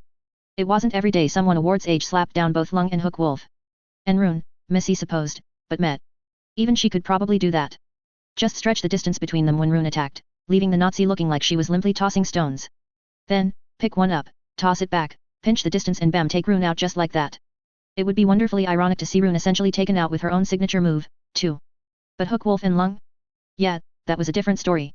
When Miss Militia asked for a volunteer to teach Taylor how to use the console, Missy had been quick to offer herself, only just beating Dennis in getting her hand up. She was surprised he wanted to at all. Dennis was a firm hater of the console and any duty relating to it, but maybe he wanted a chance to get close to Taylor. It was hard to say. Dennis, as funny as he could be, was also quite good at keeping his thoughts to himself. Missy thought he might have had a crush on Sophia once, at least until he'd gotten close enough to realize there wasn't a rose hidden behind the thorns. Just more thorns. Romantic interactions between the wards weren't forbidden per se, but they weren't encouraged either. Missy had a feeling they were frowned on, but another one of those things the PRT weren't allowed to interfere with thanks to the youth guard. It wasn't like she'd ever find out, since her own crush was older than her and already in a relationship, and Missy wasn't convinced Dennis would have a chance with Taylor even if he did like her. And Taylor. Missy just wasn't sure what to think of her. Hey Missy, Dean called as he spotted her, entering the room with a bag over one shoulder. How did the training go? Missy had to stamp down her blush at being offered so warm a smile by Dean. The name Gallant fit him, both in action and appearance, though Missy was aware she might be biased on the last bit. Her feelings always came with a rush of embarrassed horror, however, since Dean could, if he chose to, read her emotions like a book. Worse, it was impossible to know whether he was doing it or not. Affecting a casual smile, Missy shrugged. It went okay. She's got the basics down and knows why it needs to happen. She's not as upset about it as Shadow Stalker or Clock Blocker usually are. Or you, Dean teased. I left her reading the manual, Missy said, refusing to acknowledge that. I'll be staying to help her on her first few nights. Go easy on her, okay. You know I will, Dean said, chuckling. He put his bag down and collapsed onto one of the sofas. Missy instantly knew he and Glory Girl were in another of their off moments. How was she, though? Dean asked. Are you getting on with her? Missy fell into the seat next to his. Better than with Shadow Stalker. So, you don't feel the need to attack Denial at the earliest opportunity? That's a relief. He smiled, and Missy snorted, amused. Taylor is nice. I like her. I just wish. Yes. Missy sighed. I don't know. Maybe I'm just imagining it. He waited patiently for her to continue. Does it seem to you like she's Missy looked for the right word. I'm not sure she's fitting in. It wasn't what she wanted to say, not perfectly. Not like she doesn't belong here or isn't good enough, but I don't feel like she's become a part of the group. She hasn't integrated. Dean offered. Not really. That's just because she hasn't been out on patrols or done anything with us yet. I mean that she hasn't settled in. Missy's brows drew together as she frowned. Sometimes when we're talking, she gets into it. She chats back, smiles and even laughs every now and then. But then it's like she freezes up, and suddenly I couldn't get a laugh out of her if I told the funniest joke in the world. Just this tight little smile. Missy mimed it as best she could, trying for a thin line to her lips that suggested the most forced and polite smile ever. She wasn't sure she did it justice, but Dean nodded, apparently understanding. Like she has her guard up, he said. Yes, that's it. It's like she doesn't trust us. Her face fell. Do you think she dislikes me because of my age? No. It's not just with you, Dean said quickly. Too quickly. Missy caught it. It's not just me. I really shouldn't say. Dean, gallant by name, gallant by nature. It wouldn't be fair to tell you what I've seen with my powers, Missy. No more than it would be for me to share your feelings with other people. Missy nodded quickly, she didn't want that. Still, Dean's answer provided some information, even if he didn't realize it. While it was a relief to get confirmation and emotional confirmation, no less that Taylor didn't dislike her personally, Dean's words suggested there was more going on, and that it was maybe aimed at the group as a whole. Do you think she doesn't like us personally? She asked. Missy. I'm not asking what your powers saw, she said quickly. Just what you think. Although, if he wanted to sprinkle his answers with some master-gleaned information, she wouldn't complain. Dean let out a quiet sigh, but considered the question, bringing one hand up to his chin. He looked good like that, contemplative in a handsome way. Missy forced herself past those thoughts. This was ward business. This was to help Taylor fit in and feel like a part of the team. I don't get the feeling she dislikes us, he said. More that she holds herself back. Why? I couldn't say. No, I couldn't, he added when she looked his way. Even if I can see emotions, I can't always understand the motivations behind them. It could be that she's shy. It might explain why she seems to get on better with only 1 or 2 wards at a time. I noticed that. She was okay with me, and Carlos said he'd talk to her without problems, but you remember when we stayed here after Lung's attack. She sat on the outskirts of the group, Dean said, nodding. Spoke when spoken to, answered questions, but didn't really join in with anything. As if she was an outsider. He hummed. Maybe she sees herself that way. Maybe she just needs more time to trust us, Missy offered. Dean hesitated. Maybe. Okay, as if that wasn't ominous. Missy knew it was something he'd seen with his power, something he wished he hadn't and wasn't going to share with anyone unless it was necessary. Even without her knowing what it was, it told her time wasn't going to be the cure to this situation. Maybe I should ask Arms Master. Taylor seems to get on with him. She does, doesn't she? Dean smiled, lightening up a little. Odd that. Most of the wards see Arms Master as too strict and prefer to go with Miss Militia with problems, but Taylor almost always goes to him. And he always makes time for her, Missy agreed. More than he did for Chris, Dean said. At least she has someone she can talk to. It was weird, but better than nothing. Missy wasn't sure she'd have been able to open up to someone like Arms Master. It wasn't that he was a bad person or unable to suggest a solution if she had a problem, more that he was always so serious. Focused. Plus, he was a guy, so it just felt easier to talk to Miss Militia if she had any problems. Taylor only had her father though, from what she recalled. Maybe that had something to do with it. It would have been easier if she was transferred to Arcadia with us, Dean said. We could have involved her in school, talked to her. It probably doesn't help that the only times we talk are when it's related to ward business. You think we should invite her on more friend things? Maybe. Though we'd need to find a reason for our civilian identities to interact with one another. I just hope things don't go poorly between her and Shadow Stalker, Dean said, voice tinged with doubt. Seeing them partnered together. I wouldn't speak against it, but I'm not sure Shadow Stalker is what Taylor needs right now. She's too abrasive and Taylor is. Well, I'm just not sure she needs it. Actually. This time Missy's smile was too big to hide. She leaned forward eagerly. You won't believe what I saw earlier. Dean looked amused, but also curious. Oh. Shadow Stalker. Polite. And maybe even a little intimidated by denial. You're right. I don't believe it. His eyebrows rose. Seriously. It was the weirdest thing. Interlude. Shadow Stalker. Sophia was a survivor. That meant a lot more than most people thought it did. She survived, she adapted, she got stronger. She'd done as much on the streets taking down Empire and ABB until the PRT got a hold of her and threatened her with consequences she couldn't escape from. Any other person might have given up there, but not Sophia. She survived, as she always did. It was the way of the world, really. Darwin said it best.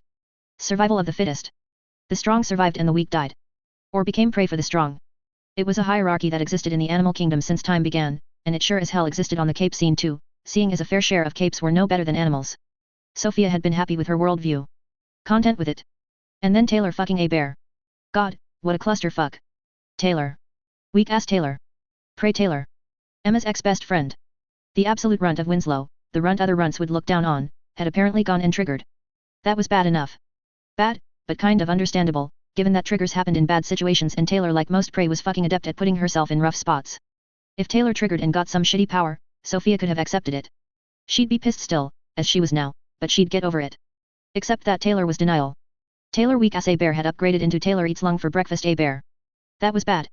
Oh, and she was also Taylor bullied to the point of abuse by Sophia and her friends Hebert. Who, by all means, had not just an axe to grind with Sophia, but an intercontinental ballistic missile. One filled with unknown powers that had left Lung unconscious and Hook Wolf pinned to a fucking wall by Rune's own Roomba of death. That was very fucking bad. Sophia was a survivor, but it was times like this that made her wish the world wasn't so full of pitfalls. Surviving had never been so hard. Sophia buried her emotions as best she was able and stepped into Armsmaster's lab, removing her mask as expected. I heard you got suspended today, he said in lieu of a greeting. It was a misunderstanding, she grunted. Truth. Oh goody, the lie detector was in play today. Sophia hid her panic and shrugged one shoulder, looking for all the world like she had nothing to hide. She stepped in and looked for a seat. Finding none, she tucked and stood before him, one arm limp at her side, other on her hip. Tell me what happened, Armsmaster said. I was told about this scuffle by Principal Blackwell. She said you were involved. I wasn't. Sophia crafted her answer carefully, making sure to speak only the truth. I got to Winslow around my usual time and started to look for my friends. You said to keep an eye on Taylor, but I figured it would be suspicious if I walked up to her. A fair assumption. What happened? I came on two girls talking with her by the lockers. Sophia left out that they were her friends. I knew it wasn't something she wanted. How did you know? Because she never had before. Sophia avoided that answer, because her expression was all kinds of upset. It was pretty obvious. Armsmaster nodded. Go on. I hurried over to interfere. Was going to pull the girls doing it aside and make it clear it wouldn't be allowed to continue. This was the bigger test, and while not a lie, not entirely the truth either. Sophia waited with bated breath. When Armsmaster didn't call her out, she continued, I got there in time to stop anything bad happening, but one of the girls pushed Taylor as a last act of spite. It wasn't a serious thing, but she wasn't ready for it. Bumped her head against the locker. Blackwell arrived around then, saw all three of us and assumed I was involved. My punishment got lumped in with theirs. And you weren't involved in the bullying. I was there to stop it, Sophia said, very specifically. So yeah, kind of involved. But I didn't specifically try and bully her there. I was trying to stop it. I see. Armsmaster sighed. Taylor refused to tell me about it. She did? Fucking A. Sophia almost wanted to thank the other girl for that. Not like she would. Safer if Taylor didn't catch wind of her identity. Plus, by not telling Armsmaster about the bullying, Taylor was conforming to her position as prey. Should she hate her for that or be grateful she wasn't being thrown to the wolves herself? Talk about conflicted. It was a small thing, she said instead. I wouldn't even call it real bullying. Regardless, you are to continue to monitor her and step in if necessary. In your absence, she was approached by a villainous cape. Shit. Sophia's eyes widened. I didn't hear anything go down at Winslow. What happened? Empire? ABB? Neither. Taylor managed to defuse the situation without violence. Out of a desire to keep her identity concealed, more than anything, I think. We were fortunate this time. We may not be the next. Keep an eye on her. Subtly, however. Yet. No problem. Emma would need to be told.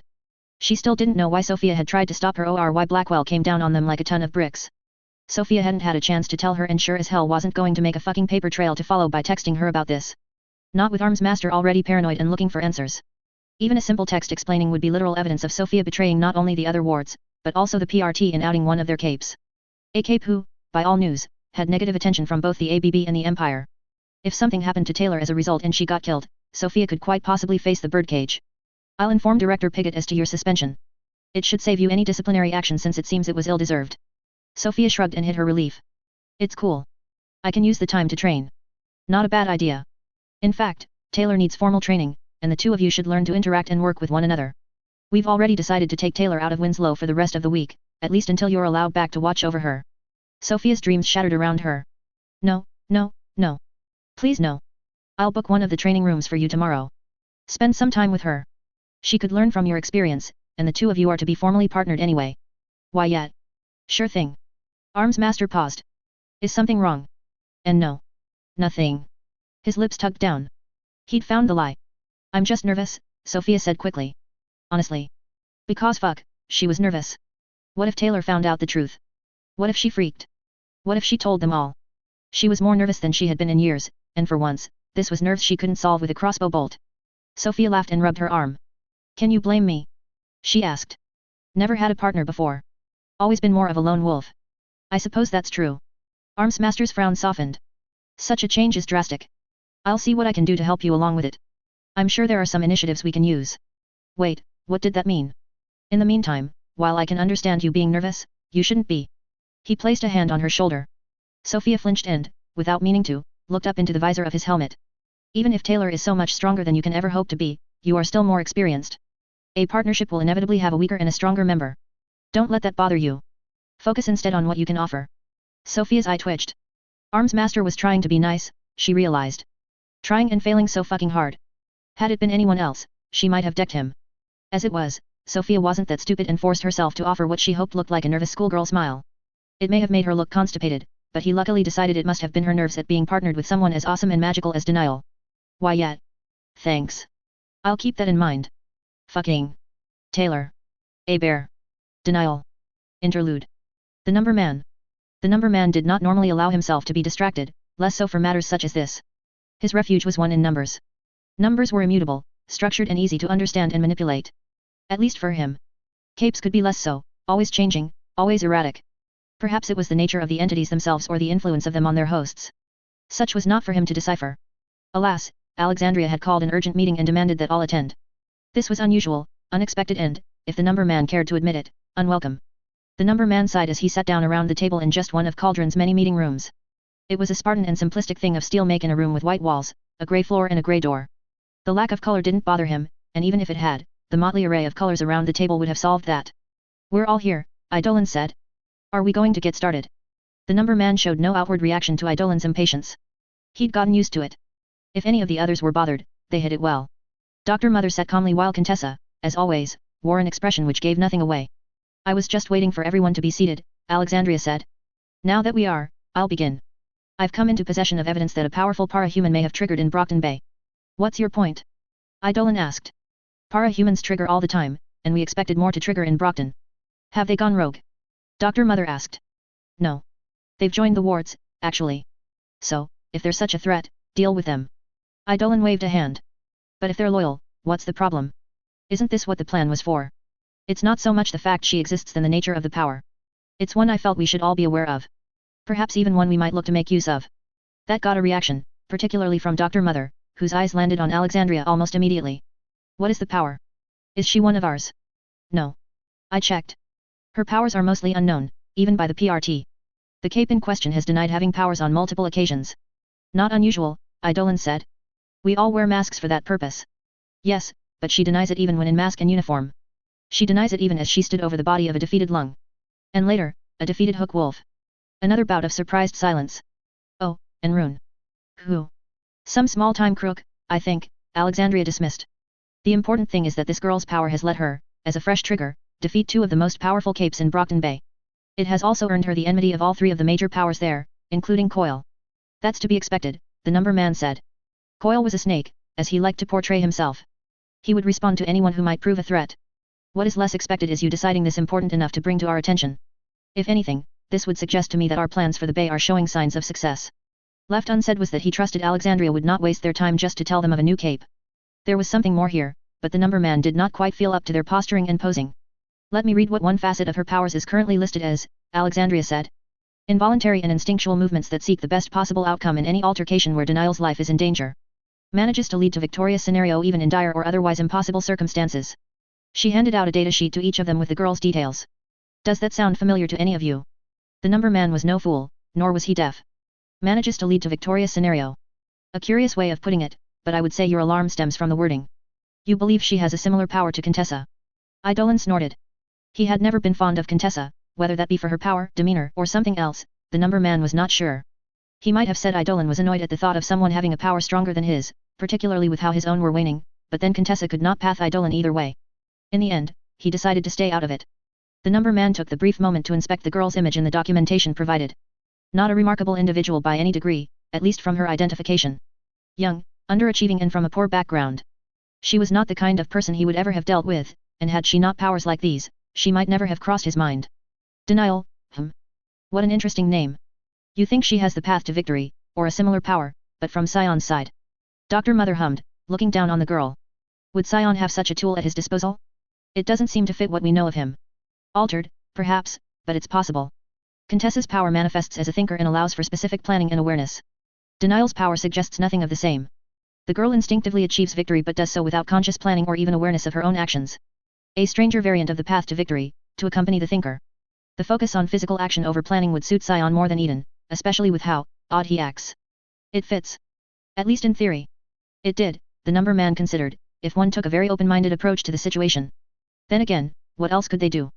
The entities were not human and trying to apply human understanding and logic to them was a foolish endeavor.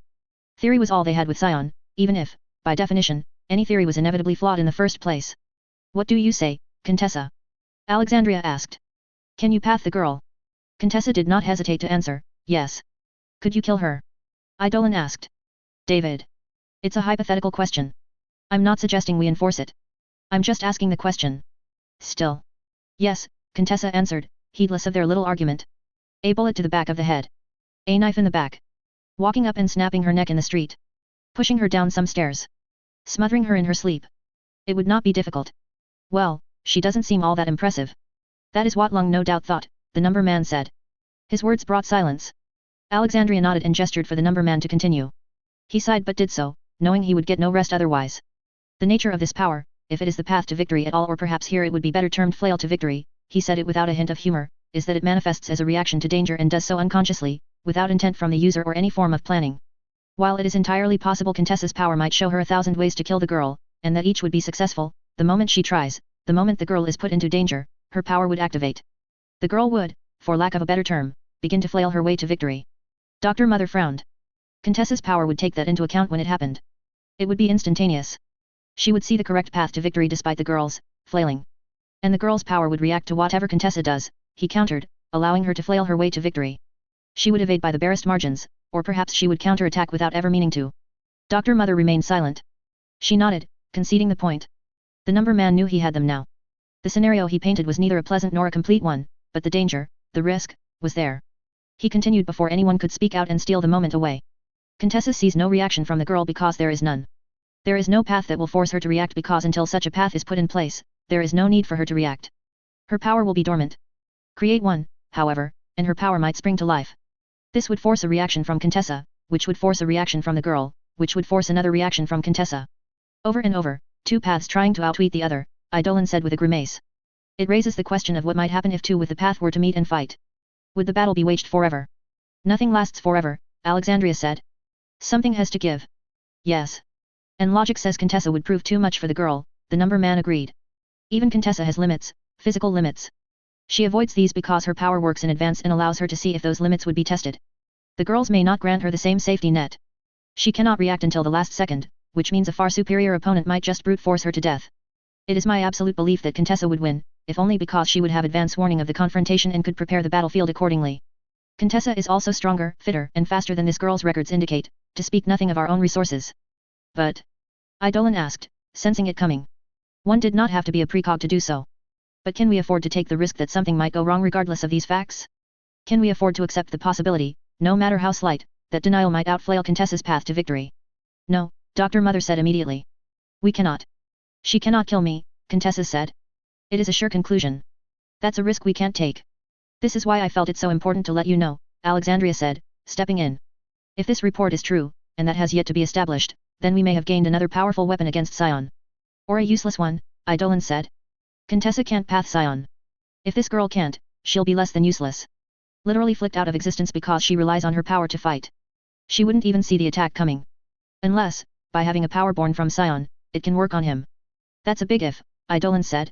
Our chances of defeating Sion rely on such leaps of faith, the number man remarked. While he hated phrasing it like that, it was undeniably true. Regardless, we would use every cape we can against him. We lose nothing by trying her as well. I don't disagree, but we can't test this other than by chucking the girl at Sion and seeing what happens. We've crossed a lot of lines and I'm willing to cross more, but using a teenager as a ballistic missile against an entity is perhaps a little much. The number man rolled his eyes.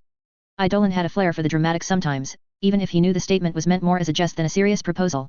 My suggestion would be to watch over the girl and nothing more. If she proves as valuable as Alexandria suspects, she might be utilized in some way. Whether she could ever be a part of Cauldron, that will depend on her personality. Whether she can be trusted. Coil already has plans to move against her, Contessa said. Very well. Let us not impede him. Or better yet, we should encourage him. If she truly has the path or flail to victory, then the only way to prove it is to test her. If she cannot best Coil, she would be of little use against Sion. Are we really going to set a supervillain against a 15-year-old girl? Eidolon asked. Yes, and without any hesitation, the number man thought, but he refrained from saying that. As always, it was better to let Alexandria deal with Eidolon and any concerns he might have. She was more used to it, and infinitely better at winning her colleague over. She'll have the backing of the PRT and the protection of the wards. Alexandria's tone brooked no argument. And with Coil already after her, we're doing no more than we have already. It is not us who will put her against a supervillain. I suppose that's true. We are decided, then? This will prove as good a test for Coil and Brockton Bay as it will Denial, and should she prove to have even a fraction of Contessa's capability, she would prove an asset later. She will not.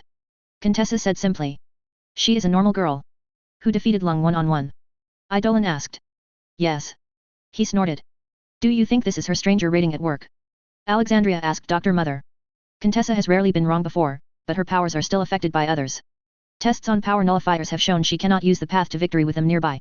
Denial might be exuding a similar effect on her even from so great a distance. She is not, Contessa said. It's possible, Dr. Mother replied. While I'm loath to imagine someone in Brockton Bay could affect us all the way here, it's possible Denial's stranger powers influence only herself, and that the reason Contessa is influenced is because she is trying to use her powers to directly simulate a scenario involving Denial. There is no stranger power. She has no powers. That's what she wants you to think, Eidolon said. Contessa sighed. It's not. And it really isn't what she wants anyone to think. Alexandria sent her a firm look. The report already states that as a result of her stranger rating. We already know there are exceptions to your power, those you cannot path. It is entirely possible she is another. Her stranger rating would explain why you don't simply see her as unpotable. Or, like the number man said, she simply will not respond until you actively put her in danger. It's too much of a risk for Cauldron to take. Agreed, Dr. Mother decided. We will contact Coil. I shall tell him that he can pay back his favor to us through information of her capabilities. If he defeats her, we will know that her power was weak or limited. If she proves victorious, she may yet be used. Contessa's eyes closed softly. Very well. Do as you wish. It will not interfere with the path. She is unimportant. If the number man had not known better, he might have thought Contessa annoyed. Denial. 3.4. It was my first time really interacting with Shadow Stalker, my appointed partner in all things cape-related, and I couldn't say it was what I wanted. Oh, we'd talked before, briefly, and fought Hook Wolf together for a very loose definition of the word fought on my part, but we'd never really interacted. In my head, I'd imagined us dropping our masks, introducing ourselves and shaking hands. Distant, polite but nice and comfortable. Instead, Shadow Stalker punched me in the face. Worse, she had the temerity to look offended at me dropping like a sack of rocks. Oh, come on you, she bit off her words. Why you worrywart? Even to me, it sounded like the word made her physically ill. I didn't hit you that hard. I think you broke my nose. Can't have. That mask of yours covers it, and trust me, those PR guys might be a pain in the ass, but they or the costume designers know what they're doing. It'll be designed to redirect force and spread it over an area. Besides, you'd know if your nose was broken. Team training, or so I'd been told. It felt a lot more like being a human punching bag. I was used to that at Winslow, mostly from Sophia. Emma was bad, but she very rarely made things physical. She didn't have the body for it. Sophia was the violent one and the fighter, and in a way Shadow Stalker reminded me of her. Except that she was a hero in a ward, not a sociopathic school student. Besides, despite Missy's little warnings about Shadow Stalker's behavior, I couldn't really see her as all that bad. Oh, she was rough, I knew that. It was hard not to notice how she nearly called me a pussy or some other insult. But she was also trying really hard to stop herself and speak nicer. It was kinda obvious, and, I figured, her attempt to put a good foot forward and make the partnership really work, despite what misgivings she probably had. Whatever I thought about my situation, I had to appreciate that. It was a genuine effort from someone to be nice when they didn't have to be. Of course, nice didn't mean not pushing me hard. Up. Shadow Stalker snapped, hauling me to my feet. Next time cross your arms over your face. Like this. She held up both hands in something resembling a boxer's stance. Unless you're against a brute, in which case don't be hit at all. But I'm not, so block it this time. But I'm not fast enough, I said. He denial, the near miss told me she knew my name. She still hadn't given me hers, though. I'm literally aiming to hit your arms. You don't have to be fast, you just have to keep them in front of your face. Even if a regular ganger goes lower, your armor will do most of the work for you. Just. She sighed. Stand like that, okay? Stand there while I punch you. That was not something I'd expected to hear, let alone expected to listen to. But Shadow Stalker didn't give me a chance, dashing across the mat. I spotted her through my arms, tensed and kept them up before my face, hiding behind them. The impact was devastating.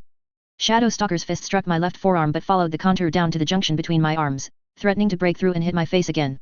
I managed to hold it, fear of being knocked off my feet enough to force myself to stand firm. Surprisingly, it was all just force. I didn't feel any pain. There, see? Your arms are armored and that costume's not for show. She realized what she'd just said. Well, it is. But it's not just for show. The grey outfit didn't look all that tough, but I'd barely felt a thing. Oh, the impact stung, but there was no pain other than that. Shadow Stalker grabbed my wrist and pointed to the outer side of my forearm, armored plates along the outer edge, but less on the inside, so you can move your arm properly. Make sure to put those between yourself and enemy. Don't block with the insides of your arms. Oh okay. And don't stutter. Shadow Stalker sounded almost offended. You're supposed to be my partner and I mean the PRT has a reputation to uphold. No being a biah, we know. Ugh. She trailed off for a few seconds before growling and poking my in the boob plate. No stuttering. Okay, okay. I think I get it. What use is any of this going to be against capes, though? Not much, she said, but you won't always be against capes, and sometimes this stuff can keep you alive. At the very least, it helps build reflexes. You can just use your powers against them. Like you did with Hook Wolf. I didn't. Yet, you don't have any powers. Totally normal girl. Normal girl things. Trust me, I typically wrecked 6 supervillains whenever I went for a walk before I triggered. Honest. Her sarcasm was so thick I could have, and partially wanted, to beat her to death with it. So, if you come up against a cape then do whatever you did the last time. Why do I even bother trying to tell you people the truth? I've no idea, she said breezily. Now, get back into guard and this time I'll be hitting from a few different angles. Block me. Don't bother hitting back, not until you can hit harder than a wee wet noodle. Just block. With a tired sigh, I brought my arms up once more just in time to obscure my vision and prevent me seeing the fist Shadow Stalker buried in my stomach. The armored plating flexed, preventing me from feeling a burst of agony, but it still folded in and made breathing difficult. Panic surged through me a second later and I barely got my arms up in time to stop her punching me in the side of the head. Better. She said. Looks like you can move quick when you have reason to. What are? Arg. Less talking, more blocking. What the hell happened to you? Vista cried when I waddled into the console room like a penguin.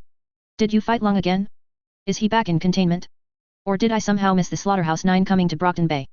Training, I groaned, for once forgetting to flinch as Vista took a single step forward and was somehow at my side, poking a finger against my ribs. It didn't hurt, not really, but I felt tired and whiny enough to wince. Ow. She looked up at me. Did that hurt? Everything hurts. Mostly from exhaustion, though I was sure I'd pulled a muscle. Or several. Possibly all of them. It was one of the first times I'd felt true exhaustion, at least to the point where my body was rebelling against me. The armor I'd been given did its job on preventing any bruising or injury, but my lack of fitness was entirely my own problem. Yet, I can tell. Who were you training with to get beat up this badly? Alexandria. Shadow Stalker. Vista froze. She looked horrified. She beat you. It was training, not a fight. The definition was important to me, since the former made this something we had to do, and the latter reminded me all too much of Sophia. I didn't want my hang-ups to get in the way of me and Shadow Stalker working out, at least until I could prove to everyone I wasn't a parahuman. As such, reminding myself that Shadow Stalker was not Sophia Hess and that the bruises here were training in order to save my life at least as far as Shadow Stalker knew helped keep me balanced. What was that old saying? Bleed in training so you don't in war? Not quite applicable here, but close enough. Either way, it was important to know the difference, or I'd start to look at everything as bullying. Shadow Stalker had as good as told me Arms Master wanted us to spar together, and Arms Master had confirmed it before we started. And really, if I was going to have to go out there eventually without powers, knowing how to block some hits was probably going to save my life. It was just sparring. Vista asked. Yet. She wasn't doing it to be mean. She didn't even use her powers. And neither did you. Can't. Don't have any. Oh, thank God. Vista all but sagged, and likely not in shock at my revelation. I thought for a second she actually beat you. I can't even imagine how much of a pain she'd be if she could get away with that. She'd be so insufferable I'd put a request in to be transferred to a Cymerg containment zone. Hey, I said, feeling at least a little compulsion to stand up for my partner. She's not that bad. Tay denial. She's, like, the most abrasive person ever. Not ever, trust me on that. I know far worse people. Vista looked curious. I pushed on before she could ask. But Shadow Stalker is trying. She slips up every now and then, but she's trying to be nicer. I can tell. For the first time ever. Vista grumbled something under her breath. Actually, ignore me. Miss M actually had a word with me about not talking bad about her when you're around. Just in case I turned you against her. She shrugged, obviously not too bothered about being told off. Let's just focus on the console instead. Tonight's your first night. I smiled nervously, and soon realized Vista couldn't tell. Annoying mask. Yeah, it is. I'm kinda nervous. I'd say don't be, but I know how useless that advice is. Vista's smile was kind as she led me over to sit down at the large thing, a second chair brought up for herself. Just remember that you can't actually mess up tonight, because if you do, I'll step in and fix it. There is no failing, only having me point out something.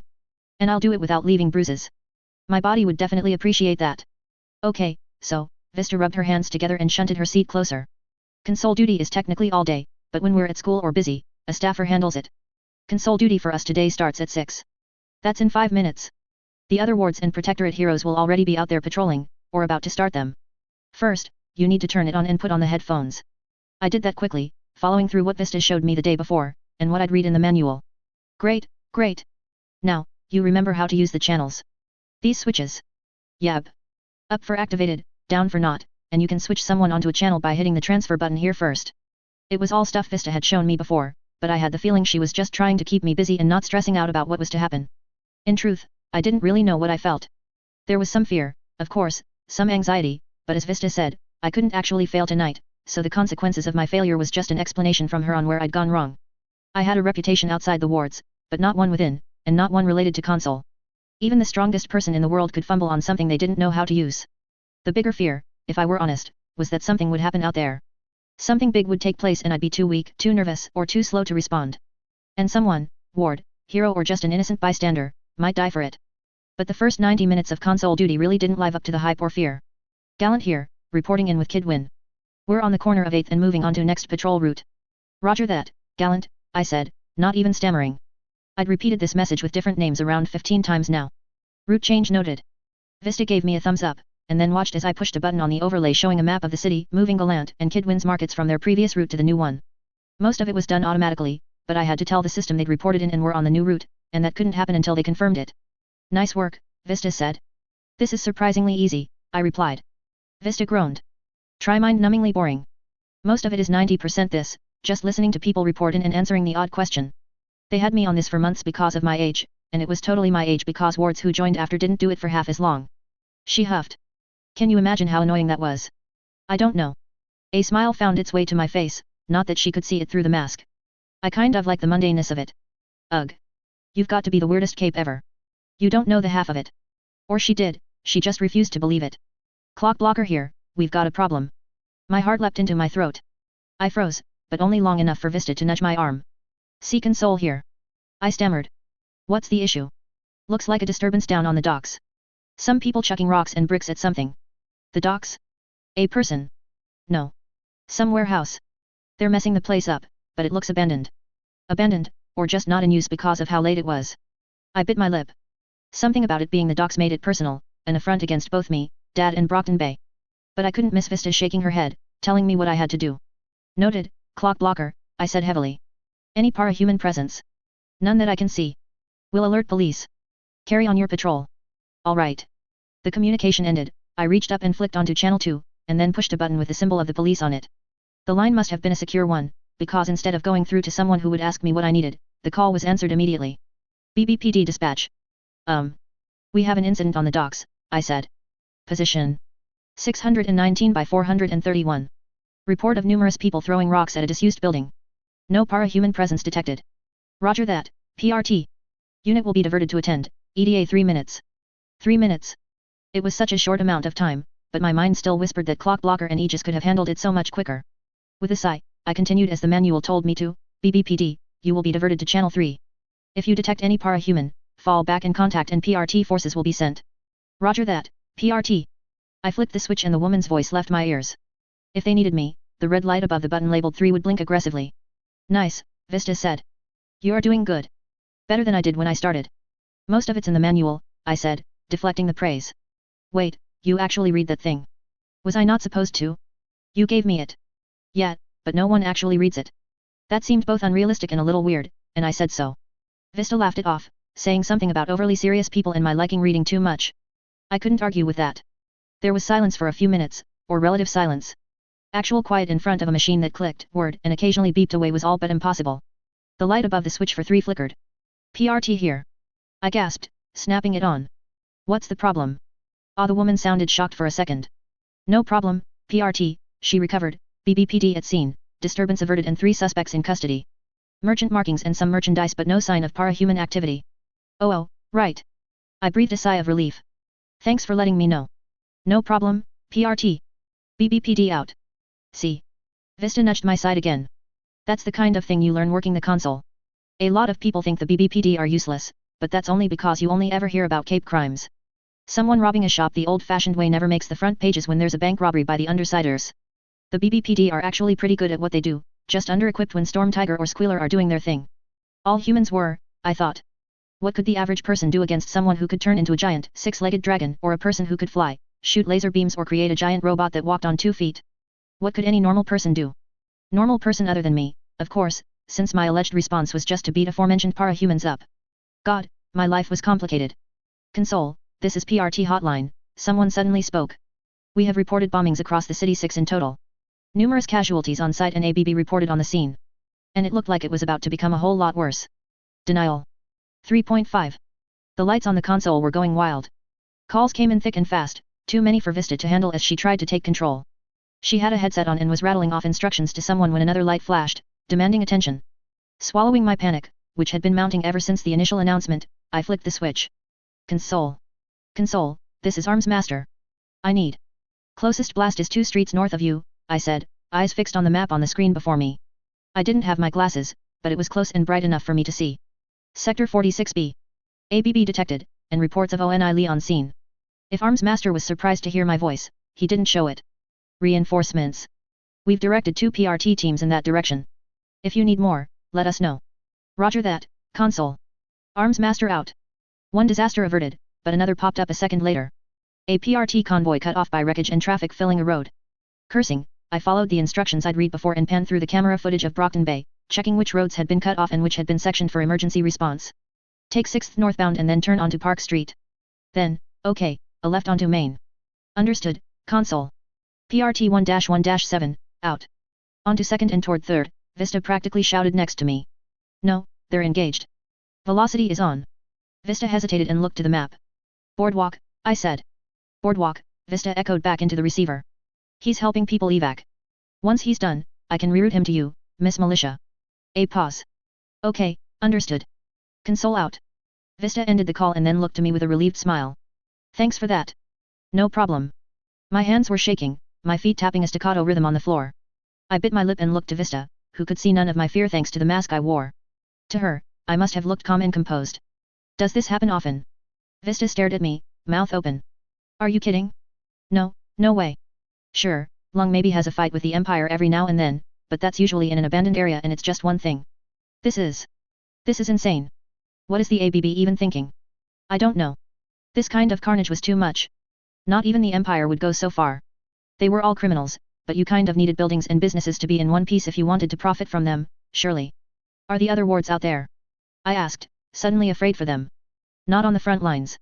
Gallant is on 2nd dealing with a burning building and Kidwin is trying to get people out a window on his board. I've not heard from Clock and Aegis, but Aegis wouldn't get them into trouble. Shadowstalker and Browbeat are on base and Oracle isn't cleared to fight. Probably won't ever be. I didn't think Dinah would have any problems with that, and her power really wasn't suited to fighting anyway. Another light flashed on the console. Vista reached for it, but my hand shot out before hers, an automatic impulse more than an intentional move. I winced, but quickly answered, Console here. Battery, currently with assault on the junction between Elm and 5th. We have Lung here. Oh my god, Vista groaned. I couldn't agree more. I can try and get Arms Master and Miss Militia to intercept. Negative, Console, Battery replied, surprising us both. Lung is, he came to talk. Or so he says. Assault agreed, the last thing we need is Lung ramping up on top of this. I need you to patch an emergency message through to Director Piggott. It would mean leaving the console, at least for a moment. Luckily, there were 2 of them. I'll do it, Vista mouthed. I nodded quickly to her, understood. What's the message? Lung claims the explosives are the work of Bakuta, who has gone rogue from the ABB and staged a coup. She's implanted bombs in the heads of some of their men. ONI Lee is out trying to kill her along with Lung. They're suggesting a ceasefire. The reason for Battery's hesitation was clear. Even I knew she probably wasn't allowed to decide on whether to accept that or not, but I doubted Lung would be willing to wait very long for an answer. An assault and Battery couldn't just let him walk away, either. Such would get them in trouble. At the same time, attempting to arrest Lung as procedure demanded, in a situation like this, would be the height of folly. Battery was trapped between a rock and a hard place. We'll get your approval as soon as possible, Battery. I looked to Vista, who was already pulling her headset off.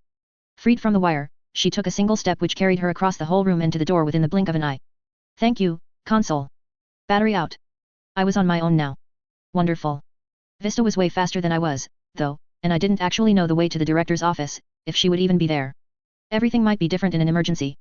Suddenly faced with the whole console to myself, I swallowed nervously and shifted the chair over so that I was set center mass. The instruction manual Vista had given me came out, a thick A4 binder thing with operational instructions, maintenance diagrams and even charts of radio lingo and other things I had to try and memorize. Like how Hollywood got it wrong, because over and out really didn't make any sense. And I'm hyperventilating. Great. A light flashed. My finger slammed the button so hard that if I'd had half the powers the PRT thought I did, I'd probably have destroyed the whole unit. Console. Arms Master here. ONI Lee is avoiding engagement and fighting his own people. Oh, shit. There's been a development, sir. Assault and battery have confronted Lung, who claims Bakuda has gone rogue. They're suggesting a ceasefire while she is dealt with. Arms Master hummed. Do we have approval? Vista is seeking it right now. Vista is? Denial? You're working the console alone. Yes, sir. No matter. Contact me once we have approval. Arms Master out. I wasn't sure what to make of that and didn't have the time to think as 3 lights flashed at once. Answering one, I quickly determined the priority following the rules in the book and put them on hold. Request for directions to the next engagement. I couldn't decide now, because one of the other 2 might need those reinforcements. Please hold. Console. I listened, nodded. Understood. Routing PRT team I'd already forgotten their code. A team to you. I finished lamely. Thank you. The beleaguered and under fire squad didn't care about the lack of detail. I could hear gunfire on the other end. Do you need medical assistance? We have a medic but our injured could use exfil. Okay. A quick patch through to the first, a squad waiting for instructions since their current task was complete. PRT squad under fire at the docks, Sector 2B. Take 23rd straight down onto the docks and loom for Warehouse 13. Be advised, Pin squad has wounded. Requesting transport out. Roger that. We can lend them our APC. PRT 4 to 19, out. Okay. Okay. Good. My hands trembled a little on the dials. Someone coughed behind me. Arg. I jumped in my seat, spinning with wide eyes. There was a man behind me, military fatigues and a thin face. I recognized him, if only vaguely. Is there a problem, sir? Calvert, he said. I ran into Vista in the hallways quite literally. He moved forward, pulled out Vista's old seat and sat down in it. My team is out there, but I was in a meeting with the director beforehand. I offered to come assist you. Is that allowed? I asked, not because I thought it wasn't, but because I genuinely had no idea. Wards aren't allowed to shirk console duty onto PRT agents, but come an emergency like this, it's all hands on deck. He pulled the headset on, flicked a switch and began talking, PRT console. What is the issue? There wasn't any more time to think on it. The calls came in thick and fast, and after a second to get used to the older man beside me, I began to feel grateful for his presence. I couldn't have handled all the calls on my own. Shadow here. Piggy finally gave Browbeat and I permission to go. Where we needed. There's a situation by the shopping market on Cedar, I shot back, looking at a note I'd jotted down on a pad physically attached to the console. Caution is advised, it looks to be some kind of time bomb. One of the agents said something about Grey Boy. Fuck my life. Wait, is that he? Denial. Yes. There were too many flashing lights for me to talk more. Is there a problem or can I keep working? No, no. You do you. Shadow out. It was another 5 frantic minutes of diverted calls, map readings, directions and passing on information before a lull in the madness came. I doubted very much it was over, more than everyone who could be busy was busy. You're rather adept at this, Calvert said. I wouldn't have expected a new ward to have such a strong grasp of the console on her first try. Never one to handle praise well, especially not from an authority figure, I stammered and looked away. Not really. I'm just doing what I can. Still, you have an almost instinctive grasp of it. Is this a part of your powers? No, I don't even have powers. Come now, he said with a chuckle, surely a situation like this deserves a forthright answer. I am being forthright. I wasn't sure why his lips curled down. And as for this, it's nothing special. I just read the manual. I held it up for emphasis. Not that he hadn't seen it draped across my lap. The other wards read it too, and they were unable to accomplish what you have so easily here. Perhaps it's an unknown part of your powers, a thinker ability to grasp instructions or fill in the gaps in an emergency situation. He looked so insistent, and I was so stressed, that I couldn't be bothered to argue. Yeah, maybe it is, I said, rolling my eyes. The other wards read the instruction book? Vista had as good as told me they hadn't, but I suppose she wouldn't have admitted that to someone in charge like Calvert, Director Piggott, or even Arms Master. He was really overestimating the other wards, or just teenagers in general. To be fair, the wards were probably more excited to get out there and fight, seeing as they had actual powers to toss around at bad guys. Being the best console operator I could be was literally all I could do to chip in. Calvert paused and reached for his cell, PRT standard. His eyes widened. Piggott gave approval to work with Lung. That's going to have consequences, but I can't say it's the wrong decision right now. He was already reaching for one of the channels. I'll handle the PRT, he said. You send a wide signal to all Protectorate heroes. If you know how. He didn't explain it and I had the feeling he was watching me curiously, wanting to know if I could. Hadn't I just told him I'd read the instruction booklet? It had been written by some cape called Simplify, who had done as his name suggested. Honestly, I wasn't sure why everyone was making such a big deal of this. Protectorate heroes, this is Consul, I spoke clearly, on an open channel to all members of the Protectorate in Brockton Bay. Approval for ceasefire with the ABB has been granted. Be advised that Lung and Oni Lee are considered neutral agents for this time, until Pakuta has been captured. There is no kill order at this time. I repeat, there is no kill order. Understood. Nice job, Consul. Message received, Consul. Arms master copies. Out. Impressive work, Calvert said. If this is what you can achieve on console duty, I look forward to seeing what you can do in the field. Why yeah, I said, not quite sharing his excitement. Then again, it would have to happen eventually or I'd never be able to prove I didn't have powers. Maybe it could happen after this bombing spree was over, though. I was hoping to prove it and live, thank you very much. Well, we'll see if Calvert cut off suddenly, holding a hand out for quiet. He pointed to the screen above the console, which was linked directly to the Brockton Bay news channel. Not the quickest way to get information, but when you were working console, anything counted. There was a woman I didn't recognize on it, but judging by the large gas mask and opaque, round goggles, she wasn't a news presenter. Good afternoon, Brockton Bay, the woman said, her voice somewhat mechanical thanks to her mask. In case you haven't figured it out, I am Pakuta, the one responsible for the little festivities going on right now. Don't worry, I'm not after the people of the city. I'm dealing with one of the city's problems, in fact. You see, Lung has been the leader of the ABB for a long time, but after getting beaten by a little girl and captured, I'm not sure he has what it takes. Pakuta laughed, and then telling everyone to avoid her at all costs? That's the last straw. A coward can't lead the ABB, and Lung's a coward too afraid to fight a child. Wait, Lung had told the ABB to avoid me? Was that why so many of the Asian kids in school had been looking at me like I was the second coming of Satan? So, PRT and Protectorate. I advise you to stay out of my way unless you want a few more surprises like these last ones. Let me deal with Lung peacefully and we won't have any problems. At least, that's what I'd like to say, but I'm sure you'd never settle for it, even if it is better for the city. So, I've got something of a different offer for you. Pakuta looked past the camera. Show them. The camera panned slowly, looking out over the inside of a room which I realized with dawning horror was Winslow. Pakuta had taken the school, and with it, numerous hostages. I recognized a few people in the shot, huddled frightened in the classroom. No Emma that I could see, but it was a class maybe a year older than mine. Beside me, Calvert shifted, his face drawing into a large frown. As you can see, attacking me right now isn't the best idea, but maybe we can do a little bit of a trade. I want 2 people. Lung, and the one who beat him, Denial. I know you'll both hear this. The 2 of you come to Winslow, enter the school, and I'll let all these people go. No questions asked. Don't. Pakuta laughed. Well, you don't want to know what happens if you don't. You've got 24 hours to make a decision. She waved to the camera. Sayonara. Denial. 3.6. The conference room I shuffled into was filled with more Protectorate heroes than I'd ever seen, let alone met. I was pushed along to stand in the rough center, next to Arms Master and in front of a desk that was at that moment empty. I was halfway through a game of Protectorate bingo missing Miss Militia, damn it when the door opened, and a large woman entered. A less charitable person than I might have called her fat, and the way she walked didn't help. She had a firm, almost military posture, but it occurred to me that the military stance didn't help much when your stomach was hanging over your waistline. I realized I'd been staring when she sat down, looked me in the eye and raised an eyebrow. I was grateful for the mask that hid my mortified expression. Meanwhile, Miss Militia slid in behind her and took a position by the back wall. Bingo. I thought I'd said it in my head, but Shadow Stalker sniggered and Piggott raised an eyebrow towards me. Whoops. Thank you all for coming, the woman I assumed was Director Piggott ignored my faux pas. She didn't bother to introduce herself to me or anyone else. I'll cut to the chase. By now, we've all seen or heard Pakuta's announcement, along with her demands. She gave us 24 hours, which coincidentally leaves us with just under 16 now. The PRT has established a cordon around Winslow, with the BBPDCO operating to keep the public away. People are actually trying to get in. Assault asked. Are they insane? Keep in mind that there are children trapped in there, Piggott snapped. You cannot expect their parents to be rational, or to consider their own safety. Assault wilted, catching on. I swallowed as well, grateful that Dad didn't have to have the same worry but all of a sudden imagining what Mr. Barnes must have been going through. I couldn't say I liked the guy, not after what Emma had done, but even in my darkest dreams I hadn't wished this upon her. Well, okay. I totally had, but not seriously. Both Denial and Shadow Stalker were thankfully on base during the attack or things might have been worse. I dread to imagine what Pakuta might have done if she felt threatened. Regardless, that doesn't change what's happened. We estimate over 300 hostages, at least 40 armed and dangerous ABB or affiliated members and one cape, a tinker who, by now, may well have turned Winslow into an extension of her lab. A woman in a futuristic, almost cybernetic, blue and black uniform coughed into her fist.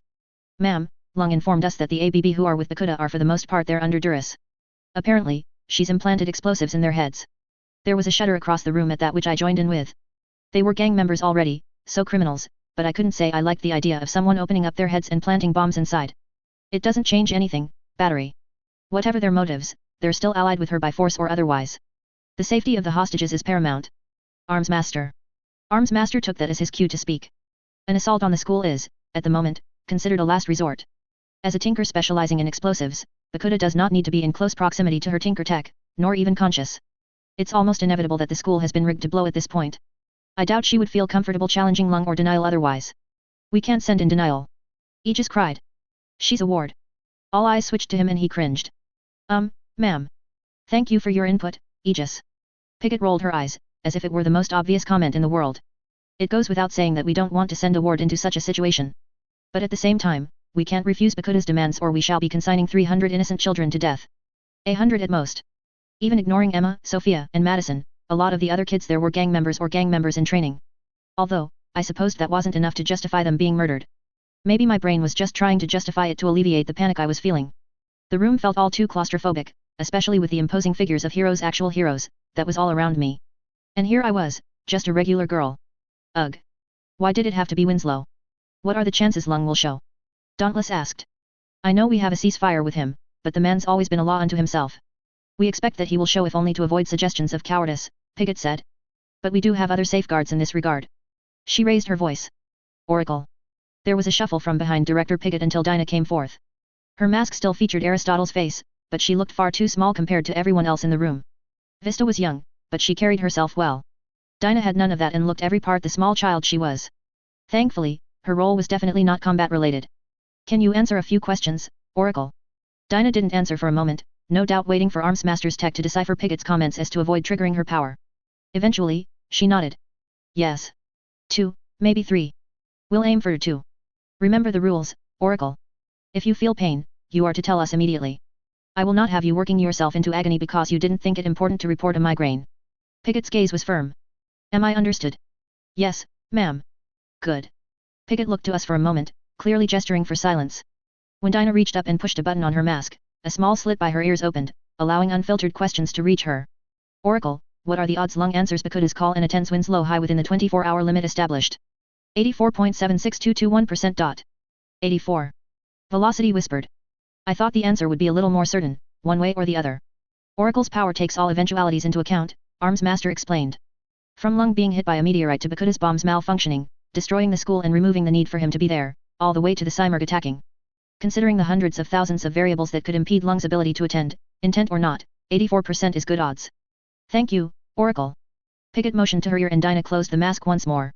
Piggott looked back to us. So, we can assume Lung intends to show. I've already instructed the PRT teams not to impede him, but to request he wait for our decision before moving in. Do you think he would? Assault asked. He might just rush in. Lung would win himself a kill order within the hour if he did that, along with the enmity of everyone in Brockton Bay, Asian or otherwise. That's not to say his patience will hold forever, but that's why we need to finish this meeting as soon as possible. Arms Master, do you think you would be able to disarm her explosives? If I had time to study them I might be able to disarm or contain them, he said, but we've no idea how many or where they are. I would not be willing to attempt it with lives on the line, not unless it was necessary. Evacuate the hostages first, then, she said, nodding. My thoughts exactly. That marks our priority, but I doubt Bakuda will be content to let them go.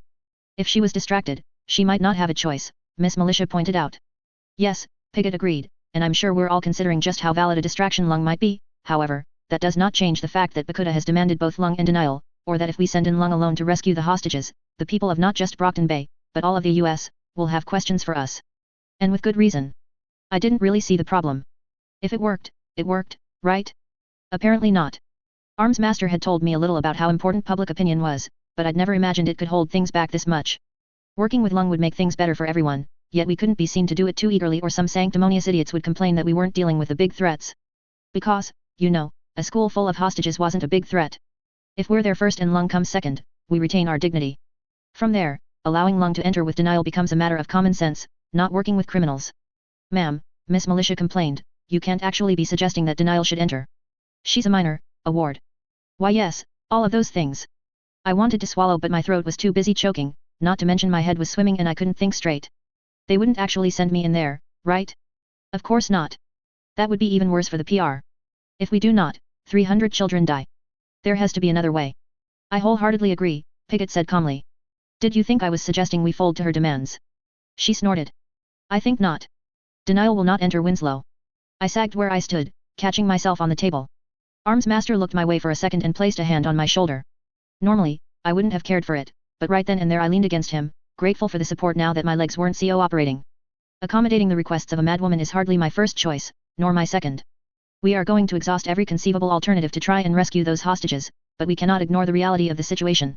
Denial's involvement is required. If we do not at least look like we are considering her request, she will start to make examples of the hostages. I'm to be a show? I asked. My voice was quiet and frail among the others, but it carried in the silence. Director Piggott regarded me for a long moment, before she smiled. It was not a kind or happy smile. Indeed. We'll need to convince Bakuta she has the upper hand, so I want Armsmaster to take you to the containment zone we've set up and make a show of prepping you for entry. For all intents and purposes, it is to look as though we are going to send you in and we're simply preparing you for that entry, using up all our time making sure you're ready. All to keep Bakuta's attention on me. The relief was crushing, so much so that I wanted to burst out laughing. God, I was stupid. Of course the Protectorate wouldn't send a 15-year-old girl into a hostage situation. That was ridiculous. Armsmaster's hand gripped my shoulder a little tighter. Strangely, I had the feeling he was relieved as well. The others certainly were, as everyone, not only the wards, but the older heroes, too, relaxed. Of course, Miss Militia said, her eyes crinkling a little. If Denial can keep Bakuta's attention on her, we might have a chance to scan the building and identify any weaknesses. From there, I'd say a team of myself, Velocity and Armsmaster.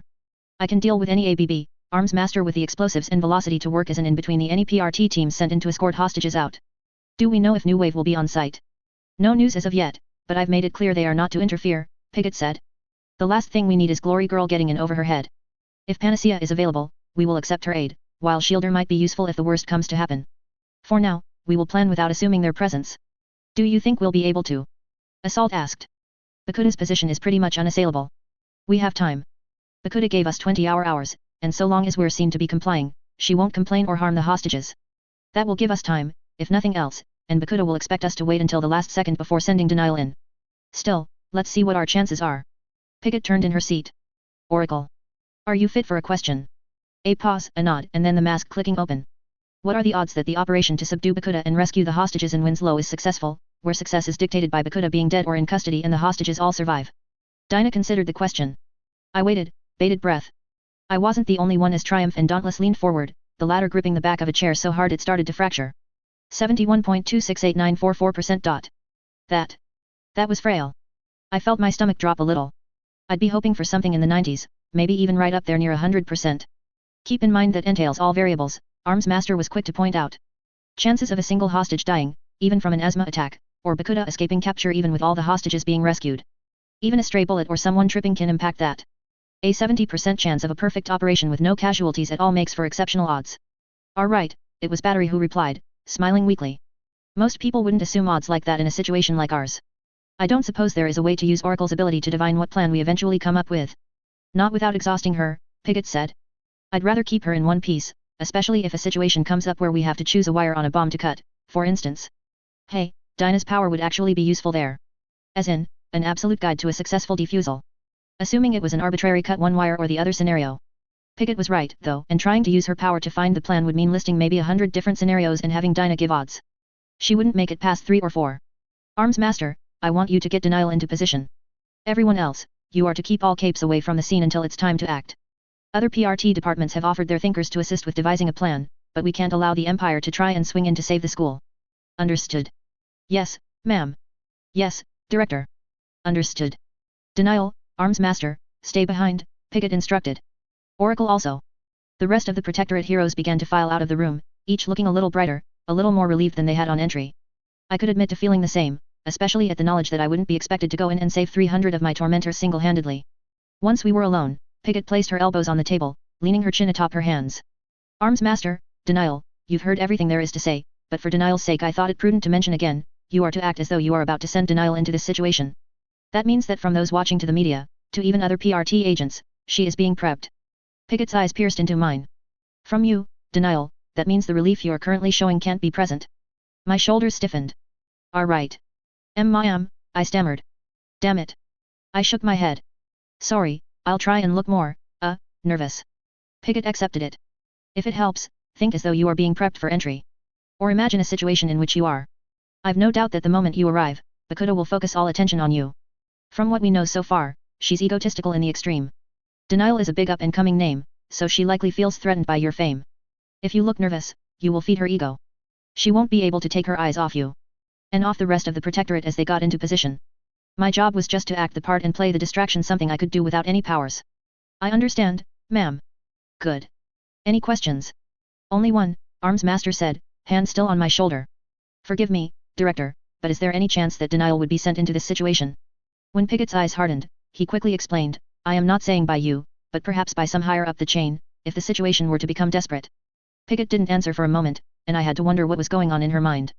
Was she thinking that in the end 300 lives wasn't worth a strong parahuman?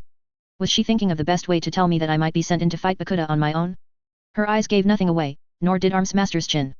Oracle, she eventually said. Can you handle one more question? Yes. What are the odds that I, the PRT or anyone within the PRT's chain of command, up or down, ultimately make the decision to send Denial into Winslow to deal with Bakuda? Oracle considered the question, while I held my breath. 1.1467%. There you have it, Piggott said with a tight smile. Less than 2%, and even considering all eventualities. Arms Master nodded for me. I was a little too relieved to do anything more than smile dopily behind my mask. Thank you, Director. And you, Oracle. If you'll excuse me, I'd best get Denial to the Winslow containment zone and start briefing her for entry. See it done, Arms Master. And good luck, Denial. Denial. 3.7. Winslow. The name echoed in my head like a whisper given by a cowboy confronting their nemesis who had killed his family, and after several years chasing them across the Wild West. The only thing missing was some tumbleweed bouncing by. I looked at the school as though it had the capacity to grow legs, stomp over and eat me alive like some brick and mortar endbringer. It was far worse than that. Winslow had become a tinker's lab, and said tinker specialized in the rather niche but also rather applicable subject of explosives. Bombs. Not just bombs because life couldn't be that easy, but esoteric bombs. Bombs with powers. Bombs that could stop time in an area, rip open portals in space, turn people to glass, and any one of 100 other fates that all felt remarkably overkill for my gangly 5 foot 9 inches of sub-PAR training and non-existent combat skills. Then again, Bakuda wasn't here for Taylor Hebert. Bakuda was here for Denial, Slayer of Dragons and future member of the Triumvirate if the morons online were anything to go by. As Arms Master adjusted a vest over my armor with a camera affixed to the front, I didn't have to fake my anxiety anymore. The director would probably be proud of how outright terrified I looked. Good acting. Arms Master whispered as he very slowly and clumsily connected straps and buckles, taking as much time as a man famed for his efficiency realistically could in equipping me. We believe Bakuda is watching, and if so, she'll struggle to believe you're not terrified with an expression like that. I am terrified. As am I, he admitted. My eyes darted down to his face, or what little of it I could see under his helmet. I'd not expected the quiet words, nor the fact Arms Master of all people would say them. Having a hero I admired admit to their fear was a big no-no according to PR, but here and now it helped to humanize him and calm me down. If he was afraid, then was it so bad if I was? Really? I asked weakly. Was he like me? Had I finally found someone who understood? Yes. I'm also scared of what will happen to all those children in there should we fail. No. No, he wasn't. I know it's hard, he said, speaking like he understood my plight on a deep, emotional level, and, as was becoming increasingly common, missing it by a few nautical miles. The urge to rush in there and stop her myself is near overpowering. Having to stand out here and do nothing, it hurts. I see that enough in the wards. We expect you to stay back and play it safe. I understand why that is so difficult. Despite how I may act, and what the others might say, I understand why Vista chafes at the youth guard's decisions. I understand why Shadow Stalker despises being told to back away. He looked up at her. And I understand why you want to rush in there and fight Bakuda. Arms Master. Yes. Don't apply for a thinker rating anytime soon. I assure you it's empathy and not a thinker power that lets me see that. We can talk more on it later if you like. After all this, just know that you do good work standing here, Denial. It may not feel like the most heroic of jobs, but keeping Bakuda's attention on you will save lives. He was preaching to the choir. Mastering the mastered. I didn't want to be anywhere near Bakuda, and if staying out here and doing nothing helped, well, consider me the most enthusiastic non-combatant there was. I could do this stuff for days. That's me. Denial, the hero who stands back and lets everyone else do all the hard work. On account of, you know, not having powers. He stepped away and picked up a big red metal tool case branded with his emblem, his helmet, and a slogan that read Honorary Master of Tools. I thought I'd seen it in DIY catalogs and on TV as a birthday gift for dads. Some catchy jingle about how you didn't need to be a tinker to be equipped like one, and then a scene of Arms Master riding through a wall, hopping off his motorbike and helping a father fix a shelf with a few smacks of a hammer. He'd then posed heroically, hopped back onto his bike and raced off into the sunset, leaving the toolbox behind for the father. I'd never had the money to afford it for Dad, but he might have fixed that step if I had. This is full of bomb disposal equipment, he explained. I'm going to go through each of them. Don't worry, you won't be using any, he reminded me. But Pakuta will expect you to be going in, and we think seeing you with this will infuriate her. Why yet? A lot of tinkers can feel very sensitive about their inventions. Not me, he said with the same kind of defensiveness I'd heard Dad's friends give about not being addicted to alcohol. But someone like Pakuta is likely to take the mere suggestion you could defuse her bombs as an insult and a challenge. Should I really be ticking off such a dangerous tinker? It won't be a problem since you're not going in to face her. Here, kneel and pretend I'm taking you through the tools. He rifled through the objects, bringing a pair of wire cutters out to show me as though he was explaining it all. I nodded along, sure Pakuta would be watching this whole show. The area outside the school had already been cordoned off with yellow and black tape, and now the police manning it had been replaced with PRT soldiers. Several tents had been set up, Arms Master and I under one that was directly in front of the school's main entrance.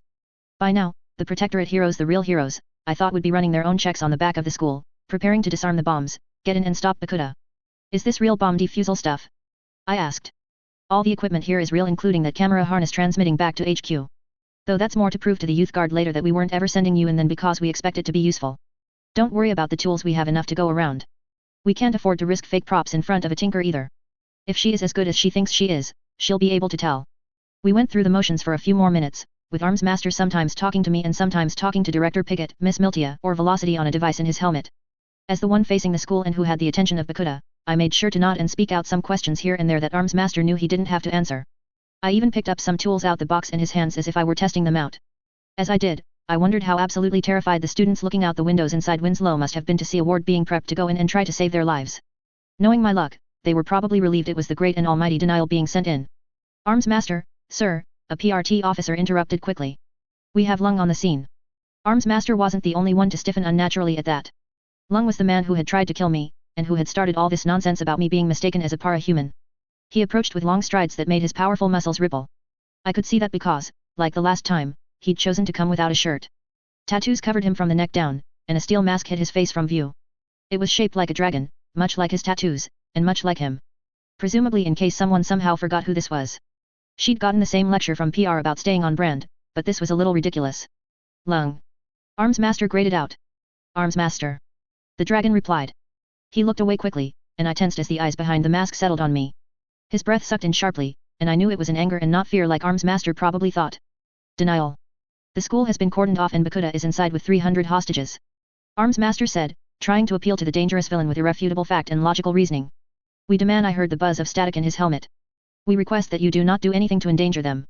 Given the sour twist to his lips, I was sure the amendment came from Director Piggott and straight into Arms Master's ear. Don't aggravate the rage dragon, especially not when he's 3 feet away from your newest ward in a hostage situation involving children. I'm aware of the situation. Lung growled. I have been challenged and so I am here. He turned his back on us to face the school, beat his hands against his chest and roared out so loud I felt a shiver run down my spine. I am here, Pakuta. Traitor and coward. Lung is here. He's a good distraction if nothing else. I heard Arms Master mutter. I stifled a nervous giggle. Is the girl equipped? Lung asked suddenly, turning to us again. He eyed me, looking down my uniform and at the harness, then at the toolbox nearby. I wasn't given a chance to answer. Good. Without warning, he stooped low and walked into me. My world slipped and my vision was suddenly filled with tattoo ink of a snarling dragon that ran down the spine of the man whose shoulder I had been unceremoniously slung over. The dragon and I stared at one another, me too lost for words and it being, well, a tattoo. Put down the ward. Arms Master rushed forward. Lung. Lung caught the man in his breastplate with a heavy blow and sent him tumbling back over the nearest bench, scattering supplies. My stomach dropped as Lung dipped to pick up the Arms Master branded tool case, and then we were moving. Toward Winslow. No, no, no, no, no. I flailed and kicked wildly, beating my fists against Lung's back and my feet up into the air. The position over his shoulder didn't really give me much room to kick him in the face, and I doubted my unpowered blows would stop someone who went toe-to-toe with Leviathan, but I sure as hell tried. Stop! I cried. Put me down. It's a ruse. It's fake. This isn't the plan. Lung, halt. Battery bless her sparkly, neon soul came rushing forward with a hand outstretched. You can't take Denial inside. This isn't the plan. Out of the way, woman. Lung had grown a few inches already and his blow sent Battery flying back into one of the hedges outside the school. He grunted and adjusted me on his shoulder with a stop struggling and then carried on the last few meters, up the front steps and through the rickety door that led into my own personal hell, now with extra bombs. The PRT troopers scrambled for some way to stop us. They were fighting to get their foam launchers in place, but they'd been setting up a cordon and holding angry parents back. They hadn't expected this. Neither had I. This might well be my last moment, the last words ever heard from Taylor Hebert, and I was determined to make them count. Oracle. I screamed poignantly. Your percentages suck balls. Then the doors clapped shut, and to make matters worse they clicked ominously, a small metal line running down the seam with a blinking red light on it. With the tortured whine of terrible infrastructure and poor funding, the PA system buzzed to life. Principal Blackwell rarely used it on account of the sound being akin to feeding your ears through an angle grinder. Bakuda was just monster enough to do it anyway. You actually came. Her voice had a tinny quality to it, like she was speaking through a voice synthesizer into another voice synthesizer. Or in this case through her helmet into an old, half-broken microphone. It reminded me of the kind of voice a dying robot in a sci-fi movie would make. I can't believe you'd be stupid enough to come in here after all I said. Lung, maybe, unafraid even when he ought to be, but a ward? Ha. You really must think highly of yourself. Like I had a choice. I wailed back from my spot over Lung's shoulder. Bakuda couldn't hear. For all that she'd taken control of the speakers, she obviously hadn't taken the time to install listening devices, and Winslow's security and camera coverage could be best described with laughter. The merchant kids had stolen them and pawned them for drugs long ago. So, I find myself in a bit of a dilemma. Lung taught me that fear is the most important thing in running a gang, but fear is also what keeps him from sending the ABB after you, little ward. Run on sight? Flee if you see her. The woman cackled through the speakers. It was an ugly sound. Cowardice.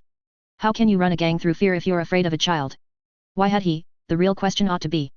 I tried to shoot Lung a questioning expression from my position hanging over his back, but it wasn't happening. I flopped instead, my butt pushing up into his hand and my knees bouncing against his chest. Can you even hear us, Bakuda?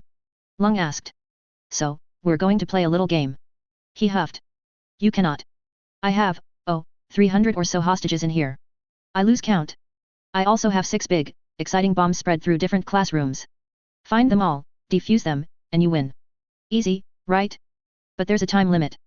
3 hours in total. Time starting, now. And don't even think of coming to find me first, she threatened, or I'll detonate the lot. Oh, and try to leave and I do the same. Good luck. You'll need a lot more than it. There was another tortured whine and a high-pitched squeal as the outdated speakers turned off. Following it, while I was still reeling, Lung grunted and shoved his shoulder forward, flipping me off to land awkwardly on my feet and back up against the nearest wall. I was afraid. Who wouldn't be? This man had tried to kill me, failed by pure bad luck. I was in the air on whether it was his or my bad luck, and was now alone with me in a school filled with explosives. This felt like a good opportunity to kill me. Instead, he shoved the toolbox toward me. Take them. What am I supposed to do with them? Defuse the bombs, he said as if I were a dim-witted child. I don't know how. His head tilted a few degrees to the left. What? I don't know because I was never supposed to be in here. I snarled. Okay, screw it. Was it wise to bitch out Lung? No. Was it cathartic? Oh yes. And really, my life was as good as over anyway, so why not? They might say many things about me after my death, but I'd make sure at least one was an odd comment on how I'd not taken any crap from Brockton Bay's strongest cape. I was never meant to come in here. I ranted. I was meant to stay out there, look pretty, and distract Bakuda while the real bomb defusal teams dealt with things. I can't fight, I can't handle a crazed tinker, and I sure as hell can't defuse tinker tech. Something else occurred to me. And really, in for a penny, in for a pound, right? And what was that about fleeing on sight? You know I don't have powers. You know I didn't beat you in a fight. You know this is all some stupid misunderstanding, and that you just lost because you slipped and near enough knocked yourself out. You know it's all fake and I'm just a normal girl. Lung's eyes roamed over me, my angry eyes, my flushed skin showing over my mask and down my overly busted black and grey armor. They roamed down to my chest, upon which lay Armsmaster's camera harness, still recording and beaming back this whole conversation to PRTHQ. It was still active, a little green light flashing to show it was transmitting. Lung's eyes slid back up to mine and narrowed. No. I whispered. Desperate and shaking. No. Don't you dare. I will not feed your delusions, child, Lung said in the clearest English I'd heard from him yet. He spoke loud and clear, and why not? We both knew he wasn't speaking to me, but all the thinkers and analysts who would be going over this. You bested me in combat. Your power was insurmountable. He looked away as if remembering a titanic battle, and I held my hands out, fingers shaking, just imagining them squeezing around his neck until his face was blue. But Bakuda is wrong. I do not fear you. I tell my men to flee because they could not hope to challenge you. And he faced me again. Because I will be the one to kill the mighty Denial and reclaim my honor. He then reached out one hand, gripped my camera harness and crushed it in a shower of little sparks. There was only one thing I could say. You're some kind of asshole. I'm a villain, he grunted back. Get used to it. Denial. 3.8. Have you ever been so done with something that you stopped caring? I thought I'd felt that before about school. I'd felt so done with the trio and the bullying and the teachers ignoring me. There came a point when the poor grades, poorer attendance, and lack of any human care felt too much, and I just gave up. To hell with school. To hell with Brockton Bay. To hell with it all. I'd been wrong. Now I was done with Winslow. God, but I was done with it. I had half a mind to sprint for the door, burst out and make a heroic diving roll as the school went up in fire / glass / sludge / delete as appropriate behind me. I mean, wouldn't it be a service to the city? Brockton Bay would get a cool landmark, the gangs would lose their primary recruitment pool and the overall quality of education in the city would be bumped up a grade. Everyone wins, right? Except for Emma, Madison, and Sophia. They would die horribly. So. Everyone wins. Right? No. Of course not. While I felt emotionally done, I wasn't quite ethically done, not enough to really want them all to die in horrible ways. Plus, I'd pretty much deserve to be sent to prison for setting the bombs off and killing everyone. I spared a brief little moment to imagine the trio on fire, admitted that I liked the fantasy more than I would the reality, and let it go. Instead, I leveled my doneness on the one person I could, fixed Lung with the flattest stare my 15-year-old self could manage and said, "Now what, genius?" Lung fixed me with a dark glare.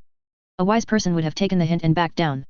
I liked to think I was smart, but I'd probably inherited a little bit of my temper from Dad, which meant all the brains in the world went out the window. I was too annoyed to think straight right now and this was the only person I could level it all at. I said now what, I repeated, planting my hands on my hips and raising an eyebrow. It was about the only facial expression I could give, but it certainly worked to highlight how unimpressed I was.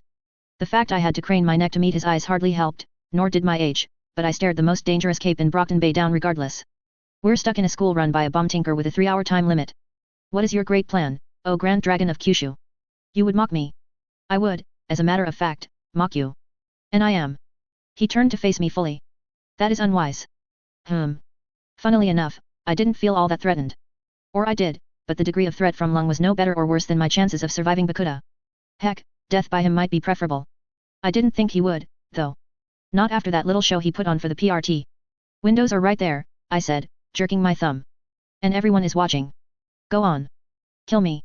Show everyone I really am unpowered and that you got beaten by a little girl. He didn't move. I knew it. My smile grew. It was a hysterical smile, sure, but a smile all the same. I had so little control in my life lately that this felt like a piece of driftwood I could hold onto as I floated in the ocean with sharks circling. You can't kill me without proving you got beat by a normal girl. I can hunt you down and kill you later, he pointed out. Painfully if needs be. I'm sure at any other time it would have been threatening. I was running on adrenaline and copious amounts of spite right now however, all but certain I was going to die anyway and determined to spit a great big one in Lung's eye on the way out. But you can't kill me now. Bakuda would realize. Everyone would. You'd be a laughingstock.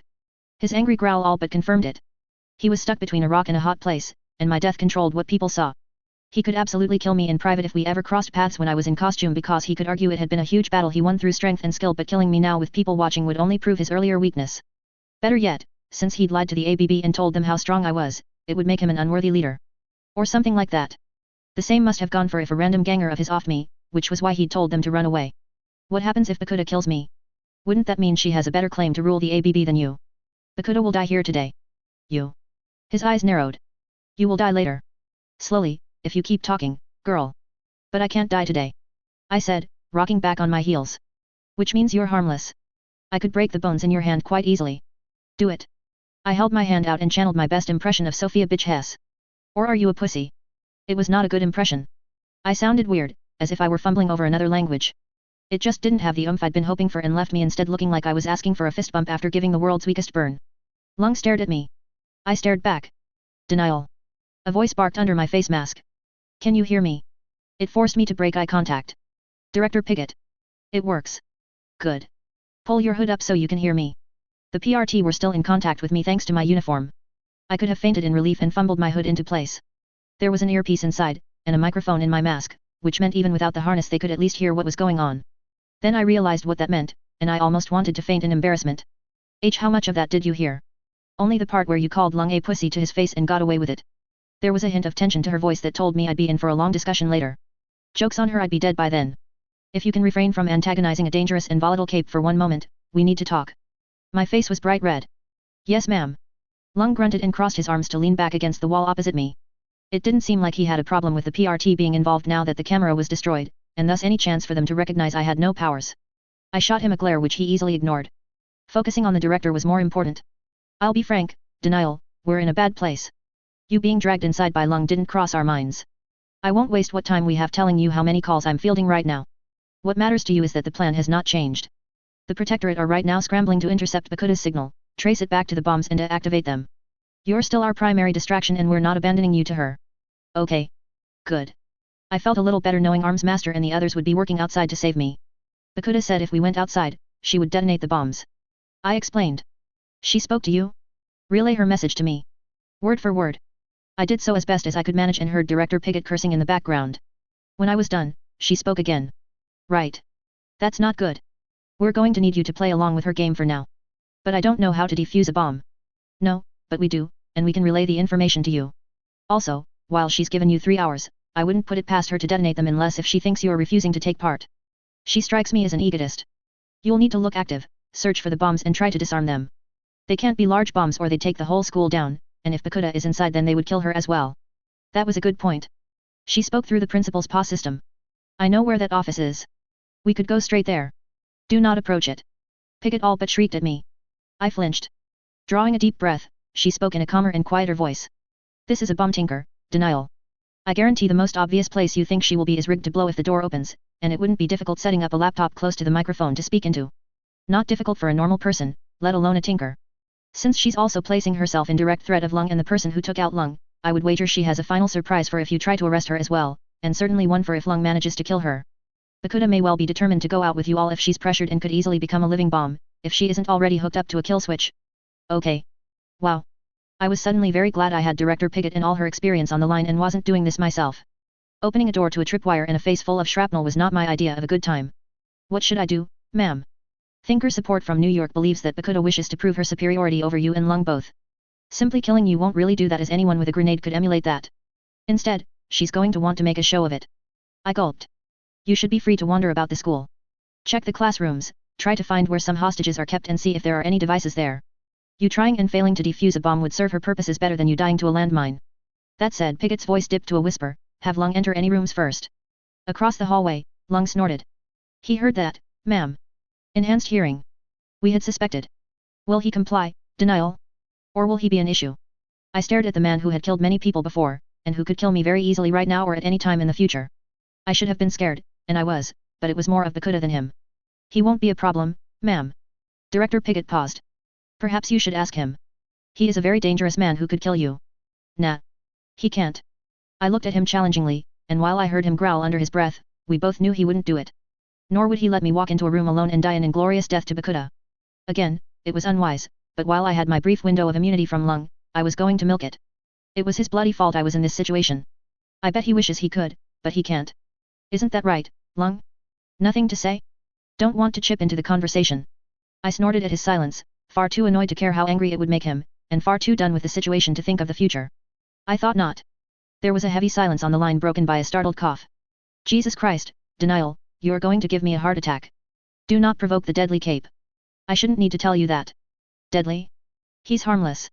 Just, check the nearest classroom, please. Dash. It had only been a few minutes since I received my marching orders and the only thing I could think was that it was amazing how fast my indignant courage left me. Walking away from the windows and away from any witnesses left me suddenly all too aware of the huge man walking behind me and wondering why I'd gone out my way to antagonize him. Hindsight was a bitch like that. But damn it, I wanted my angry courage back. I didn't care if it was a bad idea or not because it had been a wonderful coping mechanism. I wasn't headed anywhere in particular, and so my feet naturally carried me towards my first class of the day. Lung followed silently, while I heard Director Pigott talking loudly with a few other people here and there. I thought I heard her say Shadow Stalker a few times, and Rennick, Arms Master, and Costa Brown. I wasn't privy to any of those conversations and could do little more than fret just how accurate those thinker analysts were, and whether Bakuda really wouldn't just blow the hallway up with me in it. Then again, if she'd wanted to do that then she might as well have rigged the front entrance to blow and been done with it. Bullies liked it when they had an audience and could make you squirm. I was beginning to think Bakuda was the Parahuman version of Sophia Hess, and what Sophia would think to hear that. This one. I pointed to the door to Mr. Gladley's class and took a step back. I bumped into Lung, cringed, and crept around him. You first. The dragon of Kyushu stared at the door as if it were Leviathan. To be fair, he knew he was being told to walk into a potential ambush. I'd heard he was as good as invincible, but I figured that was probably when he was 16 feet tall, not 6, and not against someone who knew exactly what your power was and had time to think up counters. Bakuda wasn't going to be using normal explosives against Lung. It'd be the crazy, bone-melting, skin-bursting, blood-boiling stuff. Yet. I wasn't going in first. Lung continued to stare at the door as though it might burst out crying under his gaze. Go on. I urged nervously. You're here to prove you don't fear Bakuda, right? He glared at me. I smiled hesitantly back, but I think my mask hid it. In the end, the need to prove himself won out and he took a slow step forward. I tensed as his hand gripped the door handle, legs clenched, and ready to launch myself to the side. There was a horribly suspenseful pause where Lung was probably thinking twice, thrice, and more times about the wisdom of turning the knob, and then he did it. There was a click that made us both tense up. And the door swung inward. No explosion. No death. Inside, I was granted to the not-so-lovely sight of 20 or so students huddled up against one wall with MRS not doing her best to keep them calm. On the other side, sat upon the floor and radiating a little bit of frost that had chilled the floor white, was a cylindrical device of silver steel. Director. I said. I think we've found one of the bombs. Describe it to me to be sure. Cylinder. Metal. Beeping. Pulsing out little waves of ice cold that's freezing the floor. It must be a few degrees cooler in here too. That sounds like a Tinkertech device. Isn't that what I just said? I knew she had to be sure and all that, but it wasn't like I was going to mistake an air conditioning unit for a bomb, was it? Any hostages? Yes. About 20. I eyed my peers. Emma, Madison, and Sophia weren't among them. It wasn't our class. That didn't make them innocent by any means. Everyone in school used the lockers, and those who hadn't been nearby at the time had probably smelt the carnage I'd been pushed into. In the end, they all ignored it. That didn't matter in the end. I was going to be the bigger person. The only difference was, they wouldn't know it was me. Well, the Asian kids probably did. They didn't look all too shocked to see Lung, and they'd been told to run away from me and or outside my uniform. Have them move out into the corridor. Director Piggott advised. Slowly. I want you to approach the device but not to touch it. I cleared my throat. I'd only had one case of public speaking thus far and half of that had been pre-recorded. The rest had been rehearsed. I really didn't think I was in any position to handle hostages or calm people down. Then again, did I want to leave Lung to do it? No. Well, not seriously. There was a small, Winslow-hating, part of me that was morbidly curious. No. Bad Taylor. Bad. Ahem. If you can take the students outside and into the corridor, I will deal with this. I tried, and failed, to sound confident, but MRS not tried and failed to look brave as she nodded and ushered the children out, so I figured I was in good company. Don't try and leave the building unless the PRT tells you to. I called after them. The doors and windows might be trapped. Did that sound a little too casual? It was hard to put much emotion into it when I was busy staring at Tinkertech and wondering when it was going to kill me. Soon, the classroom was empty but for Lung and me. I stumbled forward as his arm nudged into my back, and though I couldn't see it under his mask I was sure he was smirking. Your turn, he seemed to silently say. Director Piggott had ordered me to walk up to it after all. Swallowing, I took a step forward, and promptly leapt 6 back when the horrific whine of the speakers started anew. Well. Found my first little surprise, have you? Bakuda's voice came from the corner of the room. Another worn-down speaker on the wall. Director. I hear her. Is there a camera in the room? No. A motion sensor of some kind to detect when someone came near then. My cryobomb is an interesting one. You always see people being frozen into blocks of ice on television and in movies, and they get thawed out just fine. Do you know what really happens, though? They die. The entire body shuts down as blood freezes and doesn't reach the brain. Don't worry, this is a small one. It'll only destroy the classroom if you get it wrong. Shame about the hostages but oh well. I'm sure Denial won't have any problem dealing with it. The screech of the speakers again filled the room and left me shaking. I was a good distance from the bomb now, though not enough that I really felt safe. I'd instinctively moved so that Lung was between me and it, and I didn't feel all too bad about that. Did you catch that, Director? I did. I take it the students are not actually in the room anymore. They left before she started talking. Then she really doesn't have any way to monitor you. That's good to know. All right. I have this call being shared with our resident explosives expert. Tinkertech doesn't always follow conventional rules, but we're hopeful the triggering mechanism might be normal even if the payload is not. Okay. I didn't like hearing words like hopeful and might being used by my superior if I was being honest. Then again, I had the feeling she didn't either. Should I start describing it now? Wait for me to get him on the line. Also, don't worry, she said in what I was sure was supposed to be a reassuring voice. I have Oracle here ready to chime in with odds before you make any move. Oracle is there. I'm here, Denial. Dinah's cute little voice came through clearly. I'll help as best I can. I turned to Lung. We're going to die. Denial. Interlude. Coil. Thomas Calvert was an intelligent man. He did not like to think himself an intelligent man, he knew he was. That was why upon hearing of what Bakuda had done and the threat she posed to the future stability of his city, he promptly threw all his resources into assisting the PRT. Why should he not? It was going to be his PRT sooner or later, so despite Coil nominally being their enemy, he was not in the business nor interest of overly harming its ability to control Brockton Bay, especially not against someone who would be such a force for chaos that Accord would send the ambassadors over by the truckload if Bakuda wasn't dealt with. It was unfortunate then that he had been given a task and as such did not have the freedom to listen in as Emily led Denial through the situation. Fortunately, his tattletale was listening in for him and would report to him later. He could have intervened more overtly, caused problems for Piggott and used this as an excuse to oust her or even see a bear shipped out of the bay, but denial could well become his greatest asset when he took over. If she was half as powerful as everyone was thinking, she would be a useful deterrent to prevent the elite or the teeth from thinking they could re-enter the city. Denial was not, despite what his tattletale may have believed, his enemy. Neither was Arms Master, Miss Militia, Assault, Battery or any of the other Protectorate heroes. No, they were his tools, and he preferred they all be in perfect shape. Oracle, too, was his tool. Yes, it was a shame that she was not under his direct purview and kept only for his eyes, but it was not as though he did not have access to her in the PRTHQ and under the influence of his power. He had questioned her many times, usually tricking her rather easily with a forged order from Piggott to answer a question, then cancelling that timeline after getting the answer. It was inconvenient having to go to such lengths, but not inconvenient enough to risk himself or his business trying to kidnap her again. That ship had quite clearly sailed and Thomas was not one to cry over spilt milk. The issue was that Denial's powers remained misunderstood and he had so little to go on with regards to them. With one of the major theories being some degree of power interaction or trump ability that had interacted with Lung's, resulting in the injuries sticking and of course the noticeable inability for Lung or Rune both to remember how it happened, he was loath to fully use his power on her. It would be a rather pathetic, if ironic, way for him to go out if he did something he shouldn't, cancelled the timeline and then realized it hadn't worked. Piggott disliked him just enough that she might utilize a question through Oracle to discern the truth of it, and then he'd have to cut his losses and run. He was a careful man, an intelligent man, and above all a patient man. He had to be, for all three qualities would be needed to bring Brockton Bay to heal and defend it from future threats. Life in the city wouldn't magically fix itself when he took over. There would be work aplenty to do. Rushing into a confrontation with Denial while not knowing her powers was a reckless move. More fool Hookwolf and the Empire for attempting it.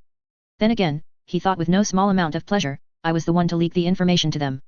Kaiser took the opportunity all too predictably. The Empire's loss of Hookwolf would hit them hard and it would be a loss because Piggott had taken full advantage of Oracle's services to plot out the optimal path and plan to transfer Hookwolf to the birdcage. He could have leaked that to the Empire and assured Oracle's 9% chance of failure did indeed fail, but that would clue Piggott onto a mole within the ranks. Better he wait and let the Empire lose their heavy hitter. They would find another OR request one from Gesellschaft, or perhaps use it as a means to bring Purity, Fog, or Night back into the fold. If the plan went as it should, and it would barring some rather impressive thinking from Kaiser, Hookwolf would be in the birdcage by the end of the day, while Rune's transport, disguised as Hookwolf's, would come under attack. The girl would return to the Empire but then she was only destined for a normal prison anyway, still serving her second strike, and would have escaped on her own regardless. Might as well use her as a distraction, Piggott had decided. Quite wisely in his mind. Poor Kaiser. He would have his work cut out for him. As would Lung after this and losing Bakuda. At this rate, he wouldn't even need to leak their identities. The Empire would be reeling already thanks to Denial's work. Even serving the PRT and Protectorate, she still served him. It really was fitting. As a PRT officer approached and asked his orders, Thomas snapped out his thoughts and looked back to the school Denial had been drawn into. It was time to play his part. If it so happened that his aide assisted Denial and won him some favor, all the better. Not every asset had to be recruited at the end of a gun. Only the ones who mouthed off. Tattletale. Lisa had gotten her orders from her asshole boss late, but that wouldn't protect her if she failed to come up with any results. Her laptop had been hooked up to the hacked PRT systems, allowing her to listen in voice only as a bomb defusal expert took Denial through the TinkerTech device. There wasn't much to glean from it.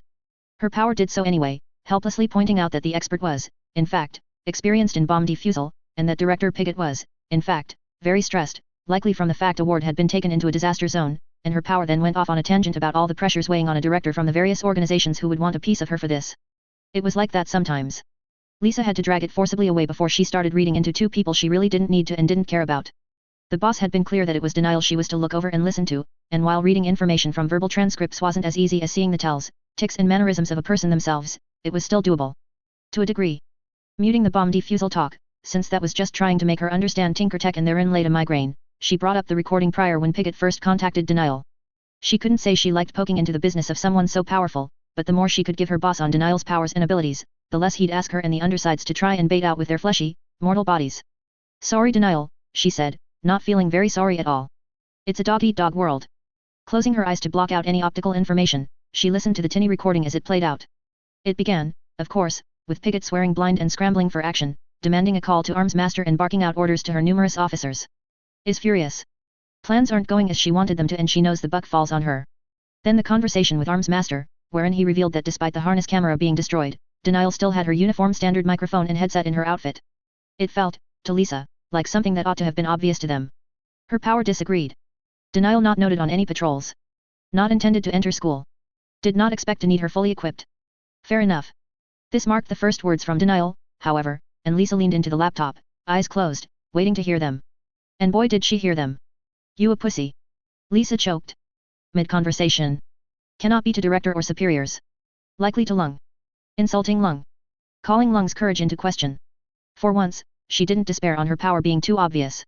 It was taking her a few seconds to come to terms with what she'd just heard after all. To her credit, it seemed Piggott was just as shocked as she and did her best to de-escalate the situation. Typical PRT rulebook. Typical police too, she supposed, but this was Lung. Typical had never worked on him before. He took what he wanted and killed whoever dared cross him. Which raised the question of why he hadn't denial here and now. It was dangerous to take limited information and form conclusion from it, she knew that, and yet with only hearing to work with, she made do with what she had. It was even riskier to assume anything from a lack of action on someone's part. That said, this was Lung. He was famous for being someone who acted first and thought later. Presumably, anyway. She had no idea what really went on in his head, but compared to Coyle he was a mindless beast. He didn't back down easily, and his gang was ruled by fear, meaning he couldn't afford to be seen to back down. And yet he said nothing. Lung isn't responding to provocation. Fearful? No. Lisa tensed her brow and tried not to look too much into the actions of someone not acting. Focus on denial instead. Focus on what could be heard. Angry. Very angry. Angry at Lung. Angry at Lung for dragging her in or at Lung for failing to rein in Bakuta. Possibly either or both. Aggressive intonation suggests underlying fear. Which didn't make sense given she was cussing out Lung. Denial student of Winslow. Students in danger. That made more sense. She hadn't heard anything to suggest Denial was actively worried for anyone specific, but it was logical to assume she had friends in Winslow. Coyle had once implied there might be a second ward there, so the two were probably close friends. Or if they hadn't been before, they were so now as work colleagues. Denial unafraid of Lung but is afraid of Bakuta. Either because her bombs can harm her or she's afraid of what will happen to the victims. Taking her frustration out on Lung. Ah, that made more sense. Not suicidal tendencies but rightful anger. Typical hero. Lisa didn't fault the girl when Bakuta had crossed all these lines. It was even worse to think that if it weren't for Denial taking the heat, they might have been Bakuta's target for their raid on the casino. That was something she'd keep to herself if she and Denial met again. Best not to upset such a powerful cape. Will he comply, Denial? Or will he be an issue? He won't be a problem, ma'am. Lisa paused. That was ballsy, she thought as she took a sip of her drink. There was being confident in yourself and then there was asking to be stabbed in the back. Even the lowliest Empire ganger could kill a cape, as New Wave had discovered. Piggott seemed to think so as well. Perhaps you should ask him. He is a very dangerous man who could kill you. Nah. He can't. Lisa's brain came to a halt. For the first time in her life, her power was silent. Or rather, she could almost imagine but not actually hear it computing away in the back of her head. Every spoken word gave something away, and it wasn't a lack of information that Denial's caused. It was an overload. I bet he wishes he could, but he can't. Denial went on with no regard for Lisa's struggling mind, or the soda she was dripping from her open mouth onto the keyboard. Isn't that right, Lung? Nothing to say? Don't want to chip into the conversation. Denial snorted audibly. I thought not. Jesus Christ, Denial, you're going to give me a heart attack. Do not provoke the deadly cape. I shouldn't need to tell you that. Deadly? He's harmless. The recording ended, having returned to the point at which she'd opened it. Lisa pushed back in her seat, eyes wide open and her hand shaking as she clumsily coughed her drink into it. Her power had finally had the time to parse the information, and it was flowing into her. Absolute certainty. Not confident. Certain. Absolute guarantee. Silence from Lung as good as confirmation. No, no, no. That didn't make sense. Denial was strong, sure, she knew that, but an inability for Lung to harm her? Calling him harmless? That had to be an exaggeration, right? Boasting or a little dig toward Lung's pride. Absolute certainty. Denial is not exaggerating and believes this fully. Denial knows Lung cannot defeat her. Cannot harm her. Cannot touch her. Denial untouchable. Certain Lung will not even consider attacking her as he knows he cannot win if he does. The information swirled in her head. Despite knowing she shouldn't make too many assumptions, she did. How could she not? Lung was taking it. Lung was taking all this from a 15-year-old girl. A 15-year-old girl who had already beaten him once. There was only one conclusion, only one answer that made any sense. Denial is stronger than Lung. Denial is insurmountable. Denial strongest parahuman in Brockton Bay. Wait, Lisa stammered. But that means. Undersiders have no hope against Denial. Defeat is guaranteed. Rebecca Costa Brown. It was a rare occurrence when Rebecca locked herself away in her office and steadfastly rejected all calls. The debacle in Brockton Bay had already reached national headlines and the other directors, some of whom disliked Emily, had caught wind of it and were trying to run straight to her office. Normally, she would have been content to throw Emily to the wolves. It was part of their experiment after all. This was not a normal situation, however.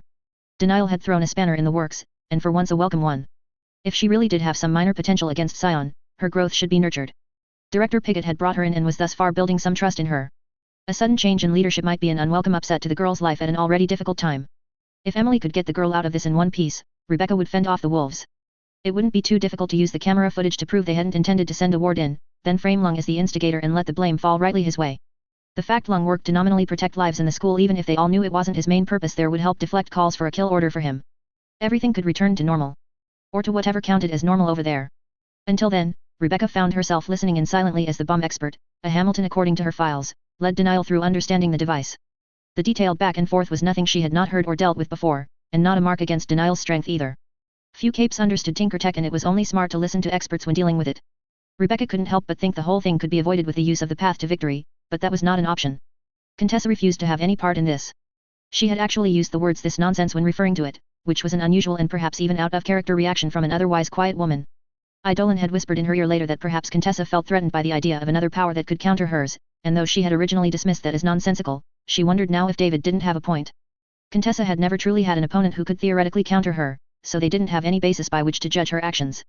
It was easy to appear calm and collected when you had no weaknesses. When Rebecca asked why Contessa wanted nothing to do with it, her answer had simply been that Taylor Hebert was not important to the path. Not a path but the path, so she knew which one Contessa meant. So, while it wouldn't have been hard for Contessa to guide the girl through every bomb safely under the guise of an outside consultant hired by director Costa Brown, she had refused. The path did not require that Denial be assisted here and taking time out to do that would apparently add more steps.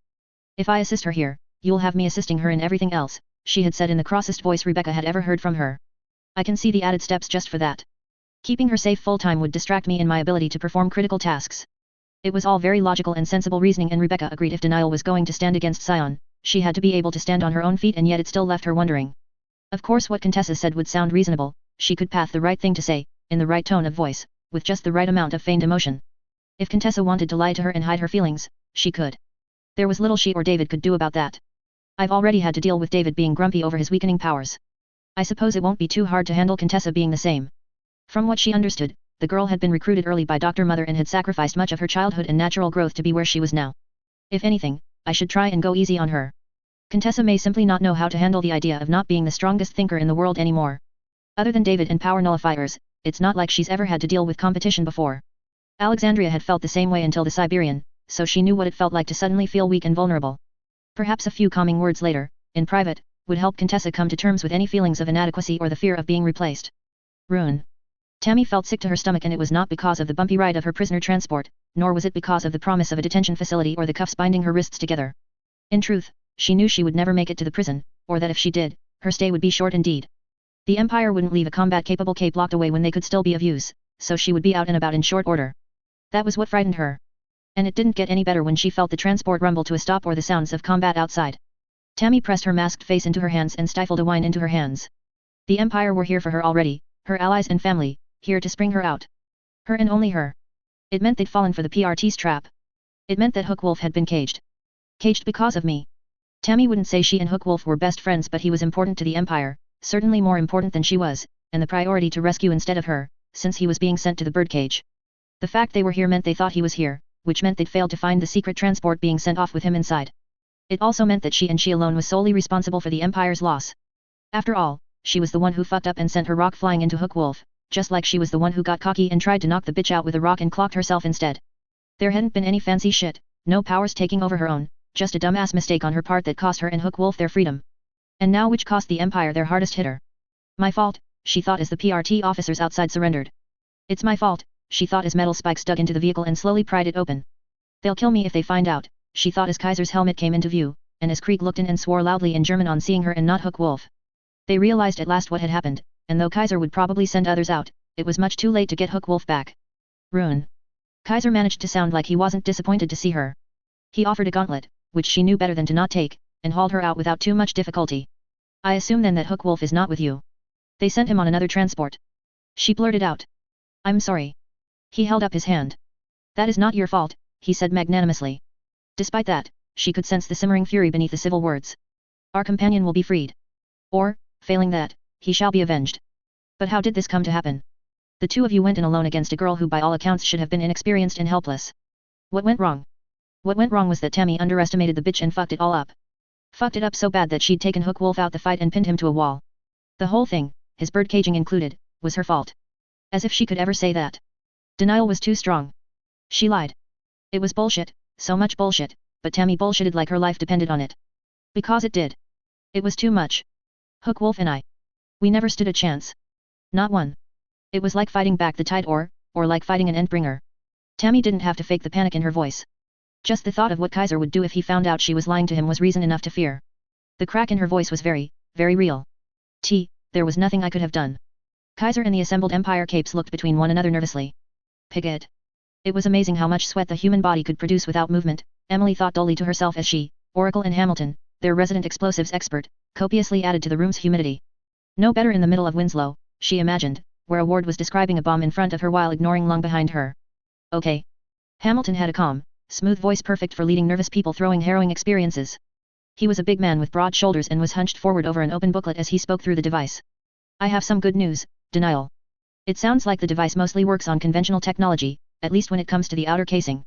The payload inside must be the tinker tech, but it makes sense that Bakuda wouldn't spend time tinkering up a different grenade to every single one she makes, the same way Kidwin or Arms Master still order and use components made by other people. You can defuse it then? Denial asked. I'm confident we could, but I'm actually going to suggest you detonate it remotely. What? Listen to me, Hamilton said smoothly and calmly. He didn't look calm, but he managed to lie convincingly, and for that he more than deserved his position. While I'm confident we could disarm it, I'm also confident Bakuda will have a secondary way to detonate it, and there's no guarantee she won't use that later. The safest way to deal with it is in a controlled explosion. Given the size of it and the goal of it being a threat to the class, I don't expect the blast to be capable of tearing the school down. The fact it is radiating ice and she called it a cryobomb also leads me to believe this. I can get confirmation for you. Hamilton paused to look to her for permission. Piggott nodded and cleared her throat. Oracle, she said.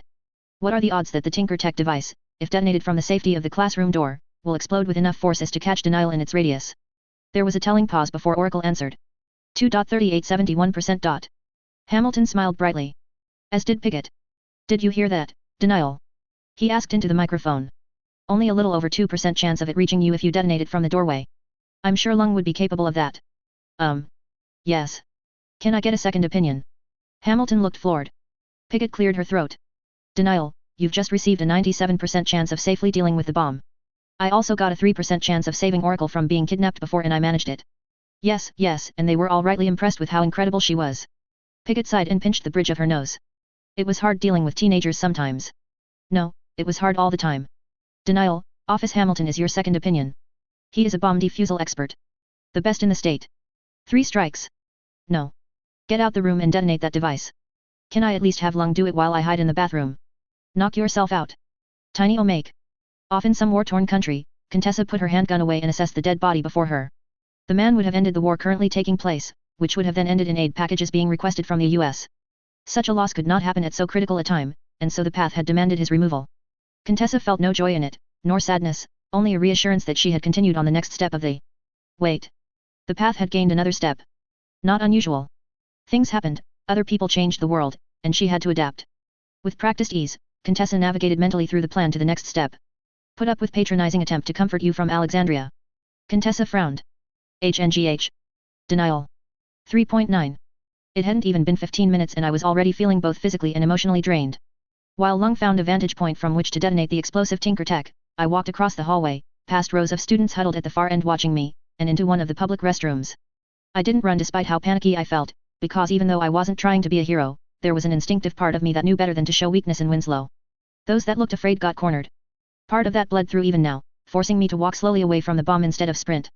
Winslow's restrooms were awful. The floor had a sticky quality that dragged at my heels with every step, the mirrors were cracked at the corners and graffiti covered the inside of the stalls. It wasn't uncommon to have ABB and E88 graffiti fighting just as hard as the actual gangs did, with colored slurs dotting the cubicle walls until they were all but illegible. I'd learned more racial slurs from those cubicles than anywhere else, and I once thought it was like what a faux thread would be without the mods, and that had brought some amusement, though it rarely ever lasted. Winslow had a way of sucking the joy out of a person. I could vaguely hear Hamilton and Director Piggott talking in my ear, but they were doing so away from the mic so it wasn't very loud. That left me a rare opportunity to creep into the restroom, slide over to one of the open cubicles and step silently into it, hunching down to sit atop the toilet. It was a common refuge for me. I'd lost count of the number of times I'd spend a lunch hour hidden in the toilets, door shut, desperately trying not to make any noise. Those same instincts played out now even when I didn't need them to, so when I lowered my face into my hands, I didn't scream my frustration out like I really wanted to. I was too used to staying as still and quiet as I possibly could in the desperate hopes Sophia, Emma, or Madison wouldn't realize where I was. They wouldn't be bothering me today, though. They wouldn't even be thinking about me. They were probably kept hostage somewhere in the school, which meant I was for once safe to hide in my little stall and pretend the world wasn't out to get me. Safe at last. A loud crack and a fiery boom echoed outside the toilets and down the corridor. I flinched at the noise, hunching up just a little more on the toilet seat. I didn't hear Lung cry out in agony, so it looked like Dinah had been right on this one. Even a broken clock is right twice a day, I thought to myself. Time to see if she could manage 6, one time for each bomb. I don't have to. I just need to distract Bakuda long enough that people like Arms Master, Miss Militia, and the other heroes can do it. I didn't have to go anywhere near Bakuda myself. As the sound of debris cleared and the startled screams ended, I hadn't thought to warn MRS Not or her class, so they must have thought their lives were over. Oops, I let out a quiet sigh and made to stand up from my porcelain throne. It was time to go back out there, face the music and pretend to be a hero. Which was precisely when a sharp crackle of static came from the stall to the left of me. It was followed not half a second later by the horrifying screech of the school's PA system activating. Oops. Did my first bomb take you out? The voice came from both 3 feet to my left and out in the corridor on the PA, and was all too familiar, but since I was no longer hearing it through 2 different microphones, I felt it sounded a little like Robbie the Robot. None of that really mattered because I'd gone perfectly still, my face reflected at me in the mirror above the sink, eyes tight and face puckered so hard I looked like I'd been force-fed every lemon in existence along with a spoonful of industrial bleach. The toilet had betrayed me. Just like everyone and everything else at Winslow. Or did you fail to defuse it and think you could just blow it up? Well, I'll let you have that one. The others, though, I might have to amend the rules a little. Could I be this unlucky? Oh, who was I kidding? Of course I could be this unlucky. It even made sense in a way. Director Piggott had told me Bakuda wouldn't be in Blackwell's office and it was likely set up with traps, and this as good as proved it. She couldn't be close to any of the bombs either, which meant she had to be hidden somewhere no one would think to look, in a place far enough away to be safe, but central enough to run in any direction. The ground floor made sense because the upper floors might collapse if any bombs went off, and this was close enough to the entrance to hear them arrive, and to escape through if she had to. And really, would Lung think to check the girls' toilets for his enemy? Only someone used to failure and hiding away from it would treat a toilet cubicle as a safe haven. Someone like me. And, apparently, someone like Bakuda. I spared a brief moment to wonder if she too had faced the same bullying as I and sought to escape it all here, before realizing I really didn't care and had far bigger things to worry about. If you decide to detonate them remotely, I'll blow them all up in one go. Bakuda went on, completely unawares as to who was sat in the stall next to her. I could hear her metal outfit clinking against itself as she postured on the toilet seat. It's not fair if you don't play by the rules after all. Your challenge is to defuse my bombs. Any monkey can destroy one. Bakuda cackled tinnily into her microphone, and I used the sound of it to creep my way carefully out the cubicle. If I could make it outside and tell Director Piggott, she'd give me a plan. Or hell, maybe I could just tell Lung and send him in. 2 birds with 1 stone. Looking back now, I wasn't sure why a closed cubicle door hadn't twigged as something to worry about, but I was too used to granting the other victims like me their privacy. Get out. Get out while she's distracted. My foot touched down ever so lightly on the floor. I placed my weight on it slowly, then removed my other and slid it forward without a single sound. Bakuda was talking quietly to herself, muttering about something, and I hoped that small amount of noise would be enough to conceal me. Denial. Piggott said suddenly, voice barking out from under my hood. Report. Fuck my life. Who's that? Bakuda barked. There was a clank of metal on metal as she surged up and wrenched the cubicle door open. I caught sight of her gas mask with opaque lenses just as they landed on me, but my attention soon fell to the freaking grenade launcher in one hand, angled safely down toward the floor, but angling unsafely upwards. You found me. Bakuda said in a robotic hiss. How? Damn it. Time to die.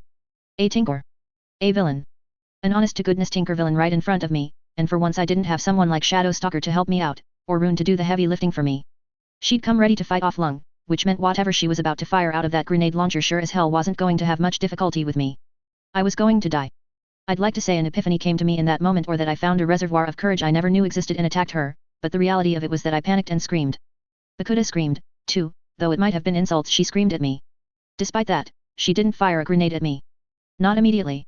Instead, she jabbed the weapon into my gut and knocked me back into the sinks, then smashed her shoulder into me to knock me off balance and took the opportunity to run by.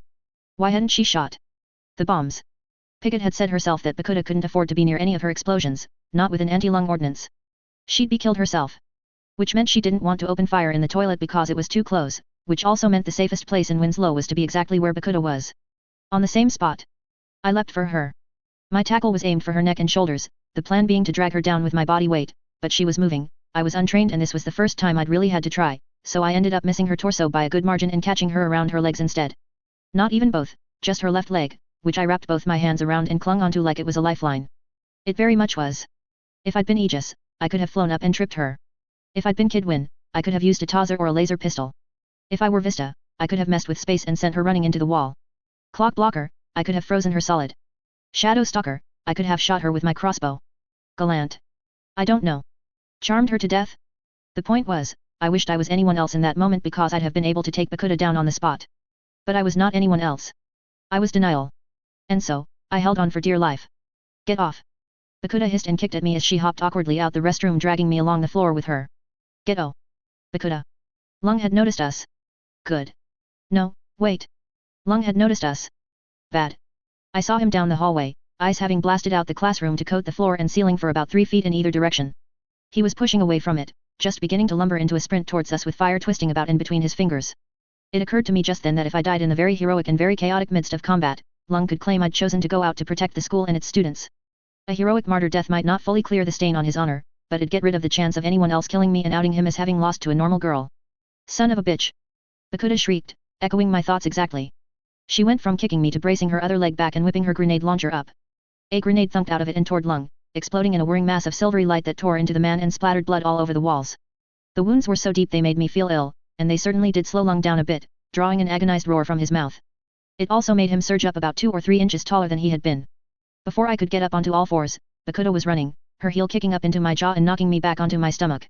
Rather than shake me off, it made me cling even tighter to her, and then be dragged down the corridor on my belly as she half ran, half waddled away from a recovering Lung.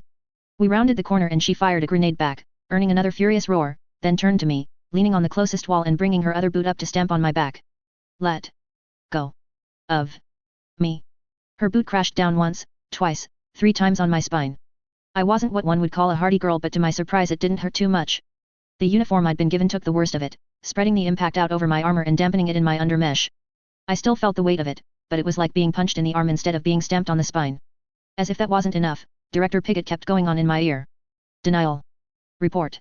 What is happening? What was that sound? I've got Bakuda. I screamed. What? I told you to act as a distraction, not damn it, Denial. Why did you seek her out? I didn't mean to. I wailed. Bakuda's heel caught my neck and I yelped. Ow. Got you. Bakuda dragged her foot out from my loose grip and darted away.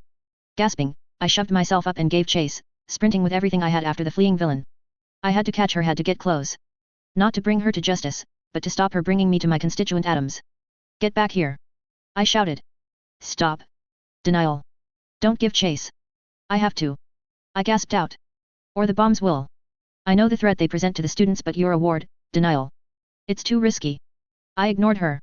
The safest place in Winslow was within 2 feet of Bakuda, and I wasn't going to let her get any more distance on me than that. Piggott might think it was to protect the students, but I just didn't want to die. Bakuda took the staircase and I leapt up it 3 at a time, bouncing off the turn in the wall and lunging after her. When she reached the top and ran left, I kicked after her, boots pounding on the ground as I swung my arms and let my hood be swept off my hair by the wind, drowning out Piggott's frantic orders. Sensing me gaining, she snarled and skidded to a stop, suddenly twisted and thrust the butt of her grenade launcher into my chest. It would have been into my breasts if all that padding had concealed anything. Luckily, it didn't. I still felt the air knocked from my lungs, but rather than fall back, I had the presence of mind to wrap my hands around her arm and drag myself against her like a lovesick fangirl to a pop star. Bitch. Q-hoo-day-a-a-a. The inhuman sound was followed by an inhuman arm some 8 feet long slamming its way up the staircase behind us. It was coated with grey scales and the fingers tipped with jagged claws. The brickwork cracked and splintered as Lung tried to fit more of his rapidly growing body up the stairs. Kill OU. Cursing, Bakuda limply tossed her launcher to her other hand, caught it and braced it against her body, firing with one hand. Die already. The first grenade that hit Lung's arm exploded into ice and froze it solid, while the second did the same but with what seemed to be wind and air.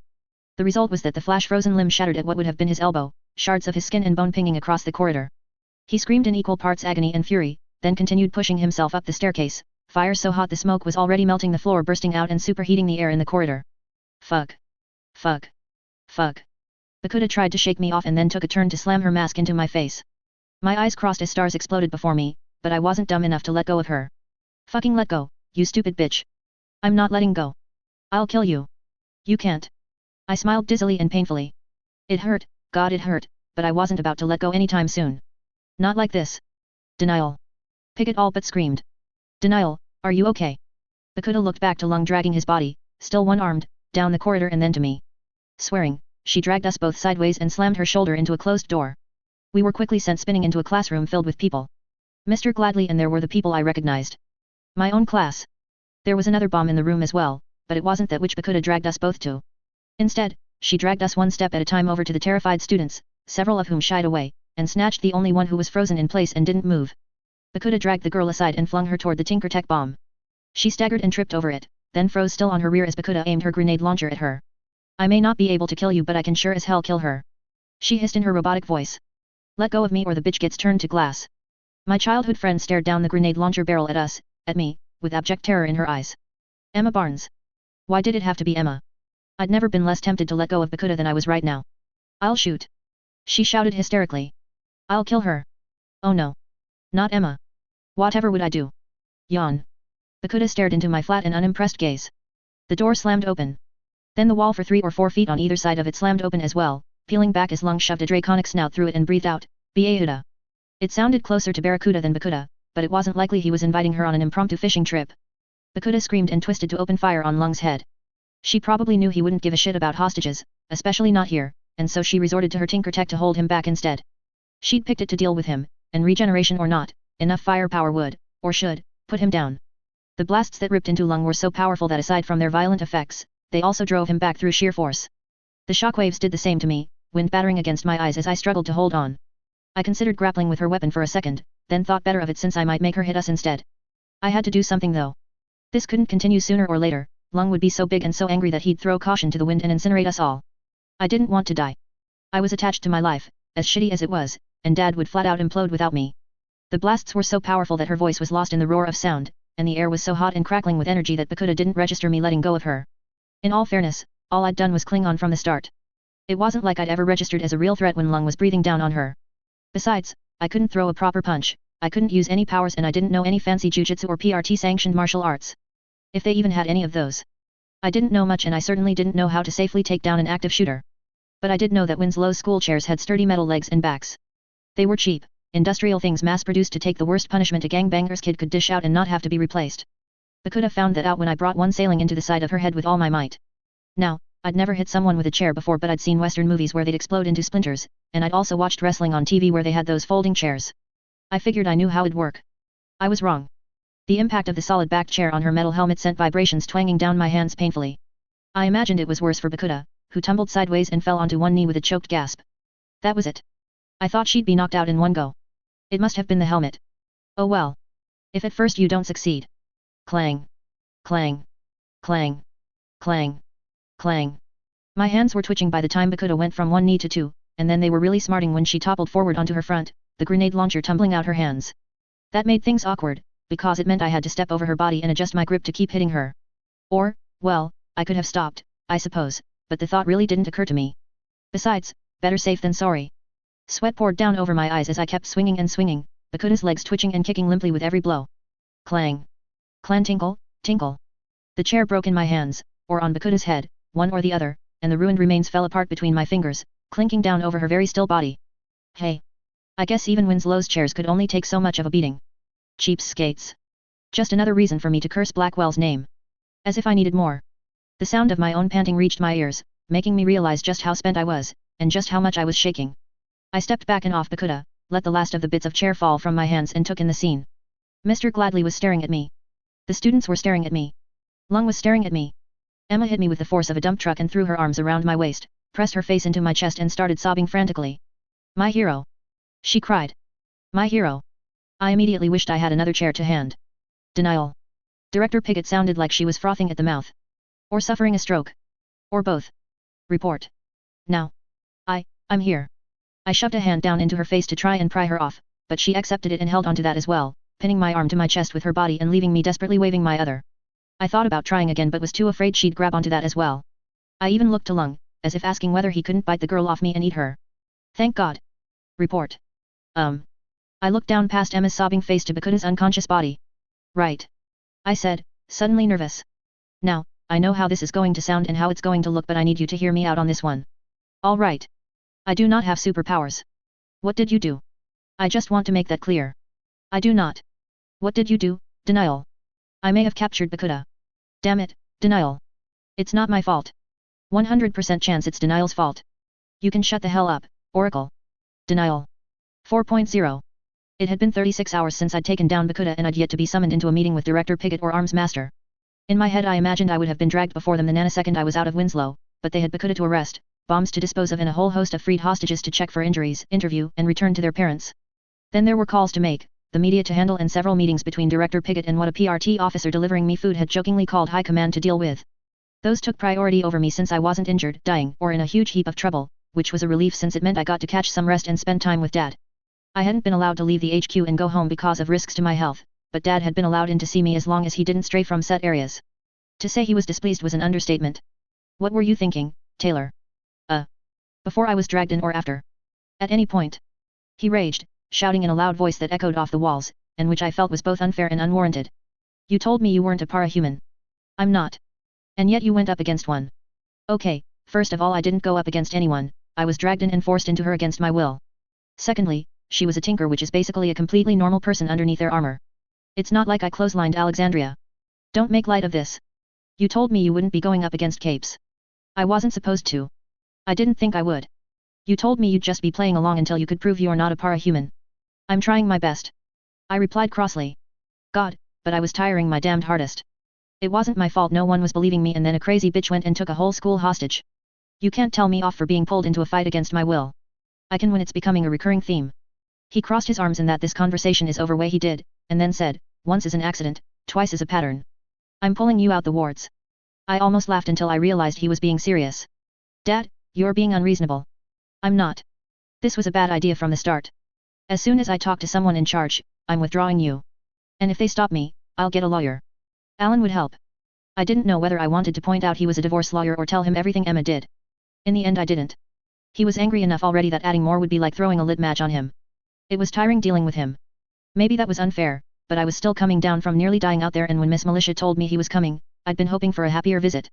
This wasn't what I wanted, but it rarely was with Dad. Not there when I wanted him to be, and there in the wrong way when I did. Dad. I tried to be the reasonable one. The Empire came after me out of costume and they haven't magically disappeared. We'll be in more danger if I'm not a ward. Why don't we talk about this tomorrow? You always say not to do anything hasty or when I'm in a bad mood. Don't throw my own words back at me, Taylor. He rarely used my name and only when he wanted to make it clear he was upset.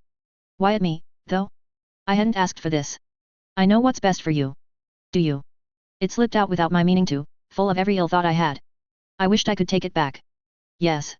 He jutted his jaw out and squared his shoulder in readiness for an argument. If you weren't in the wards, you wouldn't have been sent into a bomb situation yesterday. Yet. I'd have been a hostage instead. I go to Winslow. Remember? Dad went slack and looked for a moment so incredibly weak. Why do you have to be so difficult? Me. I couldn't believe what he was saying. I'm the one being difficult? You. The door to my room swished open. Armsmaster stood there with a tense clench to his jaw visible under his helmet and his hand outstretched from pushing the keypad in. I apologize if I'm interrupting, but the director finally has time to debrief denial. Should I tell her you're busy? No. I'm free. I swept my legs out of bed. Taylor. Dad snapped. We're not done. Sorry, got a meeting. I'll talk to you later. I bodily pushed Armsmaster out the door and let it shut behind me. Dad would be furious, was furious, but I just didn't want to deal with it. You're my hero, I told Armsmaster. Your father has the right to be concerned. I didn't disagree at all. I was concerned about what happened, too. I just didn't think he had the right to blame me for it when the whole plan, recorded and all, had been to sit and do nothing outside Winslow. It wasn't my fault Lung went and ruined that. I didn't know if Dad was just raging at me because he couldn't at anyone else or if he actually thought I was a parahuman. I wasn't sure which upset me more at this point. Hey. Can I ask some advice? Yes. Armsmaster agreed without stopping, leading me into an elevator. But if it's about family issues, I should warn you I am not the best for that. Miss Miltia is far more. Yeah, but you're a guy like Dad. I don't think sharing the same gender gives me parental insight, denial. Even so. You know I didn't mean to go into Winslow. I waited and was thankful when he nodded. At least someone believed me. Do you think it's fair for me to be blamed for that? No. If anything, I am at fault. I assured you personally that you wouldn't be sent in but was unable to follow through. He let out a sigh that was equal parts anger and exhaustion. Unlike with Dad, I could tell they were directed toward himself. That made all the difference. I will understand if this impacts your willingness to work with me in my role as advisor to the wards. Should you wish it, Miss Militia has offered to deal with you from now on. I looked up at him. What? I am in charge of the wards here, he explained in a detached voice. The words felt rehearsed and distant, but the clench of his jaw had me thinking he felt them all the same. Given the danger you faced under my direct command. That wasn't your fault. Lung blindsided us. I know. However, it's imperative there be trust between a ward and any mentor, and ours has doubtless been. I trust you. His mouth kept working even as no sounds came out. He moved slightly, finally turning his helmet to face me. You do. Of course. I didn't know why it was in doubt. It's not like Lung cared what the plan was, and you did try and stop him. I don't have any problem working with you even if things went a little wrong. You were always one of the heroes I looked up to. I realized with dawning embarrassment what I'd just said and tore my eyes away. See, can we ignore that part? We can. He was looking ahead again, as steadfast as ever. I wasn't sure if I imagined the slightest curl to his lips or not. He really wasn't very expressive. And I'm glad to hear this won't impact anything. I'll tell Miss Militia our fears were unfounded. Okay. The subject felt awkward, so I changed it. Did you get all the bombs in the end? I did. He nodded, and this time I knew his smile was both genuine and proud. Though the effects of Bakuta's bombs were varied and unpredictable, she made several key mistakes in her design. It's a common flaw with tinkers to fixate on their speciality and eschew everything else.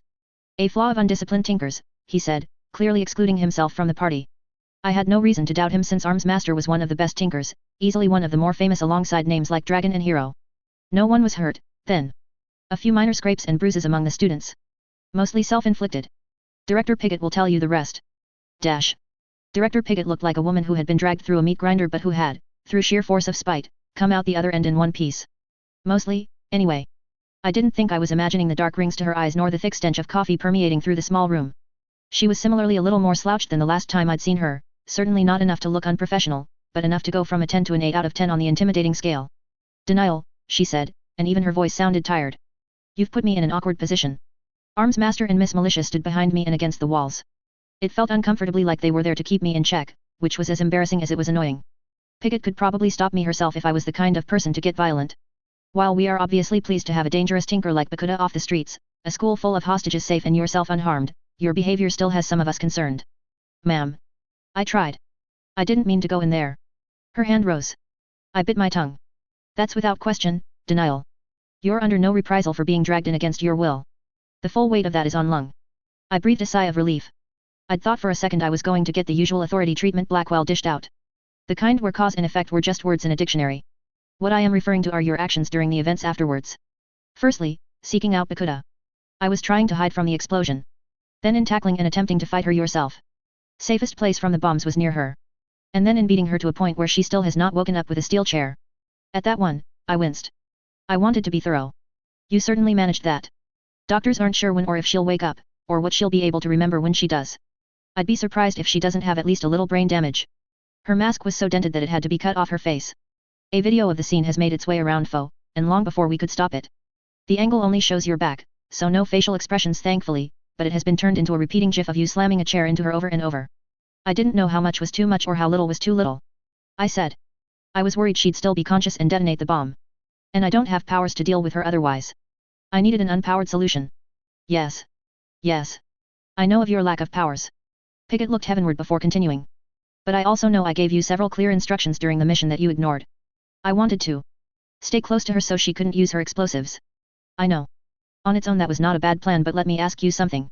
She linked her hands together and leaned forward over her desk. Do you think I am an idiot? Ma'am. It's a simple question, denial. Do you think I am an idiot? No, ma'am. Thank you. Where I expected anger, she nodded calmly. Do you think I am inexperienced, lacking in leadership or prone to making rash and dangerous decisions? Not to my knowledge. Good.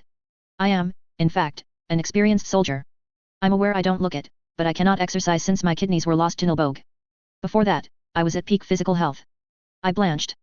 That name was incredibly well known. I've been in many live-fire combat situations, and that includes against parahumans as a non-powered individual myself. When you are the director of the local PRT, you are a valid target of parahuman activity. Often more so than a ward.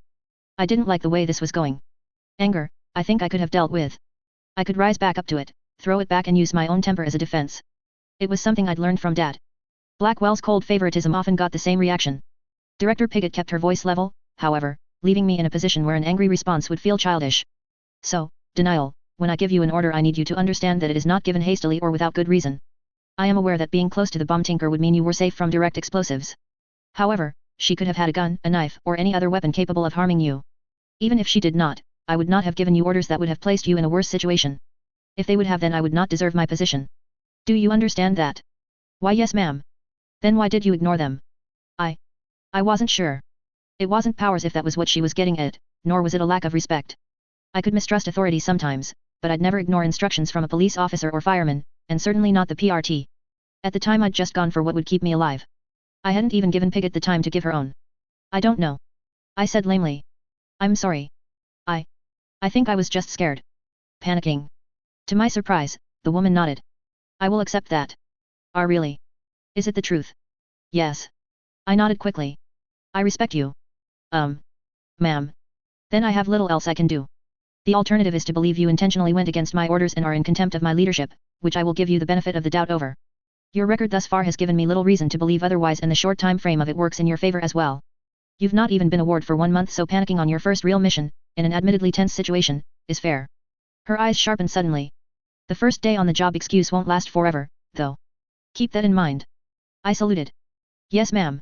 And you realize I will have to officially punish you. That's not FAI. You're benched for 2 weeks. My complaint died instantly. I'm, what? Benched. Off active patrols. During hours, you will be kept to HQ and will split your time between manning the console, training, and going through tactical exercises with Arms Master or Miss Miltia. You will not be seeing any combat. Any questions? Only one. How was that a punishment? To me, it was a reward. No, ma'am. I saluted again. I accept my punishment.